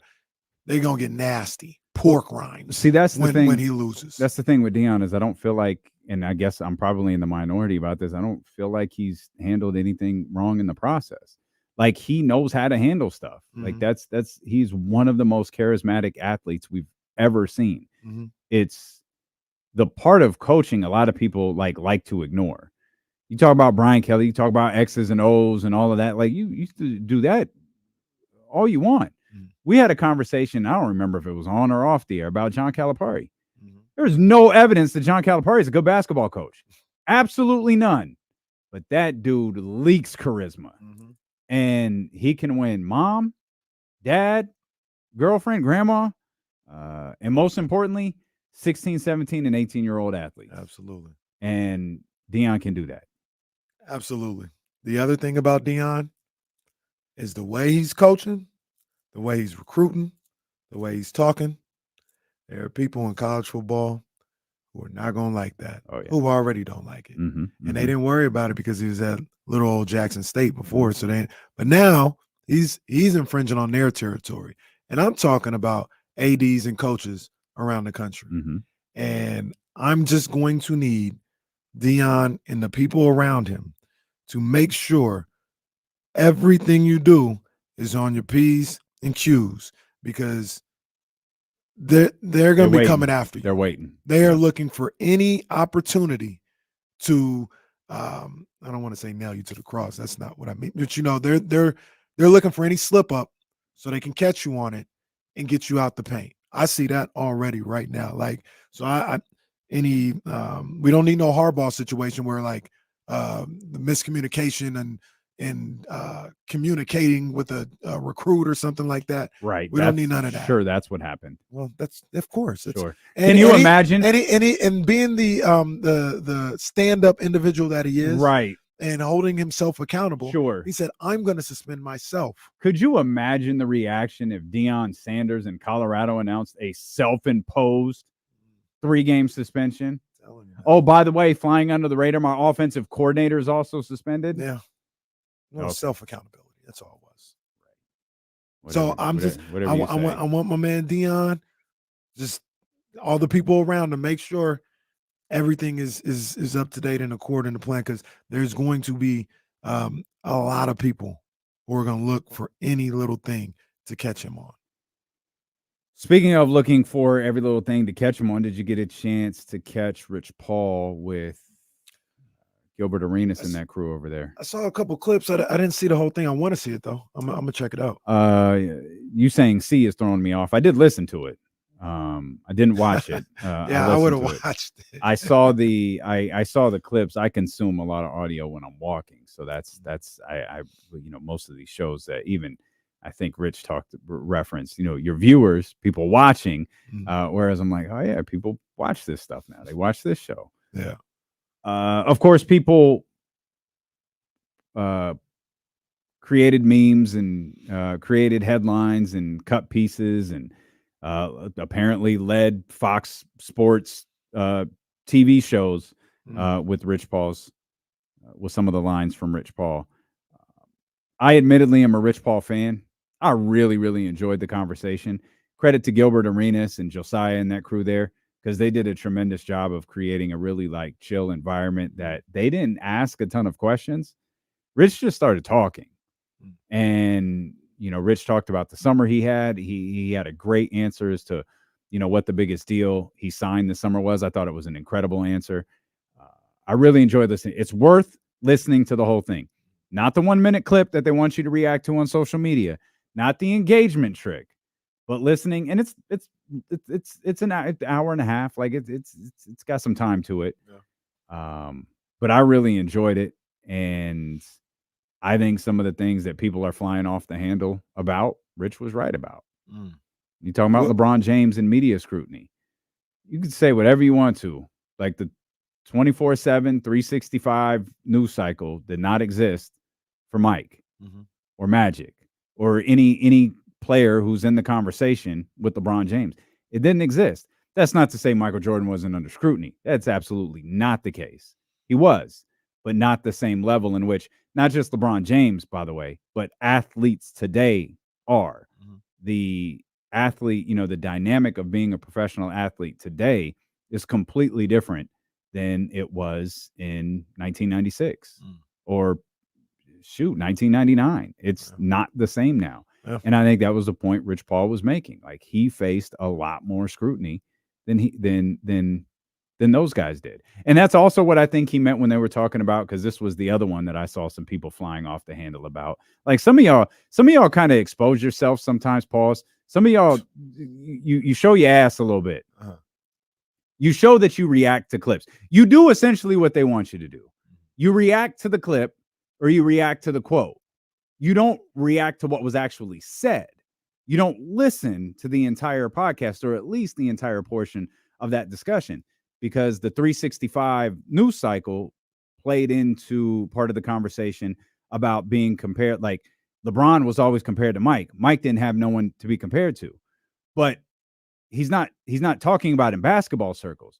Of course, Mike was compared to Magic or Julius or Larry Bird or whoever you want to be. Of course, that took place, but it took place on the local news in Chicago or in Los Angeles, maybe on SportsCenter. It wasn't a day-to-day discussion across social media or 57 different television shows and 400 different podcasts. It's not the same thing. That was Rich Paul's point. It's different. Mike didn't have to go through that with Magic and those other guys. LeBron has to go through it with Mike. That's the difference. So when you talk about the difference or whatever, and you could tell me about this. He's not. Is he saying it's different, or this is why LeBron is better? That I think that's a distinction. Like, it's one thing to be like, yeah, it's different. Like, not one person is better because of it. It's just a different situation. Or is he saying, no, LeBron is the GOAT because he had to go through this? Well, of course he's talking about LeBron being the GOAT. That's what I'm saying. That's not a good enough reason for me to say he's the GOAT. You can say it's a different time, but I don't think he said again, maybe I need to go back and listen. And maybe I'm the one who needs to do better. I didn't hear him say he's the GOAT because of this. Okay, that's just what I'm trying to figure out. I genuinely don't know. He didn't. No. He did not say he's the greatest of all time because of this. The conversation was about the different things LeBron James faced as a professional athlete versus, because again, we've been through this 1,000 times. There's only one conversation, and it's LeBron and Mike. That's it. With all due respect to Magic and Kareem and Steph and everybody else, the conversation is Mike and LeBron. And that's it. And that was the discussion, Mike and LeBron. And he just laid out things that Mike didn't have to face that LeBron does. And, as blown out of proportion as I believe that Republicans don't wear sneakers line was, imagine if that line is said today. Like, it's completely different if that line is said today. That line feels that Republicans buy sneakers too.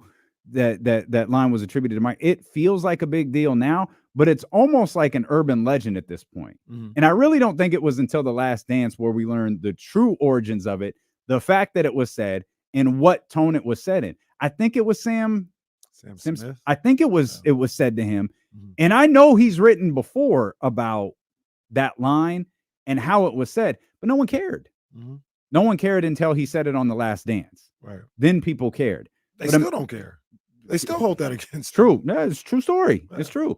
But imagine that line is said with a environment like today, a 24/7, everybody has an opinion, able to share it out with the world type of environment. It's completely different. Those are things LeBron faced. Those are the things LeBron faced when he called Donald Trump a jackass or something along those lines. I don't remember what the exact line was, but it was something along those lines. That's the origins of shut up and dribble. That line was directed at LeBron James. Right. Yeah, I mean, it's definitely more scrutiny for sure. The one thing that I would say that I think about is, while it's more scrutiny, I don't want to say things don't last forever anymore, because he's still facing scrutiny for the decision, which is the stupidest thing ever. Like, to me. You know why, though? You know why that is? At least in my opinion, it's the only thing they have to hold against him. Yeah, it's that dude is squeaky clean. It's the only thing. Oh, really blew that. God, the selfish James. It's all they have. It's ridiculous to me. But and Rich even meant it. Yeah, it was. The idea was right. There's nothing. The idea was right. We just executed it poorly. There was nothing wrong with it. Not one thing wrong with the decision. The execution, none of that. It was fine. The execution, perfectly fine. You didn't need to raise money for the boys and girls in Greenwich, Connecticut. Well, okay, there's that. Like you didn't need to do that. There's that. Them brothers and sisters ain't starving. Right. There's that. So maybe that was the one. Or was it Boys and Girls? Yeah, it was Boys and Girls Club. Yeah. Maybe that was the one thing that was wrong, but everything else was fine. I could care less about going on TV embarrassing Cleveland. Nobody cares. I don't give a damn about Cleveland. No, nobody was embarrassed. I was more angry at myself for watching Jim Gray ask a bunch of stupid questions. Everything was fine. Poor LeBron James sitting in that chair looking like he's about to throw up. The thing that I would say about the news cycle thing is things go away a lot quicker than we realize. Like, it's a big deal for 3 days and people are on to something else, and we damn near don't even remember it. Except I don't know LeBron. if that would be the case with LeBron. I think they would still try to hold him accountable for certain things if he was gambling or Republicans buy shoes or something like that. But that typically is what happens in these news cycles. While it does seem like everyone is talking about and you can't escape it for like 72 hours, they just find something else. But LeBron James doesn't cycle out of the news cycle, though. No, it'd be different for sure. There are people who are paid like $12 million a year, and they've built their platform off trashing LeBron James. Yeah, I agree. I just think at some point stuff like that becomes noise. Like nobody really cares. You see what poor Skip has to Shannon say. yesterday. I did. Kept calling Stephen A. Skip. I felt so bad for him. By the way, shout out to you. Shout out to Jesse and everyone listening. I got the opportunity to I took the opportunity to go back and watch our introduction of the Insiders because I wanted to see the Chatty House's response. And I'm very thankful. I think you caught it, but I'm very thankful that you didn't say anything and you let it ride as I welcomed James Ham and Kyle Matson, the Insiders, to 102.5. I did not catch that. Wait, when did you do that? When I introduced them. Like the other day? Yes. I didn't even realize that either. Yeah, no, Thursday. And I don't even know if anyone in the Chatty House caught it. I didn't catch it. I thought you did only because you looked up. Like I was just listening to it and I'm looking at the chat and it was like, it was past the initial introduction, right? But it was like, we're thrilled to welcome James Ham and Kyle Matson, the Insiders here to 102.5. And I'm looking at the response. And then I glance over at us, and you kind of had your head down, and you look up at me, and you let it go, and James let it go, like everyone let it go. I did. I don't know. I don't know. Maybe I did. Yeah. Well, it happens. Big day for 102.5 last Thursday. Big day for ESPN. I'm James Ham with 102.5. Here's Barbie World.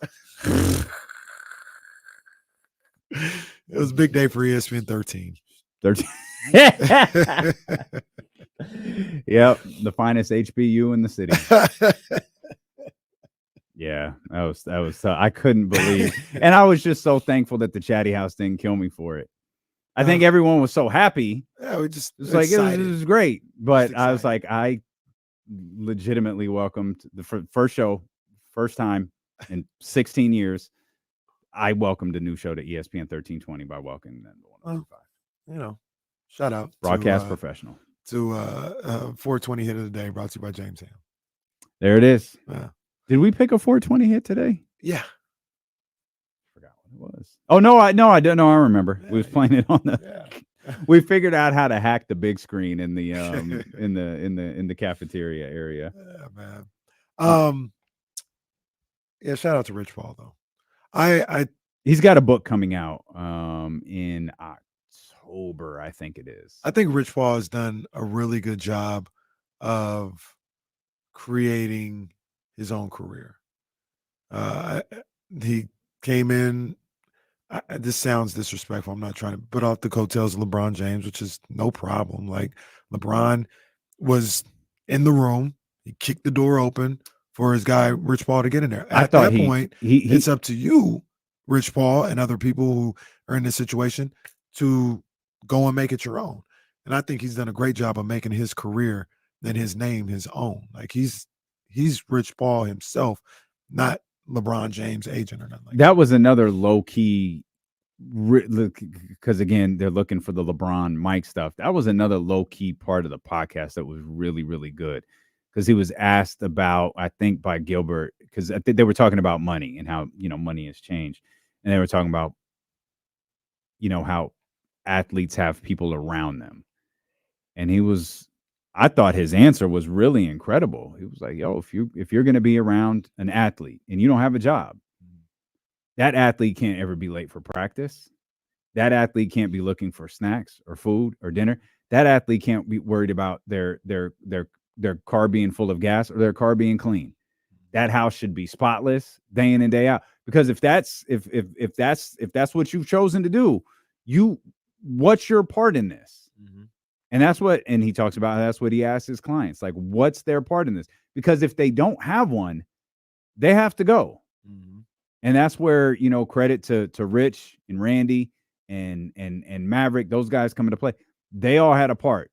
When this all started, they had a part. And Rich was the one, and Rich was the one who was like, I don't know what my part is yet, but I'm going to try to figure it out. And that's where the stuff with Nike started happening. And that's where these different internships that he started having, that's where he started establishing some of these relationships through the channels that he was able to establish with LeBron James. Yeah, man. I love it, man. Shout out to Rich Paul, man. He's doing a phenomenal job out there.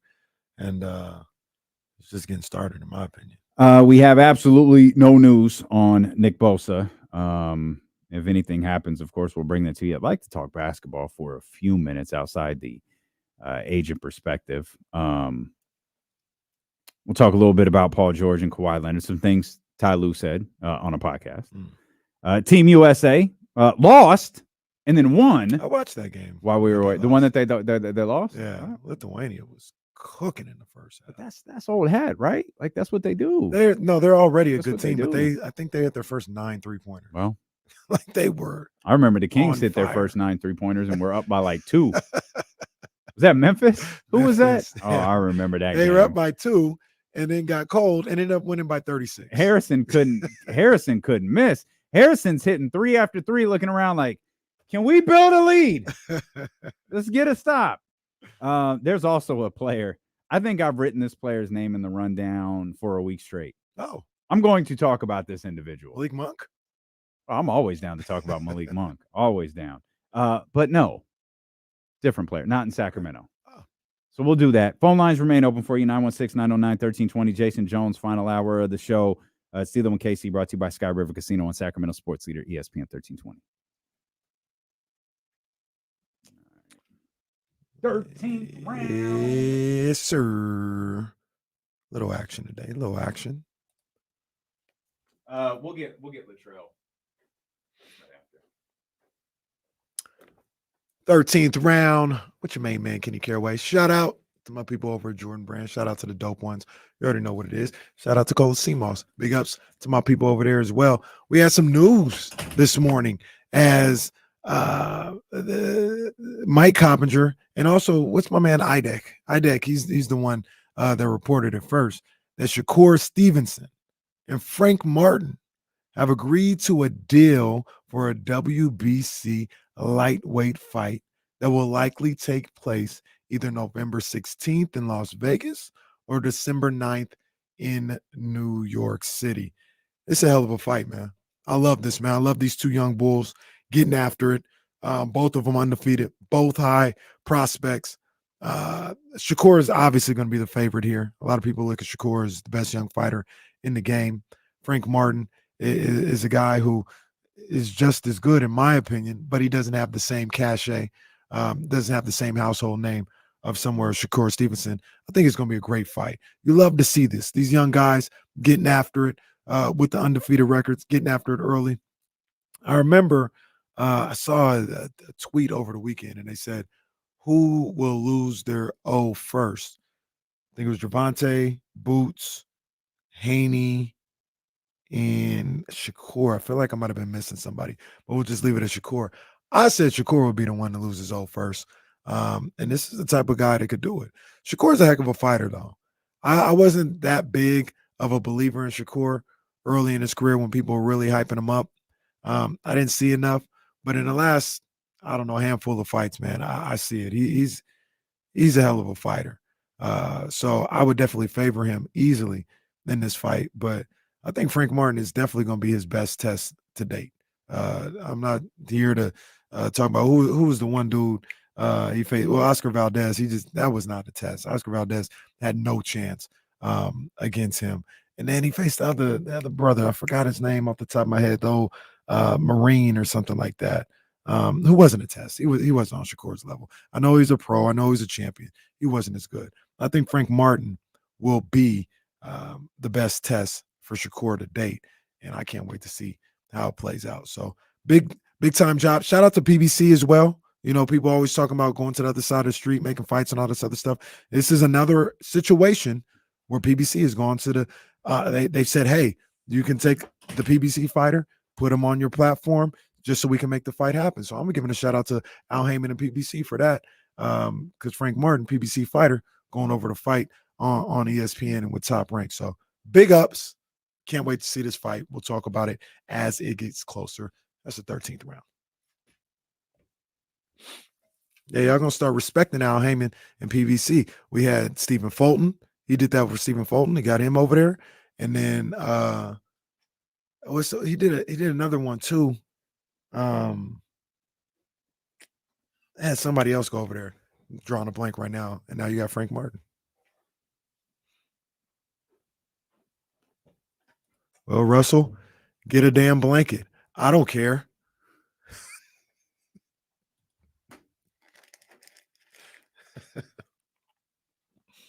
It's like 2 minutes, Russell.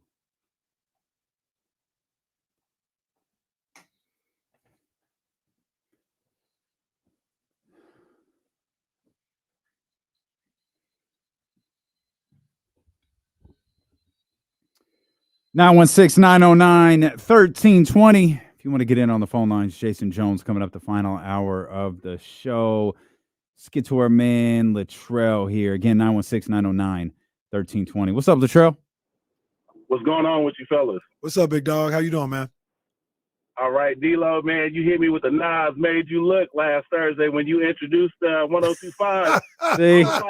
Yeah. Hey, I was like, these boys cooking like that? They got 2 channels already? Hey, I was shook. I was like, man, this really happened that fast? Boom, way to go. And then, you know what I mean? And then when you just admitted it, I said, man, I thought I was the only one that heard that. Yeah. That's it. Latrell, we appreciate you. I would have never known if I hadn't gone back and watched that video. And I just can't tell you how mortified I was. Like, maybe I did hear it. I don't know.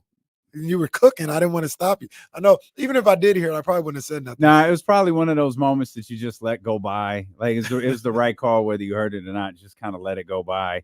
But yeah, no, that happened. That happened.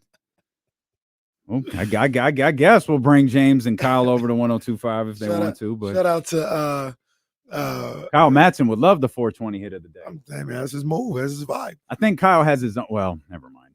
Shout out to James Ham, aka Davey D. Oh my God. Davey D, and your boy Ebro. Which you wasn't even around for that, were you? I don't remember Davey Ebro. I don't remember your Ebro boy. at 1025. Was he ever at 1025? Yeah. I don't remember that. I remember on the bomb. I definitely remember Davey D though. Okay. If I'm correct, didn't Davey D have like a lot of hair, slicked back, and a mustache? Yeah, like at one point. Yeah, I guess that's what I remember seeing him. That's back in the day when, and I guess it's still kind of like this, when like you never see the people on radio. Right. I had no idea what these people look like. Yeah. I had no idea what Marcus Allen Except looked Marcus like Allen, because Marcus Allen been on TV like his entire life. But it took a while. Like I would hear Marcus Allen like every day, and probably when I was 14, I saw him on TV, and I was like, "Oh, that's the dude from the radio." I hear him every day. It's back in the days when people still don't. This is different than 1025, though. I think people don't know. They won't walk down the street. Like last night, I was out, and nobody say, "Oh, you're on 1025." Like they don't see us, so they don't know. Well, we've also been there 2 weeks, so that's gonna take a little time. Too, yeah, but I don't think take time. I don't know if it'll change that much. It'll change. It'll change. When they gonna see us? Unless they listen to both shows, when they gonna see us? No, they gonna see us. I'm sorry. Are we not gonna be on stage at the YG show? This is true. This is true. Oh, they're gonna see us. You don't think they follow at D'Lo and KC or at Damian Barling or at I'm You're right. KG? Social media is different. Yeah. Damian Paul, you're right. Okay. I've been there. Like it does. You always, you always get to. I'll be really happy the first person who stops us and goes, "Yo, I love you guys on 1025," and maybe has no clue that we're on ESPN. Like I'll be really, really happy the first time that happens. As much as I love everyone who listens to us on ESPN 1320, as you said, you can see us. Yeah. We know what that looks like. If you know what we look like from 1025, it means you took the effort to go follow the different social media platforms. Shout out to the shorty who had the little smart ass remark to make from the picture I posted on the KSFM Instagram page. What? She said, "Hold on, let me What get it. picture was it? I took a picture at the LL show. Oh, okay. And shout out to Big Von too. Big Von pulled up on us yesterday. yeah, I didn't know he was coming through. He was asking about you too. Well, I didn't know he He was was like, coming "Yo, through. where'd they? I've been talking to him. He ain't even Yeah, here." I tried to hit him up on on Friday. He wasn't there. Oh, that's ESPN. Hang on, I managed too many accounts. I posted the picture had the caption "I need love" because I'm at the show. Yeah. And Shorty said, "Whose daddy is this? And do they want a stepmom?" So shout out to Princessia KL. I thought it was a bot, and then I looked at it like, oh, okay, it's not a bot. It's bot-ish, but it's not a bot. So shout out, Shorty. Appreciate it. Yeah, big ups to her. That was when you were at the dental office. I was at the dental office. Yeah, One of the root canal. One of the most bland arenas in America. It's absurd. They went too far with the tech stuff. Like they wanted to like make it seem like, oh yeah, like we do all this tech stuff. It looks all nice, but just in reality, they just outsmarted themselves. Again, it sucks. It's a really nice venue that makes no logistical sense. Like I've never walked onto a concourse that I can't walk around. That's the one that I literally went left and there was a wall. Like you can't go this way. That's crazy. It's awful. Like I think Jesse, you said it, but they like outsmarted themselves. I heard they have like floor level suites, right? So if you have floor seats, you have your own private area, like under the stands a little bit. Yeah, Almost the Chase Club. Yeah, but like individual, like how there's suites and you got 10 people that can be in there. Mm-hmm. There's your little, designated room for your 10 people to get in there. And they have like a wall that shows a live shot of what it would look like, what it looks like at your seats. So like if you're not at your seats, like, I can still see what it would look like if I was at my seat. Like, come on, man. Very cool, but why? I got an idea. This is just me. How about you knock some of these goddamn walls down and allow people to actually see into the venue? How about that? They're gonna do that eventually, if they can. Man, I don't know if structurally they can, but they're gonna copy Go to One Center at some point. Do it like that. Outside is beautiful. The water is incredible. Yeah. I mean, once again, everything's nice. Are nice. It's not trashy. No, it's nice. It's dumb. It's just bland. dumb. It's dumb. You shouldn't have to walk down 7 hallways to get out of it. Hallways, like actual hallways. It's a hotel lobby with a basketball court inside. That's it. Pretty much out here looking like the Sheridan. That's how it look. Look like when we went to go interview Pilo.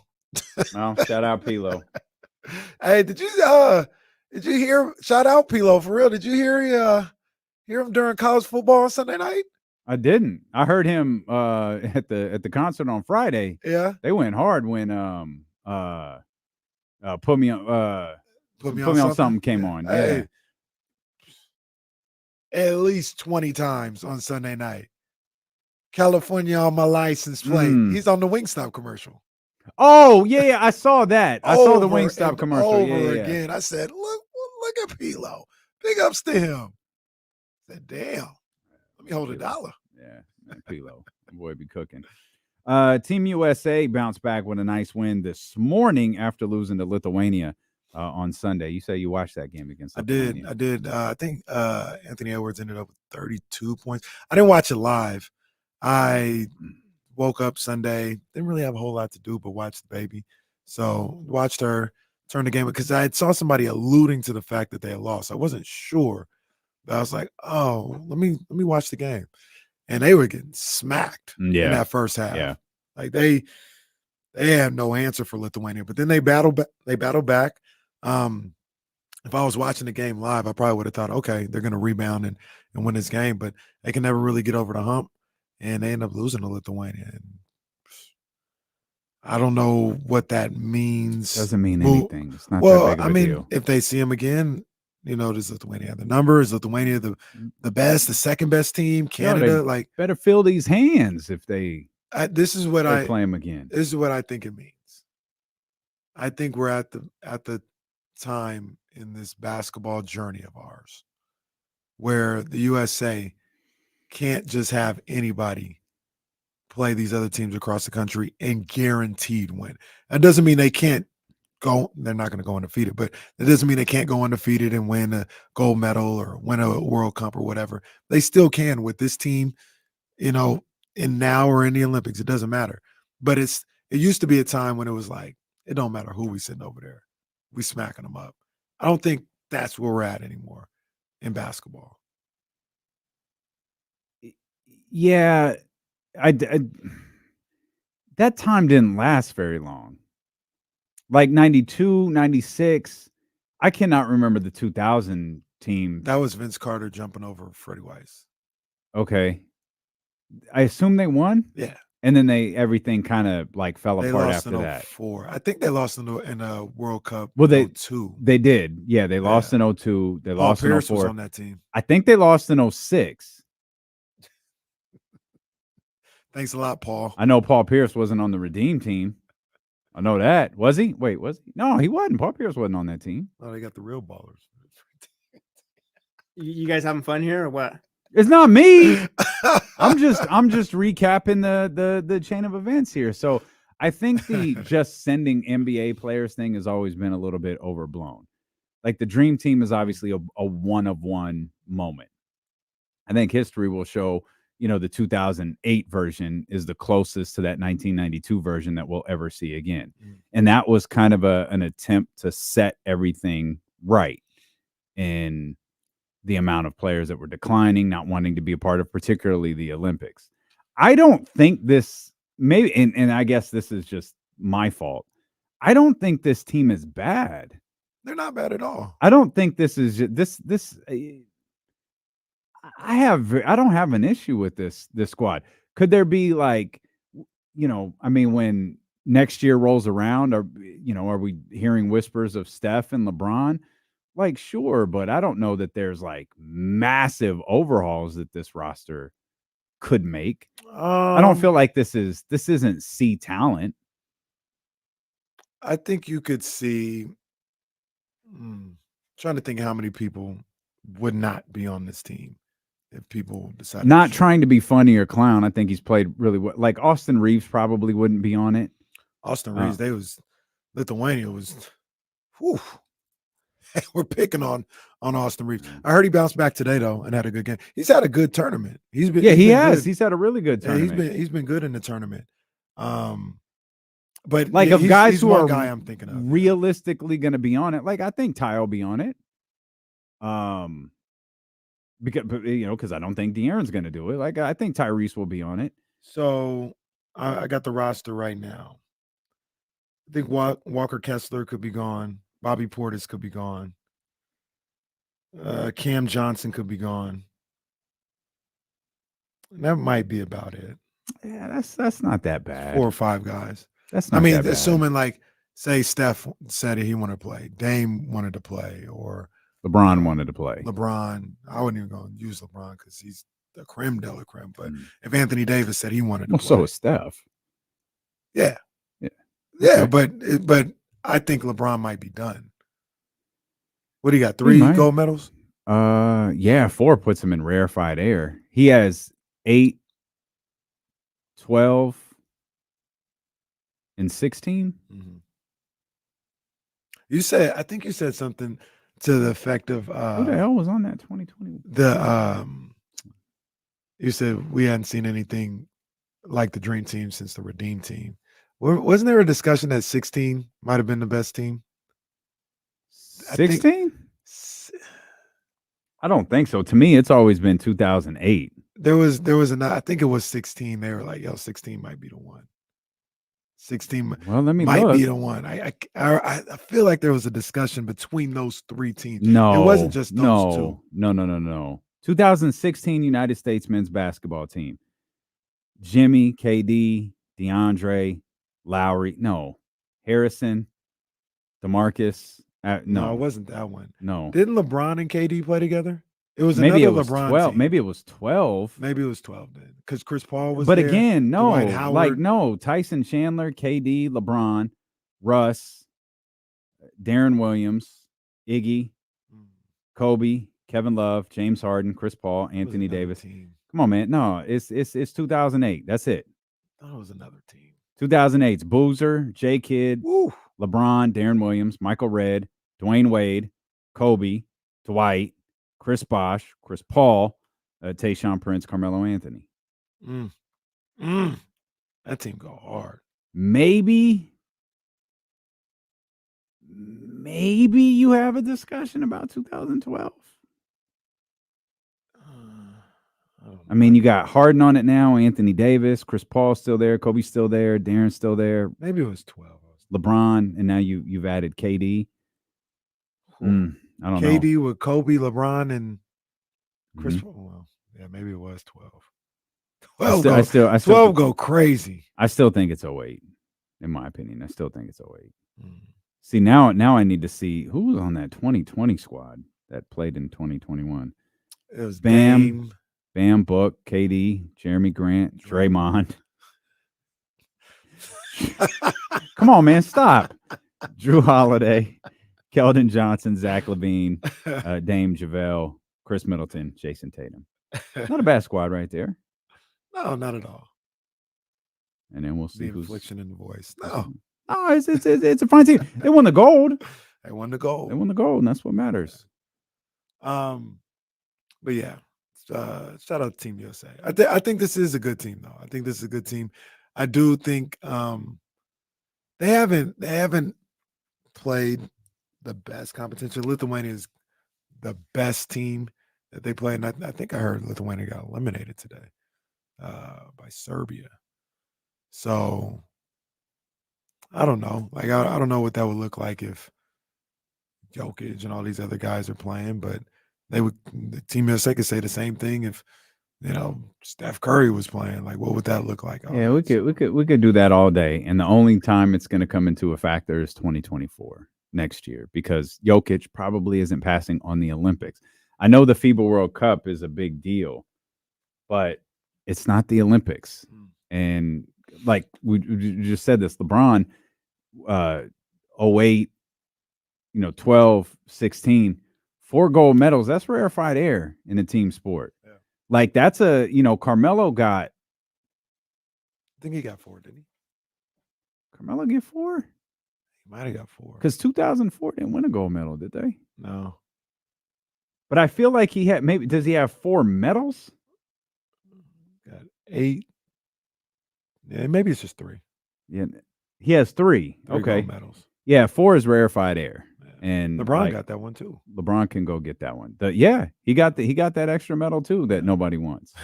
Yeah, he got that too. Yeah. So, I mean, they use that 3. I mean, for especially in a team sport, and that's special. I mean, 4 gold medals, regardless of the sport, is special just because of the longevity involved. Right. That's a lot of years. That's a lot of years for those guys right there. They this team came back, beat the hell out of who they play. Italy today? Beat the brakes off them boys. Who, USA did? Yeah. They weren't playing. Yeah, 08-12. He got that 04 Athens bronze medal. Oof. Yeah, that's ugly. Felt so bad for my guys AI and Stephon Marbury. That's tough. That's tough. You know who I've been wanting to talk about for like a week now, because there was a lot written about him. There's been a lot said about him. Shout out to the Hall of Famer, Mark Spears. It felt like there was a rush of stories on him last week. And that's Ben Simmons. There was a lot written about, and Mark Spears really kind of spearheaded a lot of this about. He's 100%. He's healthy. He's locked in. He's excited for the season. He's excited to play basketball. And like I think we've been pretty consistent with this. We hope Ben Simmons in a good spot. Hope he can play. Hope he can play. Hope he's healthy. The whole deal. My question pertains more kind of to like from a basketball perspective, because I like Brooklyn, you know how much I like Mikal Bridges, who I think led the team in scoring this morning. If, hypothetically, Ben Simmons is 100%, if, hypothetically, Ben Simmons is able to play 80 to 85% of the season, does that mean something for Brooklyn? Because I feel like it does. Yeah. I mean,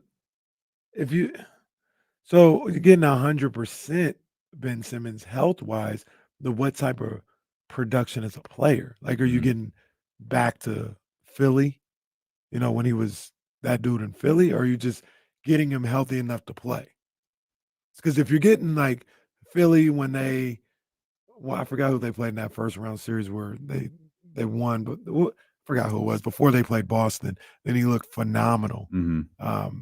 That's a game changer. I think it was Brooklyn, matter of fact. That's a game changer. But if you're just getting healthy Ben Simmons, like when he played last year, but he wasn't that dynamic player. What if you're getting something in between? Well, first of all, it'll do nothing but help. So there's that to answer that question. It can't hurt you to have that Ben Simmons there at all. Will it elevate you? I don't think so. My first thought is I don't think it'll elevate you in the East. Okay, we'll dive into that a little deeper. Let's get. I think he can help though. Like if you get him playing 67 games and he's healthy going into the playoffs, I mean I think he can be a help for sure. Okay, I got the perfect follow up. Let's get Leezy first. 916-909-1320. What's up, Leezy? Yo, D-Lo and Casey, what's good, guys? HL. Hey, what's poppin', man? Hey, just wanted to call in with some comments and questions. Hey, I couldn't agree with you guys more. Hey, I've been to the Chase Center, the dental office. Yep. Bro, it's not the place to be, man. They tried to steal Golden One Center's recipe. It wasn't hitting. Yeah, I don't think they tried to steal Golden One Center's recipe at all. That's the problem. They tried to be too smart, and they built a maze inside the Chase Center that doesn't allow any of what's happening in the lower bowl to escape out. Like you can't go get nachos there. No, you're gonna miss everything. No. Yeah, it's trash. That fake Picasso is nice though. This is a nice fake Picasso.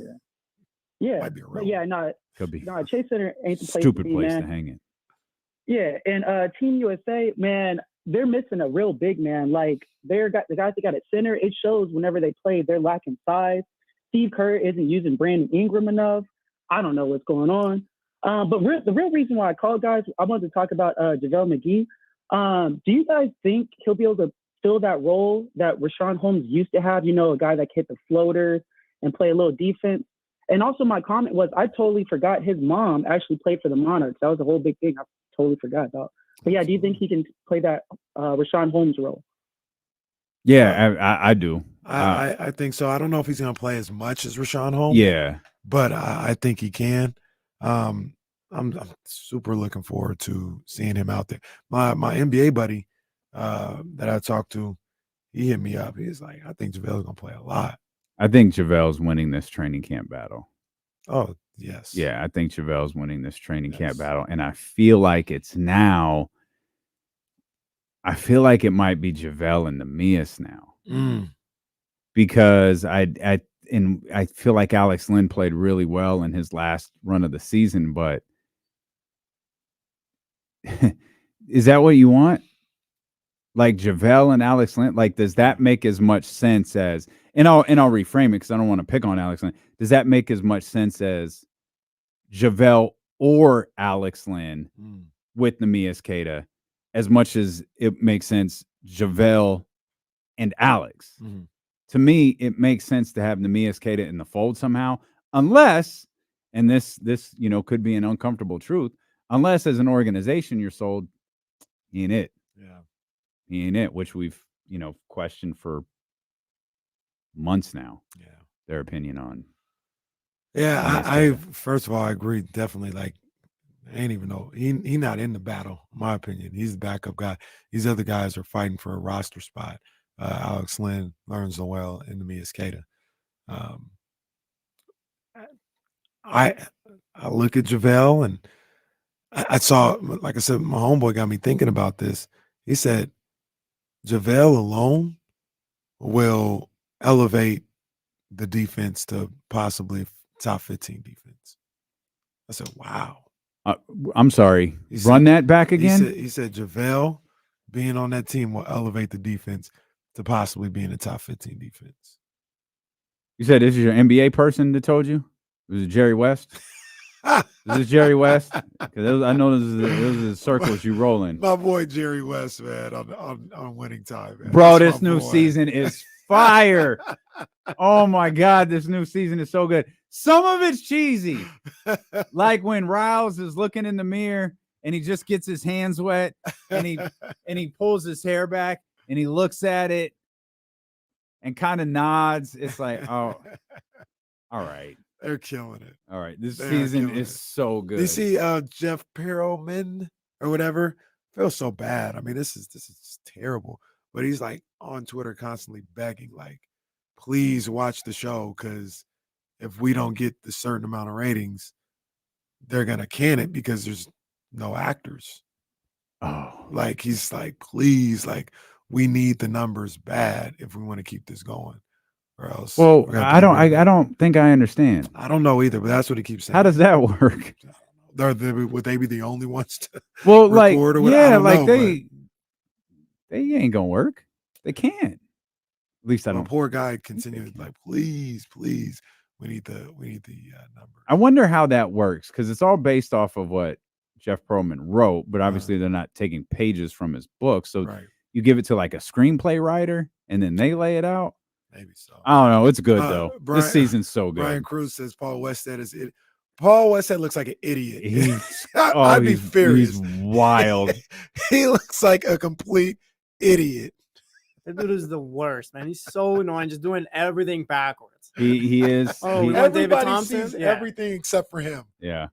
Pat Riley's like, bro, you're gonna get us fired. Yeah. Even his daughter was like, hey, you're about to getting get fired. Yeah.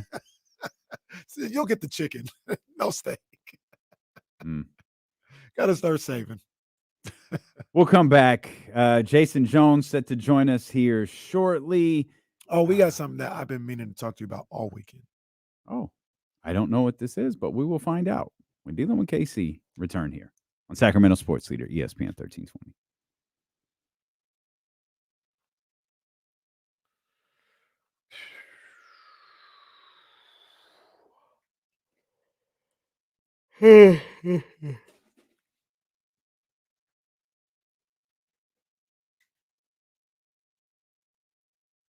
It's a very anticlimactic Ben Simmons conversation. I like Ben Simmons. Well, I want to see him do well. Do you want me to create a playlist, or do you know how to do it for the insiders?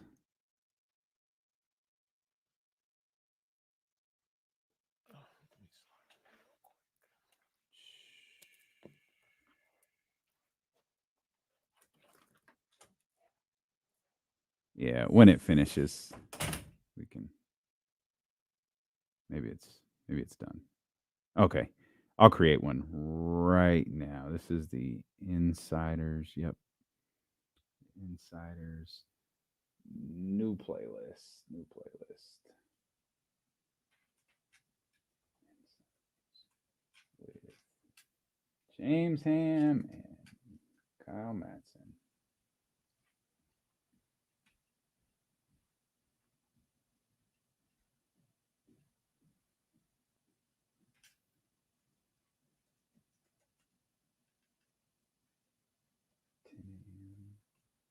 To noon. Create. Boom. Yeah.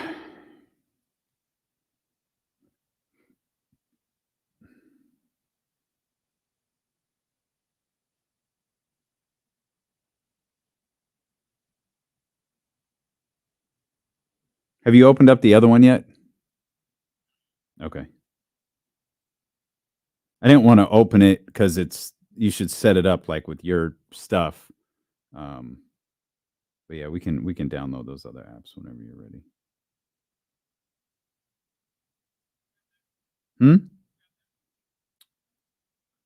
Yeah. Yeah, of course. Absolutely. Whatever helps, man. It makes this work. I just know how much easier it is. Dude, it's incredible.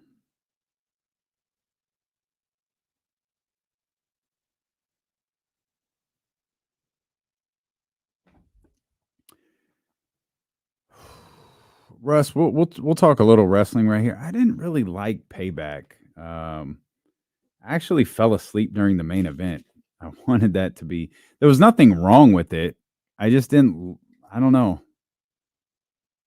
I wasn't really involved in Seth and Shinsuke.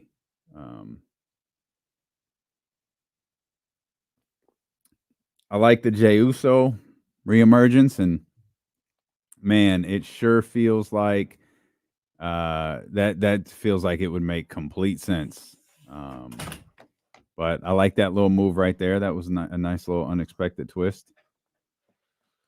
Oh, right on, Michigan. Oh, whoops, right on, Michigan. Hope you had a good time in New York. Yeah, I think it had been raining there.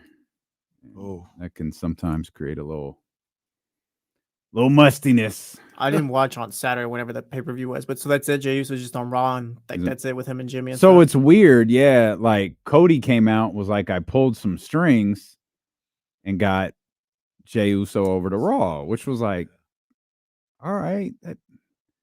But they did a good job of making you feel like there's something to this. Mm-hmm. Like I hope our plan works. Like I hope essentially that one of those I hope I can trust you things. And it's like, okay, there's more to this story, but what is it? All right. And then I think they said yesterday, I didn't watch, but they said something along the lines of someone's getting traded from Raw to SmackDown to even this out. And James was speculating a minute ago, like it would make sense if it was Cody. Be hilarious if they team up him and Jay, and then Jay just beats him up again, like how they did with Brock. Jesus Christ, Ramsey.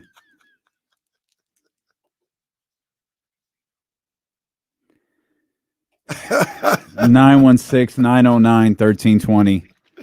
Just get Ramsey's random minute here on the show. Hi, Ramsey. Sorry I missed you this weekend. Oh, it's all good. It's all good. Now, I just wanted to call in because we got something special coming on tonight about 5 o'clock on ESPN for the culture. They've been out in New York at the U.S. Open, but we got Francis Tiafoe and Ben Shelton playing against each other tonight. Two black men in the U.S. Open quarterfinals. Sad that it had to be. Sad one of them has to lose, but we at least going to have at least one black man in the U.S. Open semifinals. Well, I hope they don't put them brothers in the parking lot like in that. Oh, man, that was sad. Kenny and I was watching something the other day, and they zoomed out, and it was like, yo, they're not even inside. They got them set up on the outside to watch. Makeshift, they made tennis courts in that parking lot, like drew lines with chalk for that one. Hope they don't put our brothers out there. Yeah, man. So that's a good call. That's a good call, Ramsey. You know who the big loser was this weekend? No. Major League Baseball. Nobody cared. Wow, that's nobody cared. They're gonna have to. This is when they start losing people. This is when they start losing people. Football season about to start. No, nobody checking for baseball till October 1st. Only or the last weekend of the season. Only thing we checking for is Shohei Ohtani going to be a two-way pitcher or a two-way player moving forward? Yes, I think that's done. His agent said it is absolutely not, and that's what he has to say. Yeah, right. Yes, make those two-way offers, baby, because my client is doing both. Yeah, man. Big loss for baseball. And big loss for the Giants. I mean, they lose 3 or 4 to the Padres. People coming around to what I've been saying, like, oh, I gotta go. This brand of baseball stinks. Well, you might be gone when the season's over. Who knows? I don't think he will be. No, he probably won't. He's not going nowhere. Is it bad if they sneak into the wild card spot? Does that save his job?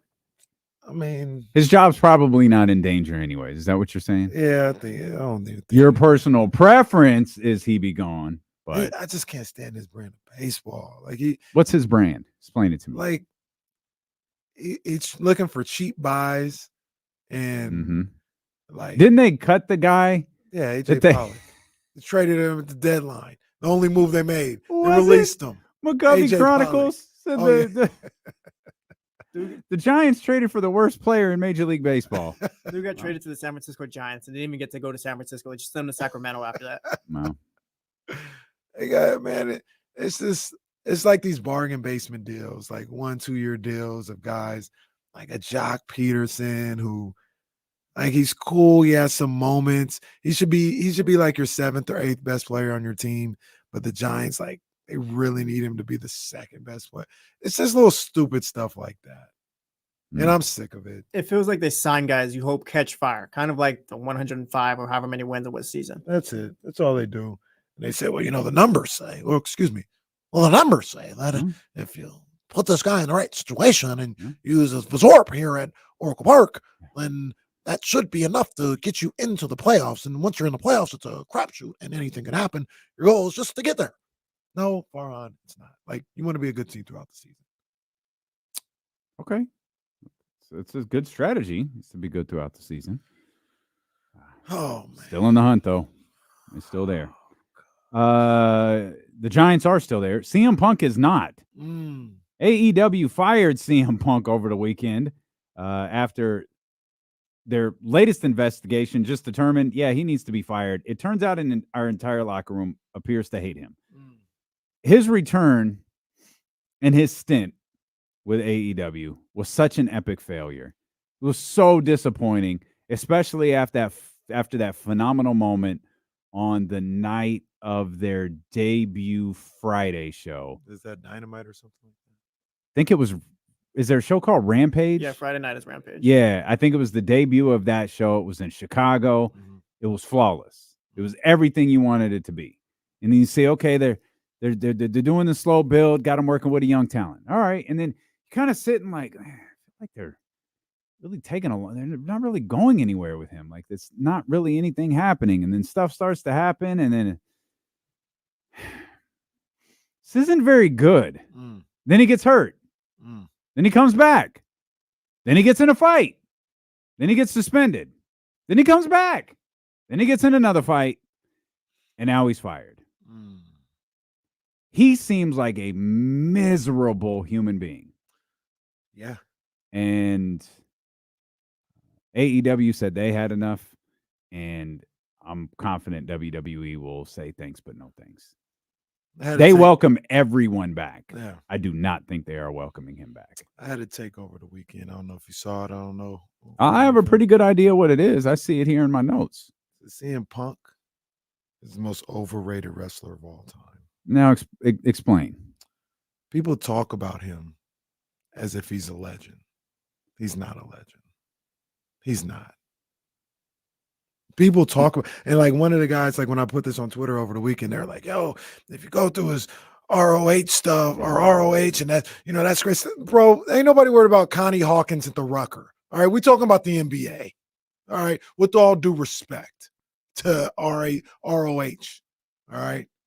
Talking about the big leagues. And when you get to the big leagues, I just think he's overrated. Now, mind you, when I say overrated, that doesn't mean he's not good. That doesn't mean he wasn't a star.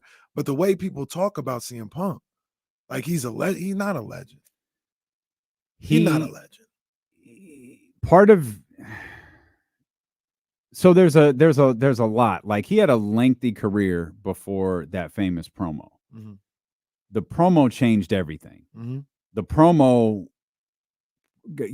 had mainstream media talking about him. Bill Simmons, different talk shows. Like it brought WWE to ESPN. It brought WWE, back to the forefront. There was a sense of realism to what he said, and there was a lot of realness to the situation.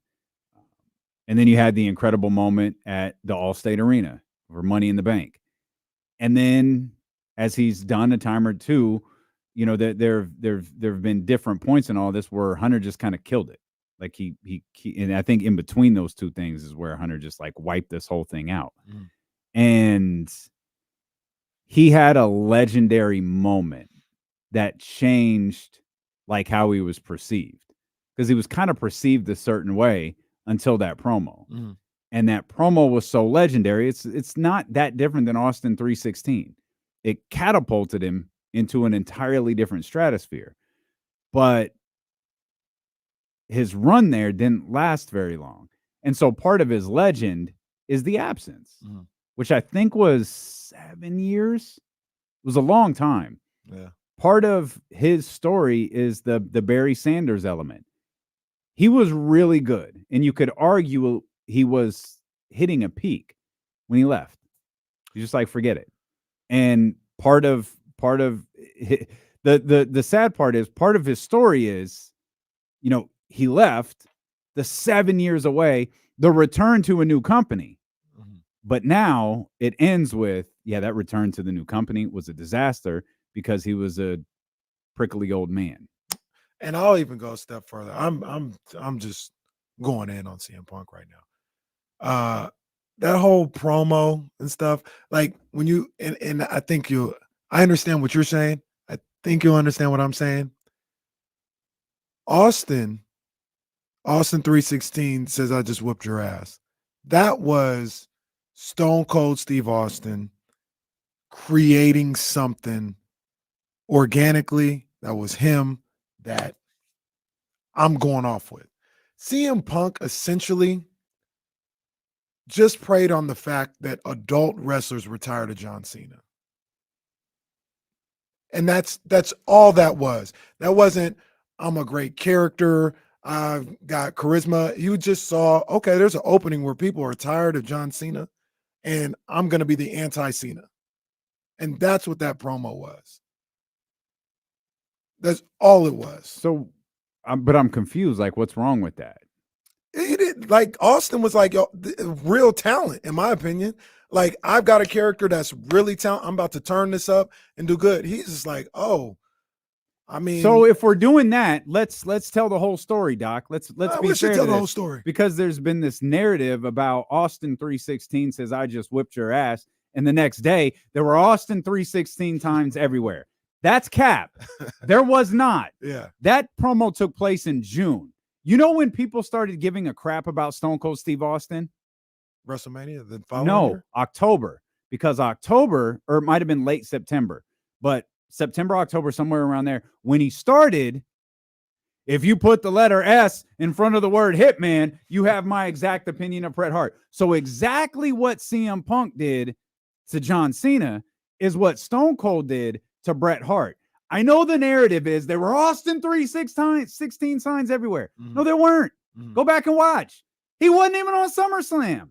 It wasn't until the feud with Bret Hart that he exploded. It wasn't then until he stopped cutting. It wasn't about Austin 316, and that's the bottom line. It was when he started going at Bret. Then it was like, yo, that guy's bad. That's exactly what happened with CM Punk. Do you think people were tired of Bret Hart the way they were tired of Absolutely. Absolutely. I don't remember that. Yo, Bret turned heel. Bret turned heel like 4 months later. He turned part of the WrestleMania thing is that Bret turned heel at WrestleMania. Right. I don't think because they were booing him. That's why he turned heel. I don't think it's the same as Cena. No, I think I've never made the correlation before. It's damn near exactly the same. Now, to your point, John Cena, booing John Cena was a bit. Mhm. It was a bit for television. And anyone who ever went to a live show at Arco Arena or in Davis or in Stockton, they'll tell you if John Cena's there, there's no let's go Cena sucks. If there's no cameras, they went nuts for John Cena.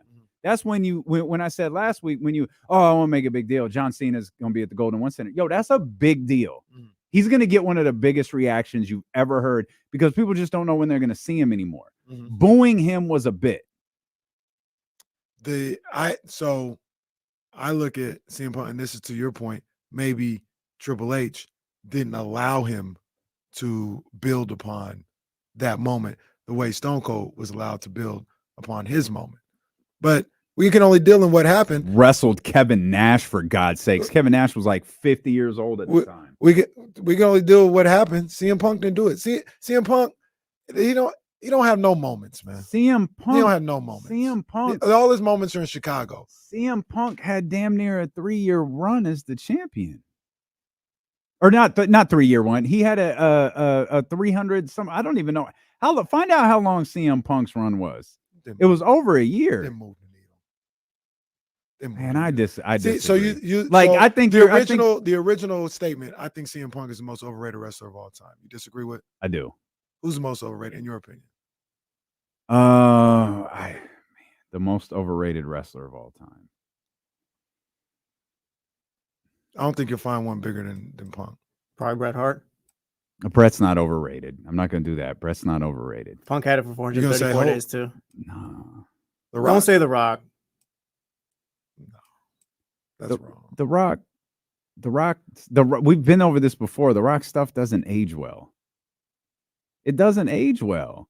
Like the stuff he did in '98 sounds so dumb. Bro, you better give back those energy drinks. Like you're, yo, who's a bigger Rock fan than me? Rock ain't overrated.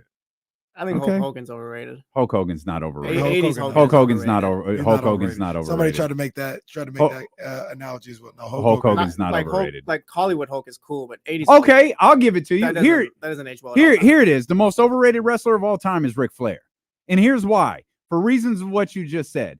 All of this Hulk Hogan versus Ric Flair, the two biggest stars of the '80s. No, I'm sorry. I live in Sacramento, California. Why the hell do I give a crap about what's going on in the Carolinas? Because the wrestling that I'm watching happens in Sacramento. It happens in New York, happens in Florida, happens in Michigan, because I'm watching WWE. The two biggest stars of the '80s were Hulk Hogan and Macho Man Randy Savage. Well, It wasn't Hulk Hogan and Ric Flair. This is a loaded statement. Pause. Ric Flair ages. If you don't think The Rock ages well today, Ric Flair is the complete opposite. Oh yeah, Ric Flair ages beautifully. The complete doubt. opposite. So No he doubt. can't be overrated just off of that. You can say he was ahead of his time with all the stuff we talking about, Rolex wearing, all this other. Like he was ahead of his time. He could So be, but he can't be overrated. He wasn't because of that. he wasn't one of the biggest stars of the '80s, though.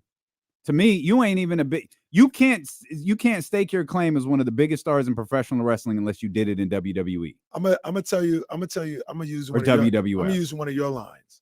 You can tell the story of wrestling without mentioning CM Punk.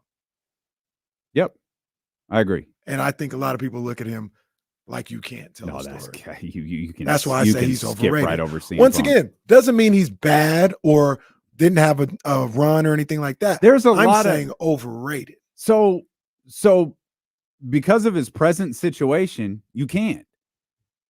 But there's a lot of Triple H stuff that doesn't need to be acknowledged. Like to me, when you talk about eras, you talk about not being able to tell. See, you have Hogan, Mm-hmm. then you have Rock and Stone Cold, Mm-hmm. and then to me, you don't have nothing till Cena. No, don't do that to DX. Don't do that to DX. I know, I get it. I don't need. But DX, especially the first incarnation of it. The first incarnation was dope, but it was 6 months long. Yeah. It was 6 months long. People remember that hokey stuff with they took a tank. Like, bro, that was a Jeep. What are you talking about, the DX Army? It was a Jeep. In Norfolk, Virginia. Get out of my face. What are you talking about? That stuff was so that's part of the hokey. story, though. That's part of the story. It's part of the to the victor goes the spoil, man. I guess that's how it works, because they could tell this story however they want to. Like, oh, it was a monumental moment for WWE. No, it wasn't. Like, it was a cool moment. Y'all were already beating the hell out of them. Like, it didn't matter. When DX, when they DX started when they were losing, though, and they're part of what got them winning. No, again. DX started when they were going back and forth. Okay. I think because I think that the moment they won, I did not mean for this to go on for 25 minutes. Me neither. The moment that WWE got that first, snapping the 82 weeks, 83 weeks, 84 weeks, whatever it was, that was the night Austin and Vince McMahon did that. They were going to have a match. It was going to be Vince's first match, and the whole show built to this match. And then Dude Love came out and interfered. And so That was, I guess that all happened around the same time because the DX stuff was in the same general vicinity as that. Maybe Punk is the I'm not going to die on this hill. I don't care about this dude. Punk overrated, man. No, okay, now that's different. Maybe I'm not going to argue against him being overrated. I don't know if he's the most overrated. He was a very good wrestler. He's a good wrestler. I'm like all encompassing. Like he was good. Nothing more than that. People try to, jump out the window. He was just good. If we're going off of hype, is an Ultimate Warrior just the most overrated then? That's a good. Okay, call. that's yeah. That's on point. But Warrior was a movement though. He didn't. No, but it wasn't though. Like he didn't move the like once the change happened, he didn't move the needle. What change? Hogan to Warrior. That's why they went back to Hogan a year later. Yeah, that's why Sergeant Slaughter beat him. That's fair. That's fair. But leading up to that, that was like Ali Frazier. Like, whose side are you on? I'm a Warrior. No, that was real heat. No, it was a big I'm kind of with Jesse. He's a little overrated. I don't disagree. He's a little overrated. And calling Punk overrated is fine, but calling him the most overrated in history, I can't Warrior's wrap my a good hand. one. Warrior's a good one. I don't know if Punk I don't agree with Flair, but Warrior's a good one. I've been really sour on. Agree with The Rock. I've been really sour on. Settle down. Yeah, I take that back. I've been really sour on Ric Flair lately. Understandably, no, I do know why. Are we sure Punk's overrated? He's just not that he doesn't he has a bad attitude. Because he's still entertaining when he's out there. It's just only out there for about a week, and then when I say overrated, there are people that will tell you, like they were telling me this when I made that tweet, that CM Punk is, no, you're bugging. He's one of the greatest to ever do it. No, he's not. He was on that path, but he never it just all depends how you look at this. Like Flair was the total package, right? He could wrestle, he could cut a promo. Like the greatest wrestler, if we're just talking in ring, is probably Bryan Danielson. Like that dude is flawed. Like he doesn't have bad matches. Like he's incredibly entertaining, but I'm not clamoring to hear what Bryan Danielson says. Right, well, that's the other thing. People are like, you should see his ROH stuff. Yeah, not ROH. Juventud Guerrero could probably wrestle really well too. I don't care. Juventud Guerrero could do some flips. Okay, who cares?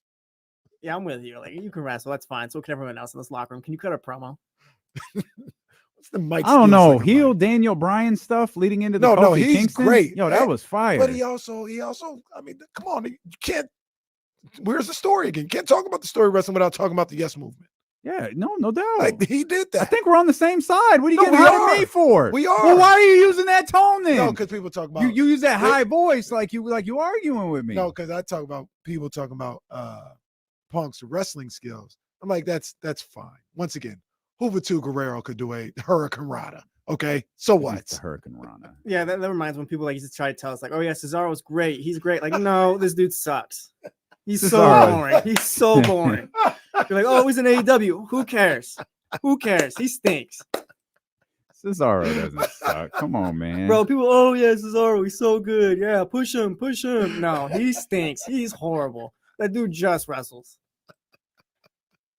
Cesaro's very nice. I don't care about your Hurricane Rana. Okay. Cesaro was playing Ring Around the Rosie with people. Oh yeah, he's so great. Yeah, man, what does Cesaro do to you? That's just the one. People he always was doing a 1980s move, man. That's what they I just remember people would always be, oh yeah, he's so great. He's this, he's that. No, he stinks. Tell Cesaro catching strays. Probably a nice guy, but you can tell the story of wrestling without Cesaro. You can skip over that. Yeah, Daniel Bryan does have a unique place in history. I'm trying to figure out if you could do it without Punk, and I think you can. You had that one moment, really. It's a moment, but what did it lead to? Like the Yes movement, there's so much validity to that because it's not what they wanted to do. It's the only time I can think of as a fan that they had to change what they were doing because the crowd was so emotionally against it. Like they brought Batista back and the crowd was like, nah, we ain't doing this. You giving us Batista and Randy Orton at WrestleMania? Absolutely not. And they were so vehemently against it that they changed it. Well, this one really got away from us. Kofi got a bigger moment than Punk. Kofi got a more All right, important I'm moment. reaching. I'm reaching. Now, Kofi got a I'm more podding right important- now. Kofi got a more important moment. I'm podding. This is why Danny in San Francisco left. It's probably why. That's a good call. This is why Danny quit. He'd be He's really like, mad because it's September. Boy, He'd be like, this could happen in July. Not Regular season starts in 2 days. We're talking about whether CM Punk is overrated. Danny somewhere listening. That shot clock hasn't gone off yet, huh? Jackasses. Nick Bosa might not play week 1, and we got Cesaro airtime. I don't know what's left there to say about Nick Bosa.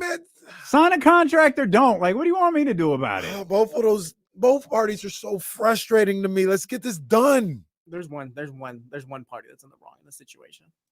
No, I'm sorry. Are you podding who? The 49ers. They're clearly in the wrong with it. Okay. Let's put. People haven't seen your new camera view yet on this show. Let's go ahead and let's go ahead and run that back. The 49ers are in the wrong in this situation. Pay Nick Bosa what he's worth. You're trying to pay him. No, don't pay him as if he's the best defensive lineman or whatever, or defensive end. Pay him as if he's the best defensive player in the league. I get there's Max Crosby's and all that, but if you're the 49ers, in your mind, you think Nick Bosa is the best in the league. Pay him like he's worth.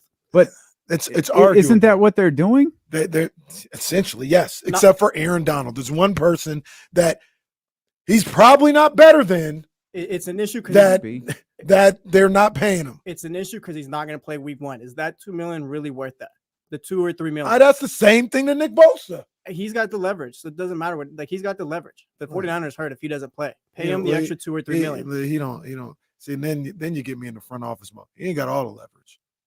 You could just not play. Have you heard of? Have you seen your contract? He's not going to play, and then those guys on the defensive end or defensive line aren't going to do anything. All right, years ago. don't play. Okay. All right, okay. Just see what happens. What? All right. This really got bad.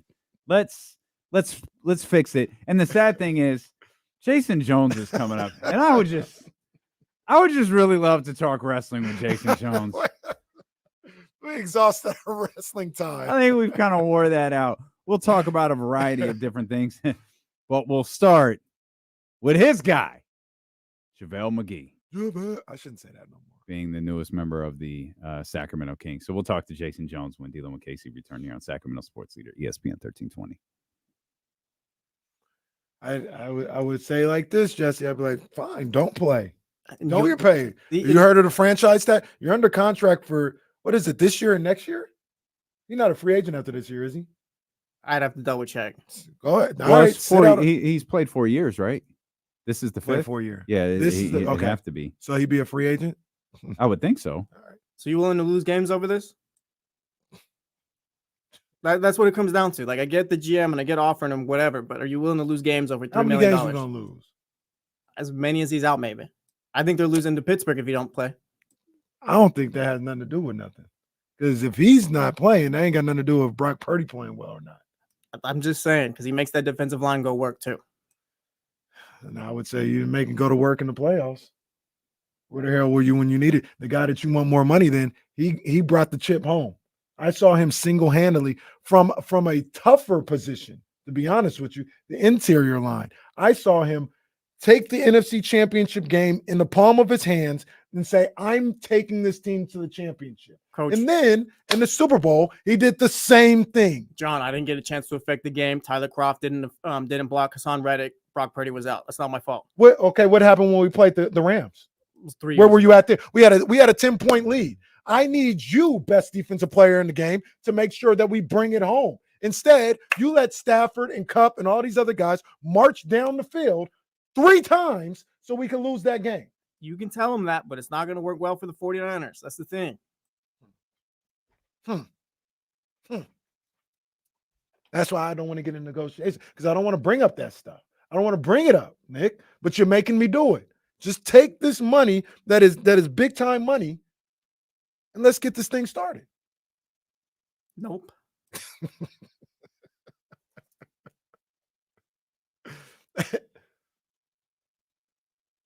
And actually, if we want to go a step further, you did it to me twice, Nick Bosa, because we had another 10-point lead in the fourth quarter against the Chiefs in the Super Bowl. You couldn't bring it home for me. Aaron Donald brings it home. You know what, KC or John Lynch, I hear you. I want to trade. Yeah. Well, you're not getting traded. What are you going to do next? Not play? Not get paid? That's what you're going to do? You're going to make me pull out all these strings. See, but that's how like John Lynch and Kyle Shanahan get fired, though. You need this guy here. You can't go however many games without him. You need him there. I'm gonna be Paul Westhead. We're gonna. Well, he got fired. He got fired. Go. That dude is so annoying on the show. I hate him. Everybody's telling him, "Yo, you're doing this wrong." That was wrong. I don't care.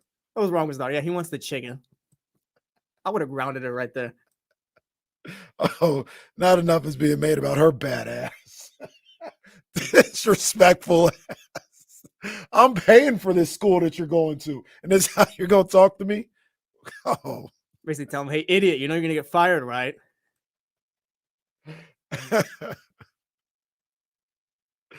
And then he comes to the office, and they're like, "Hey, hey, Paul, how you doing, man?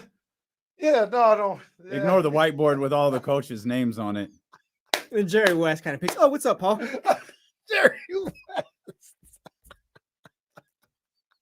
Jerry West is a dick. Jerry West. I love that guy on that show. He's by far the best character in I season 2. love him. That is hilarious, man. Hilarious. Jerry wants you to coach the team. Oh, hell no. And then when he coaches, he's 2-10. Riles told him to shut the hell up.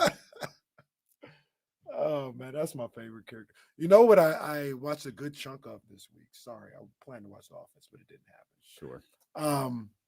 I watched a good chunk of Tommy, the first season. Oh, okay.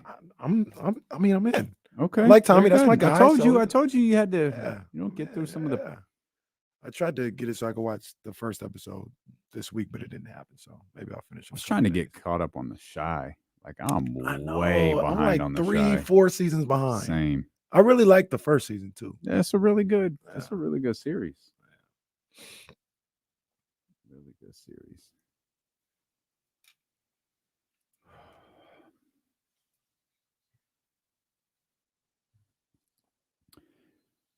Well, that was something. Shout out. I can just hear it now.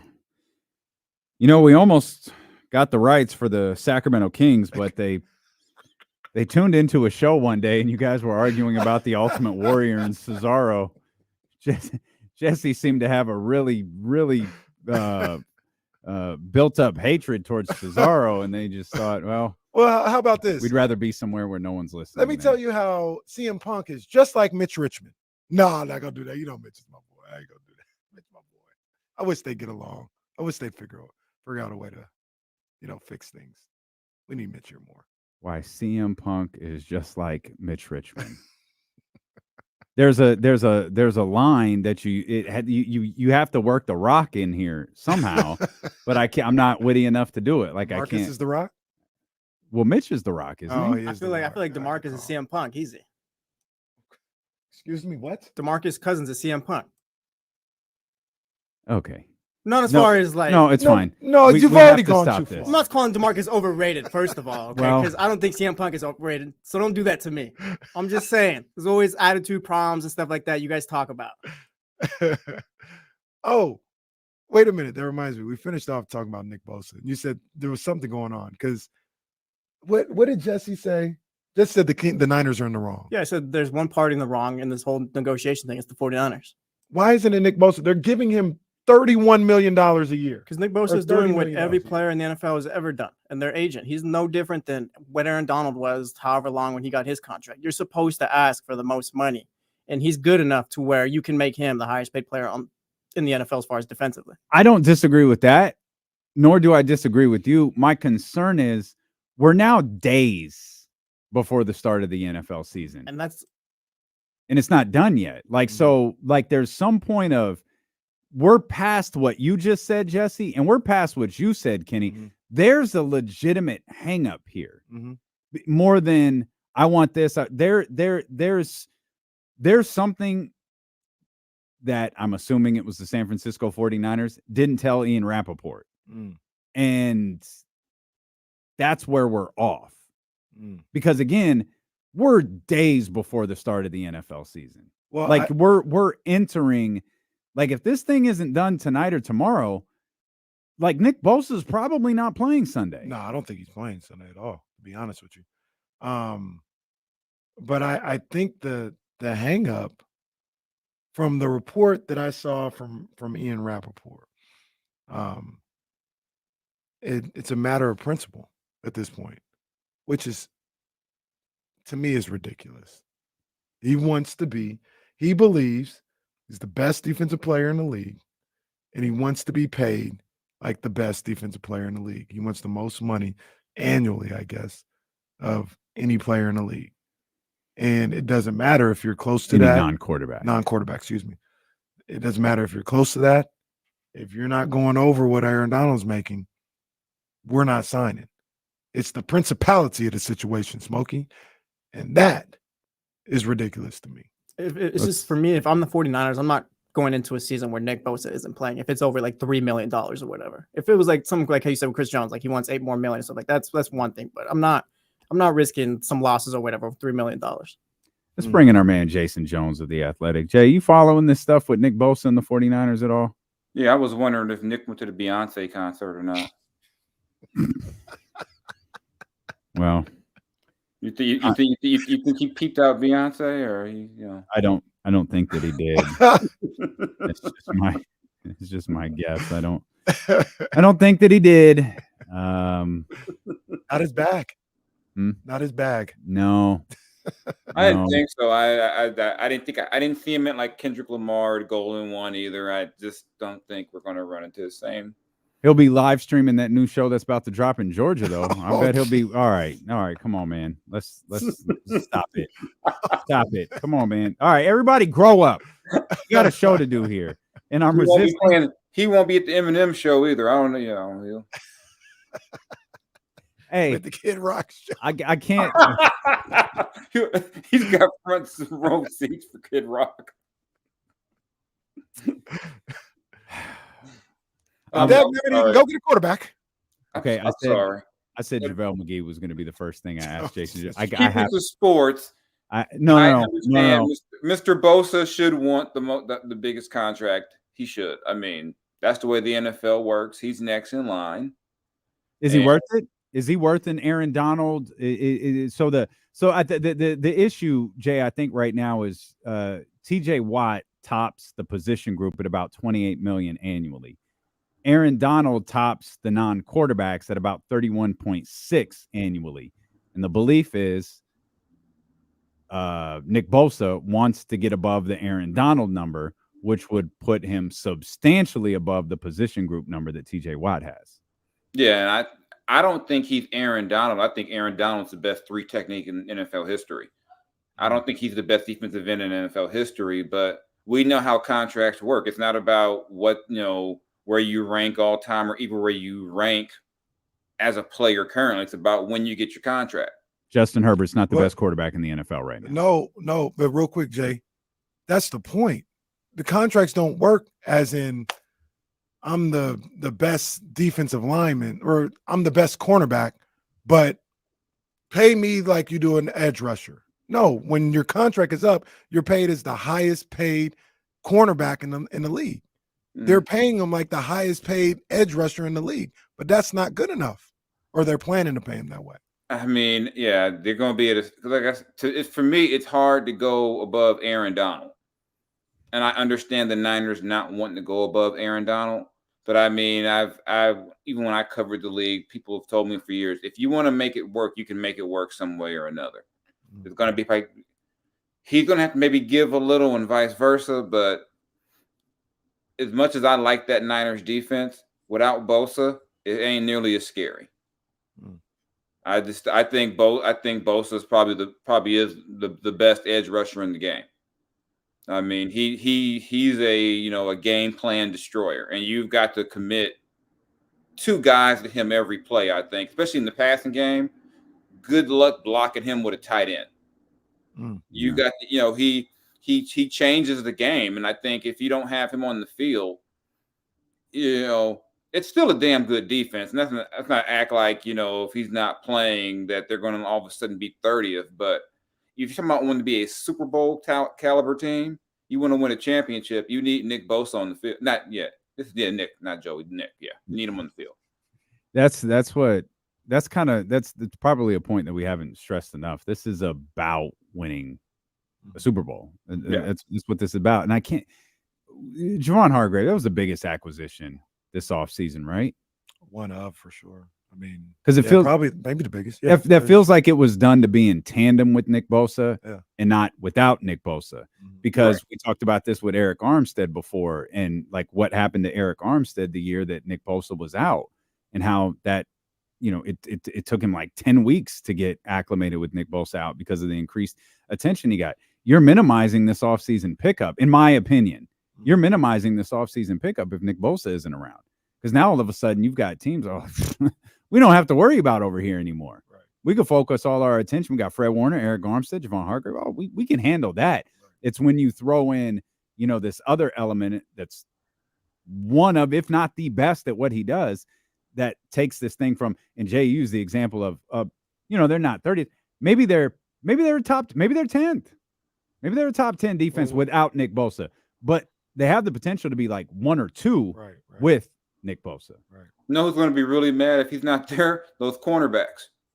Mm-hmm. You know how the passing game changes when we got to worry about 97. You got to worry about Bosa, Armstead, all those guys together is different.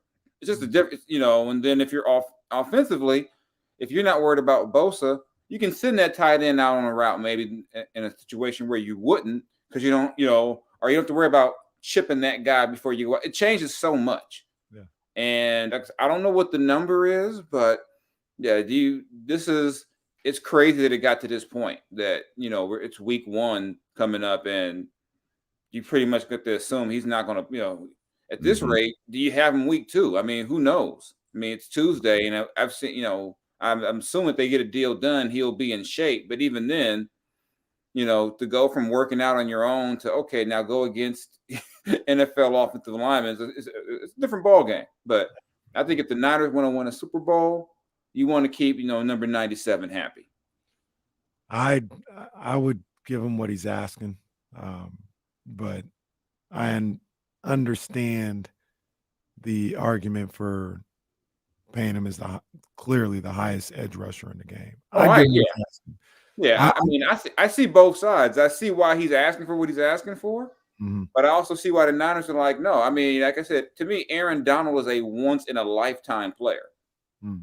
And as good as Bosa is, he's not Aaron Donald. And that's not a slight to Bosa as a player. It's just, like I said, I think Aaron Donald's the best 3 technique in NFL history. We'll see.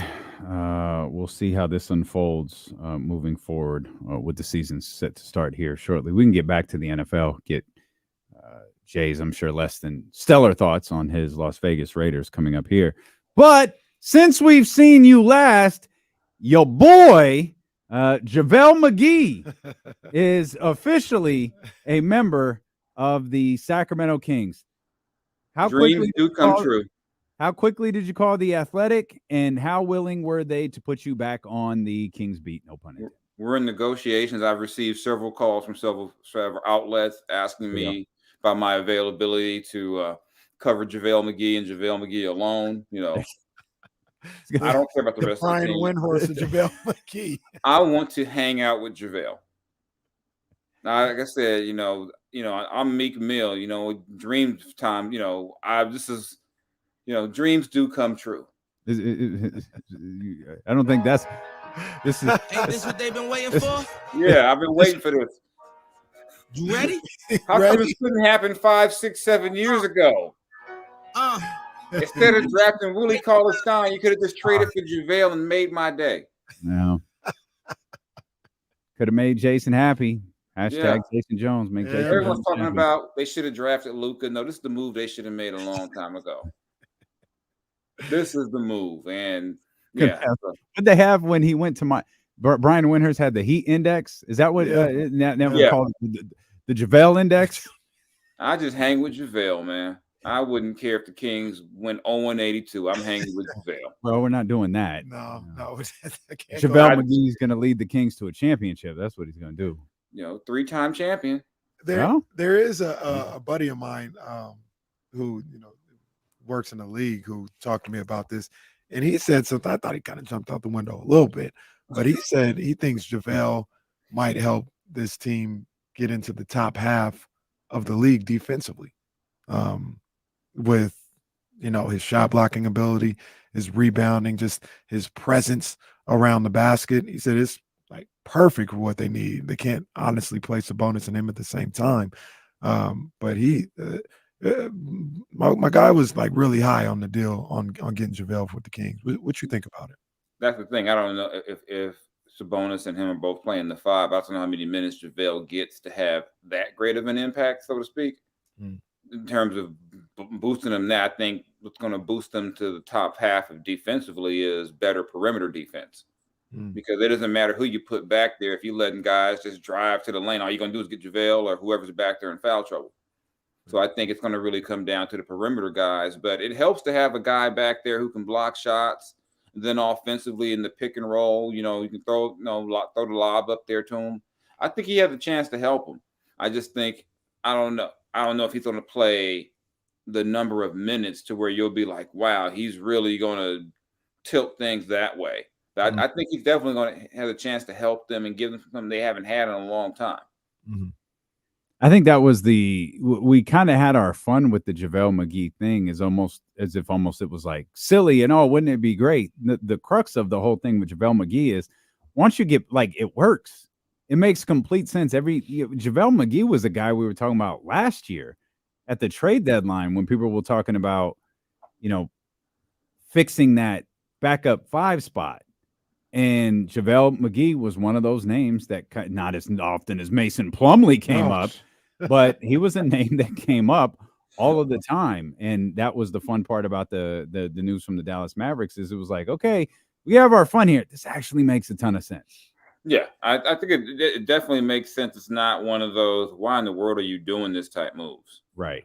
It makes sense. I mean, JaVale can get up and down the court. I think it makes sense. And, and like I said, this may be the first Kings jersey I buy. I love it. I may have to rock the JaVale McGee just because, like I said, I've been, ever since that day he took off from the free throw line, I'm like, that's my guy right there. He does not, I'm like, F the world. I like that type of attitude, At least he tried. You got to respect that. Yeah. Do you, we talked about the battle for backup big kind of changing after this. Do you think he goes into camp as clearly the best backup big when you talk about JaVale, Alex Len, Nerlens Noel, and Neemias Queta? I don't know. I think so, but I also just think in terms of versatility, what do you want to do? I mean, can Nerlens play next to Sabonis? I think it's I think it's a matter of flexibility. Just kind of what are you looking for versus which opponent. I think it gives them an option they haven't had, more of a more athletic 7-footer out there.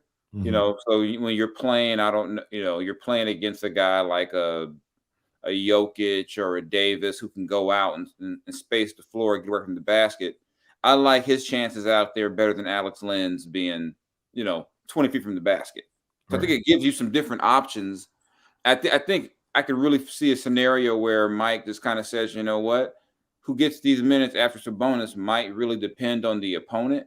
But I think when you talk about having JaVale and Nerlens and Alex, I think if you're looking at what the Kings are going to do, you're hoping it's not one of those draw a name out of the hat. You should be able to go into a game and going, you know what, this is a JaVale night.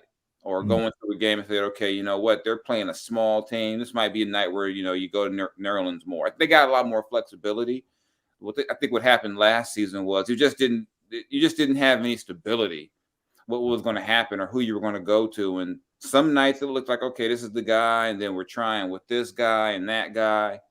I just think, if you're the Kings, you want to go in with a plan and knowing that, hey, I don't have to kind of go, okay, well, let me give JaVale a try for 3-4 games and see how it works. You want to know what you're going to do. And I think JaVale gives them a chance to help solidify that because I think he fits style-wise. And I still think there's a place for the other guys, at least a guy like Alex and a guy like Nerlens. There's a place for him still. But I just think you got to at least go into the season with a plan. This is going to be the guy.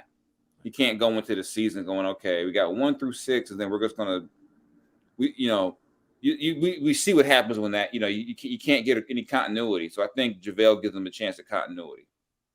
Still a place for Neemias Queta? Because I don't think you mentioned him. I don't see where. I mean, there's only so many minutes. And it's not like the Kings or a team are going to play two bigs together. You're not going to see a twin tower situation. I just don't know where the minutes are going to come. Yeah, if you do, one of them ain't going to be Queta, though. Yeah, I just don't know where the minutes come in. And that's where I know it sucks, especially when, if you're a fan and you've seen this guy for 2-3 years and you want to see him get a chance. But when the Kings shifted from perennial lottery team to, hey, we're trying to win playoff games, guys like Queta get lost because now you don't have that time to sit around and say, you know what, we got to give someone like Queta needs is to know he's going to get, 12 to 15 minutes a night.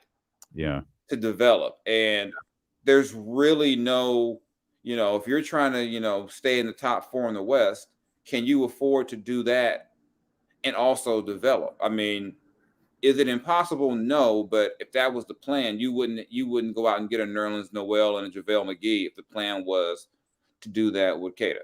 Mm-hmm. Sorry, Nemi. I agree. Yeah, man. I'm just saying it's a tough situation, but they got a guy that's kind of better. Yeah, for what Jay they're trying talked to about fans hoping like you want to see Queta get an opportunity. I feel like he's maybe not necessarily during the season. Mm-hmm.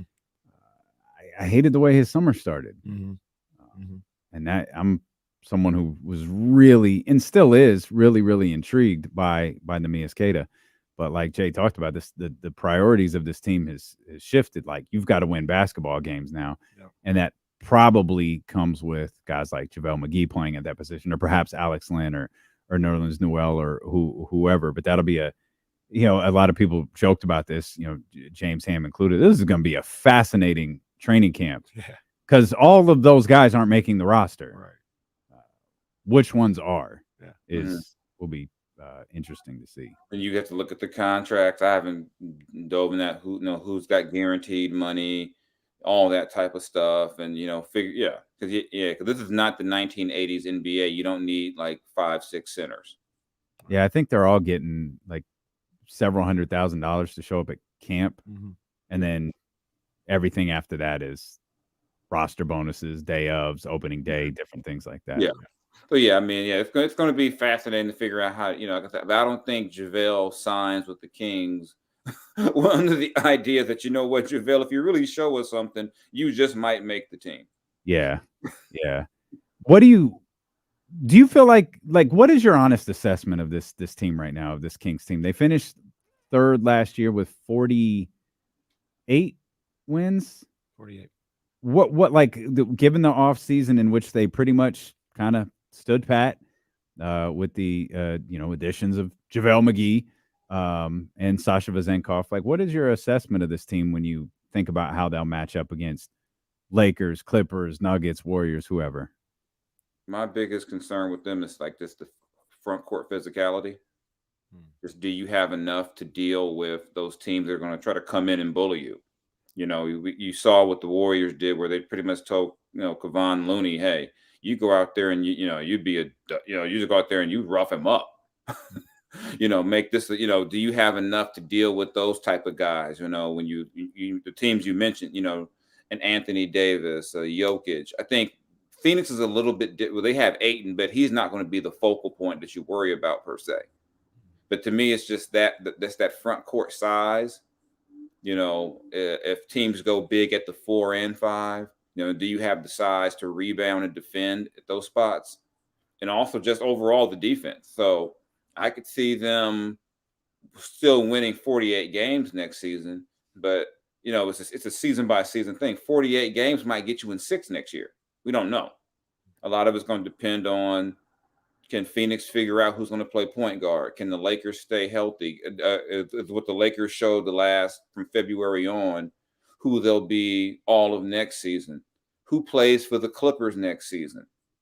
What are the Warriors doing with, to me, the Warriors got smaller and older. So, what happened? There's so many they should have went to me around the same number of games. I just don't know where that puts them in the West, just because, pretty much everything broke the way it had to for them, especially in terms of health for them. I mean, they played a better brand of basketball. They won more games and they stayed healthy. So they didn't have to really test. I mean, I think Sabonis playing through that injury saved their season. I think if Sabonis sits, they're barely a play-in team maybe. So I just think it's just going to be a weird season, because who knows who's going to be where. Like I said, I could see them. I mean, they could win 45, 48, 50 games and then be hosting a play-in game, which would not be, to me, which would not be an indication they had a bad season. It would be more that the rest of the West got healthy. I mean, Anthony Edwards is going to be a problem. I don't know what they're going to do with all those bigs in Minnesota, but Ant is going to be a problem. And he's going to get them around 500 just probably on his own. So, I mean, you think, I don't know if I'm not all in on, say, a Utah, but Utah's not going to be a slouch. So there's a lot going on. I think the West is going to be a lot more competitive. So if they can shore up if they can get better defensively, they can, to me, still be a top 4 team in the West. Do you feel like they did enough to address the issues with the big men by adding a JaVale McGee or somebody like that, or were you looking for something more, like maybe a starter, that would help address that? Do you think they did enough? I think given their cap situation, you weren't going to go out there and splurge on a guy to try to, quote, fix everything. Mm-hmm. And I think they were going to have to rely on a lot of internal improvement. They're going to have to rely on guys getting better in those areas and trying to get some depth behind those guys. I don't know if there was going to be a fix out there they could have went out there and got, just signing a guy, because I mean, if you went with that route with the cap space, that means you're letting Harrison and some other guys walk. So if you're doing that, who are you going to plug in? I just didn't see like a Paul George type wing guy out there. They could have just went out there and got. So to me, it was always going to be about make some smart, prudent moves. Don't tie up your money with a bad contract. Don't tie it up. Don't just give a guy a max because you have max money available. And you see what happens when teams do that. You get trapped by the cap, and then all of a sudden you're wondering why I've got this guy here who's not really helping me, but I'm paying him $40 million. You don't want to be in that situation. So I think they did the right thing. Actually, I think you bank on some internal improvement. You think you see what you got. You assume Keegan. People forget Keegan was the 4th overall pick. So that's a pretty significant level of talent that you've got on the front court that should get better next season with a season under his belt. You bank on, maybe some guy, some guys, some younger guys, or I always think of De'Aaron as a younger guy, even though he's been in the league, it feels like forever. De'Aaron. I think De'Aaron's going to be so much better from that playoff experience. I really do. I really think. I think that really did something for him that you really can't quantify yet. But I think him experience and playoff level, this intensity. I think there's sometimes a guy has to see how to defend at that level, that time of year, in order to carry it over into the next season. I think your big jump is going to come from a guy like that who, we all talked about De'Aaron having potential to be an all-league defender. I think I would not be shocked to see him take that next step to where they're like, oh man, we got to worry about De'Aaron bringing the ball up at 20 whatever miles per hour, and then he's a ball hawk. Now he's all over us pressuring the ball, and De'Aaron having the confidence to know that, hey, if I do get winded, we got another guy behind me with Davion who's going to be just as much of a nuisance. So I see the improvement coming that way. We always use the Ja Morant example where Ja had a really good season. Then he had a phenomenal playoffs. And the question would be, could Ja carry that over into the regular season like you just suggested De'Aaron would do? And he did. Like that playoff series catapulted him into, the superstar that he is, all nonsense aside. He's a hell of a ball player. That's, I think, what all of us are hoping that De'Aaron does, because obviously it was really, really special, as you noted, Jay, in that series against the Golden State Warriors. If it becomes one of those pick up where he left off things, man, De'Aaron is a top-tier player in the league. Yeah, Like, I know for top years. tier.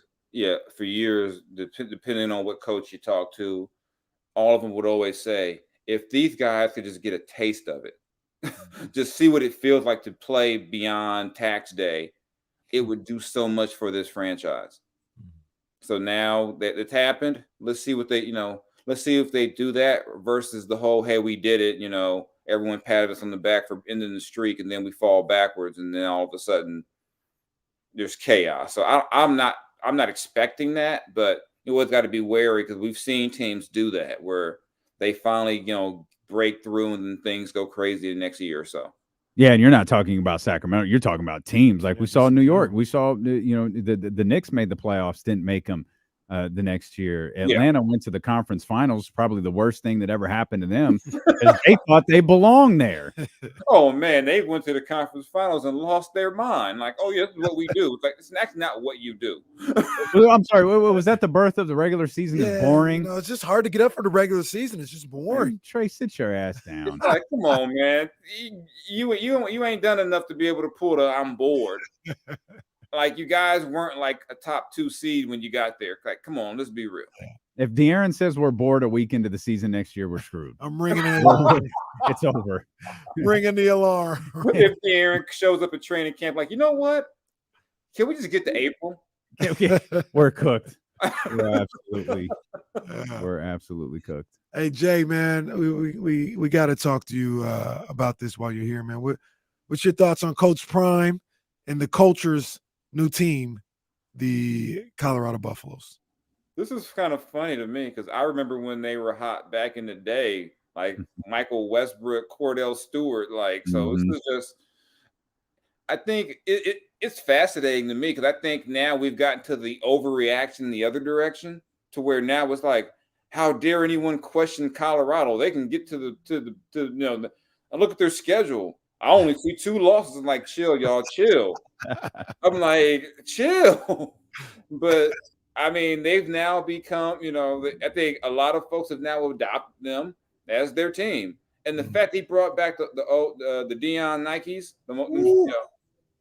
to me, it's worth it, because those shoes are back. If those shoes are going to be back, it's worth it. And I get a kick. I mean, I was like, what's that L on his jersey? Leaders and dogs instead of captains. Yeah. I mean, I love that. Yeah, he's tapped into these young guys in a way to where you knew they were going to have playmakers. You knew that you're going to have guys who are going to, go there because he would have playmakers. So I think it's going to be fun to watch, because I think every week with Deion and that team, or am I supposed to call him Coach Primer? He'll get mad at me. I forget. But I think week to week, people are going to either be way too happy or way too mad. When the fact is, Colorado won 1 game last year. They beat my Bears in one of those low points. Well, you guys won week 1, beat North Texas. Big ups. Yeah, that mighty high school team. Well, they're a powerhouse in whatever conference they play in. I don't know. Hey, the way the last couple of seasons have gone, I didn't know what was going to happen in North. I'm like, maybe North Texas got game, and then they're a powerhouse in that Texas High School Federation they play. Hey, we ain't the only ones. Hey, you saw Oregon, wore out the mascots, on the push-up. That was cold. Some of these games, poor Arkansas State, I'm like, man, hope they got paid well for that, because I don't know what to do with that game film. Did you guys see that stat that the Pac-12 went undefeated in the first week for the first time since like 1932? It's like 3 teams. Well, they're still in the Pac-12 right now. The real Pac-12 teams went undefeated. This year. So they disbanded the conference, and this is the first time they all start the season the way they did. I am now aligned with the ACC, and I am rooting heavily against all the 3 teams that voted against Cal. So I was happy to see Dabo. God loves. God loves me. Sweeney get his marvelous. Head. And here's the thing: my boy Sean Cunningham knows I've been anti-Duke and pro North Carolina since I was growing up. But North Carolina hated on Cal hard. Like their soccer coach went on this whole diatribe about how he hopes Cal and Stanford fall apart. So now I got to roll with Duke. I got to roll with Duke. I got to be anti-North Carolina. I got to be anti-Clemson. And what was the other traitor who was trying? In Florida State. Yeah. Oh, I got to be anti against them now. They're going to be leaving soon anyway. And that it kills me because now I got to be like actually be nice to Notre Dame too because they had Cal and Stanford's back. So you can ride with Duke. You got friends at Duke. You can ride with them. All good. Yeah, I got friends at Duke. Yeah, I like Coach K. He's cool with me. The real Coach K. Yeah, I like the other Coach K. I'm still torn up about the Pac-12 just dying the way it is. But I will say, and I'm thinking more basketball than anything, it is going to be cool to see North Carolina and Duke come out to the West Coast every year or every other year or something like that. Yeah. And play basketball. That would be pretty dope. Yeah, it's going to be a different thing. I don't know how any of this stuff is going to work. I'm just waiting for my USC people to complain when they get scheduled to play at Happy Valley in November and lose. Talk about how unfair this is, or like Ohio State has to, go to LA, late in the year. Then the travel was too much, But I'm really looking forward to those UCLA, Indiana games. As you can saw on TV tonight, UCLA really does pack them in at the Rose Bowl to begin with. So when they're hosting, Rutgers in a battle of the Big Ten. Can they at least change the names of the conferences? Yeah, we got to fix this. We got to fix this. The Big 12, they've got like 16, 18, 20 teams.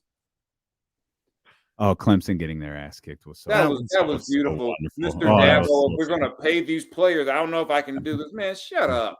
Yeah. If it wasn't for, those players that you got there and won those games for you, no one would even care who you are. Now you're mad because they getting some money. I mean, I think Trevor Lawrence or Deshaun, whoever was there before him, all would have earned their money that Dabo gladly collected and told those guys to believe in God. Hey, Coach Prime is going to be playing for a national championship in 2 years. You heard it here first. Before we let you go, is CM Punk the most overrated wrestler ever? Yes.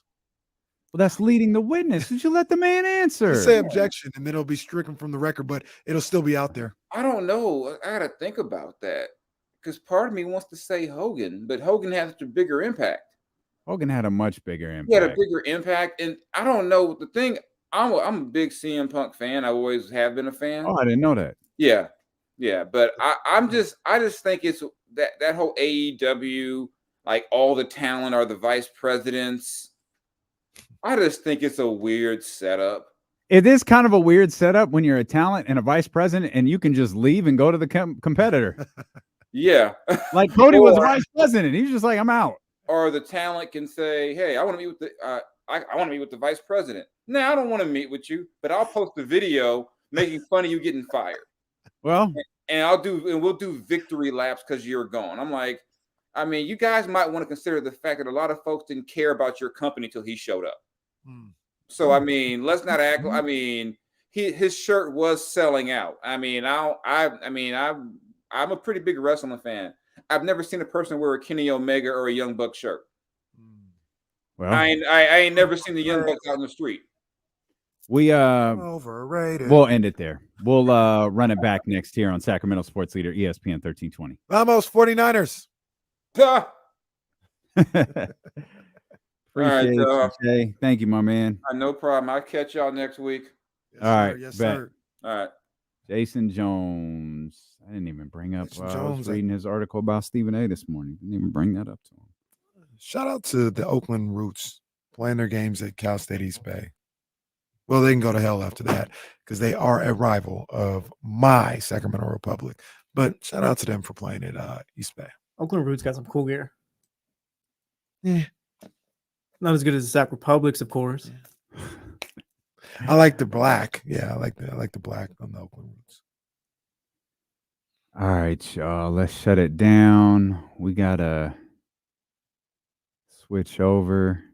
He hasn't put the hit of the day in yet. We gotta talk. I think we got time. Yeah, we're gonna have time. All right, y'all. Appreciate you, man. Don't forget, hit the alarm in the upper right-hand corner to remind you that the Insiders are on the air Monday through Friday, 10 a.m. to noon. The Chatty House is now open 6 hours every day. Appreciate you guys. Thanks for showing love to James and Kyle, and thanks for being here with us as always. And sorry that wrestling conversation went on for 30 minutes, but sometimes you just got to do what you got to do. Do what you got to do, man. We'll see you guys tomorrow, or come over to 102.5 and see us there.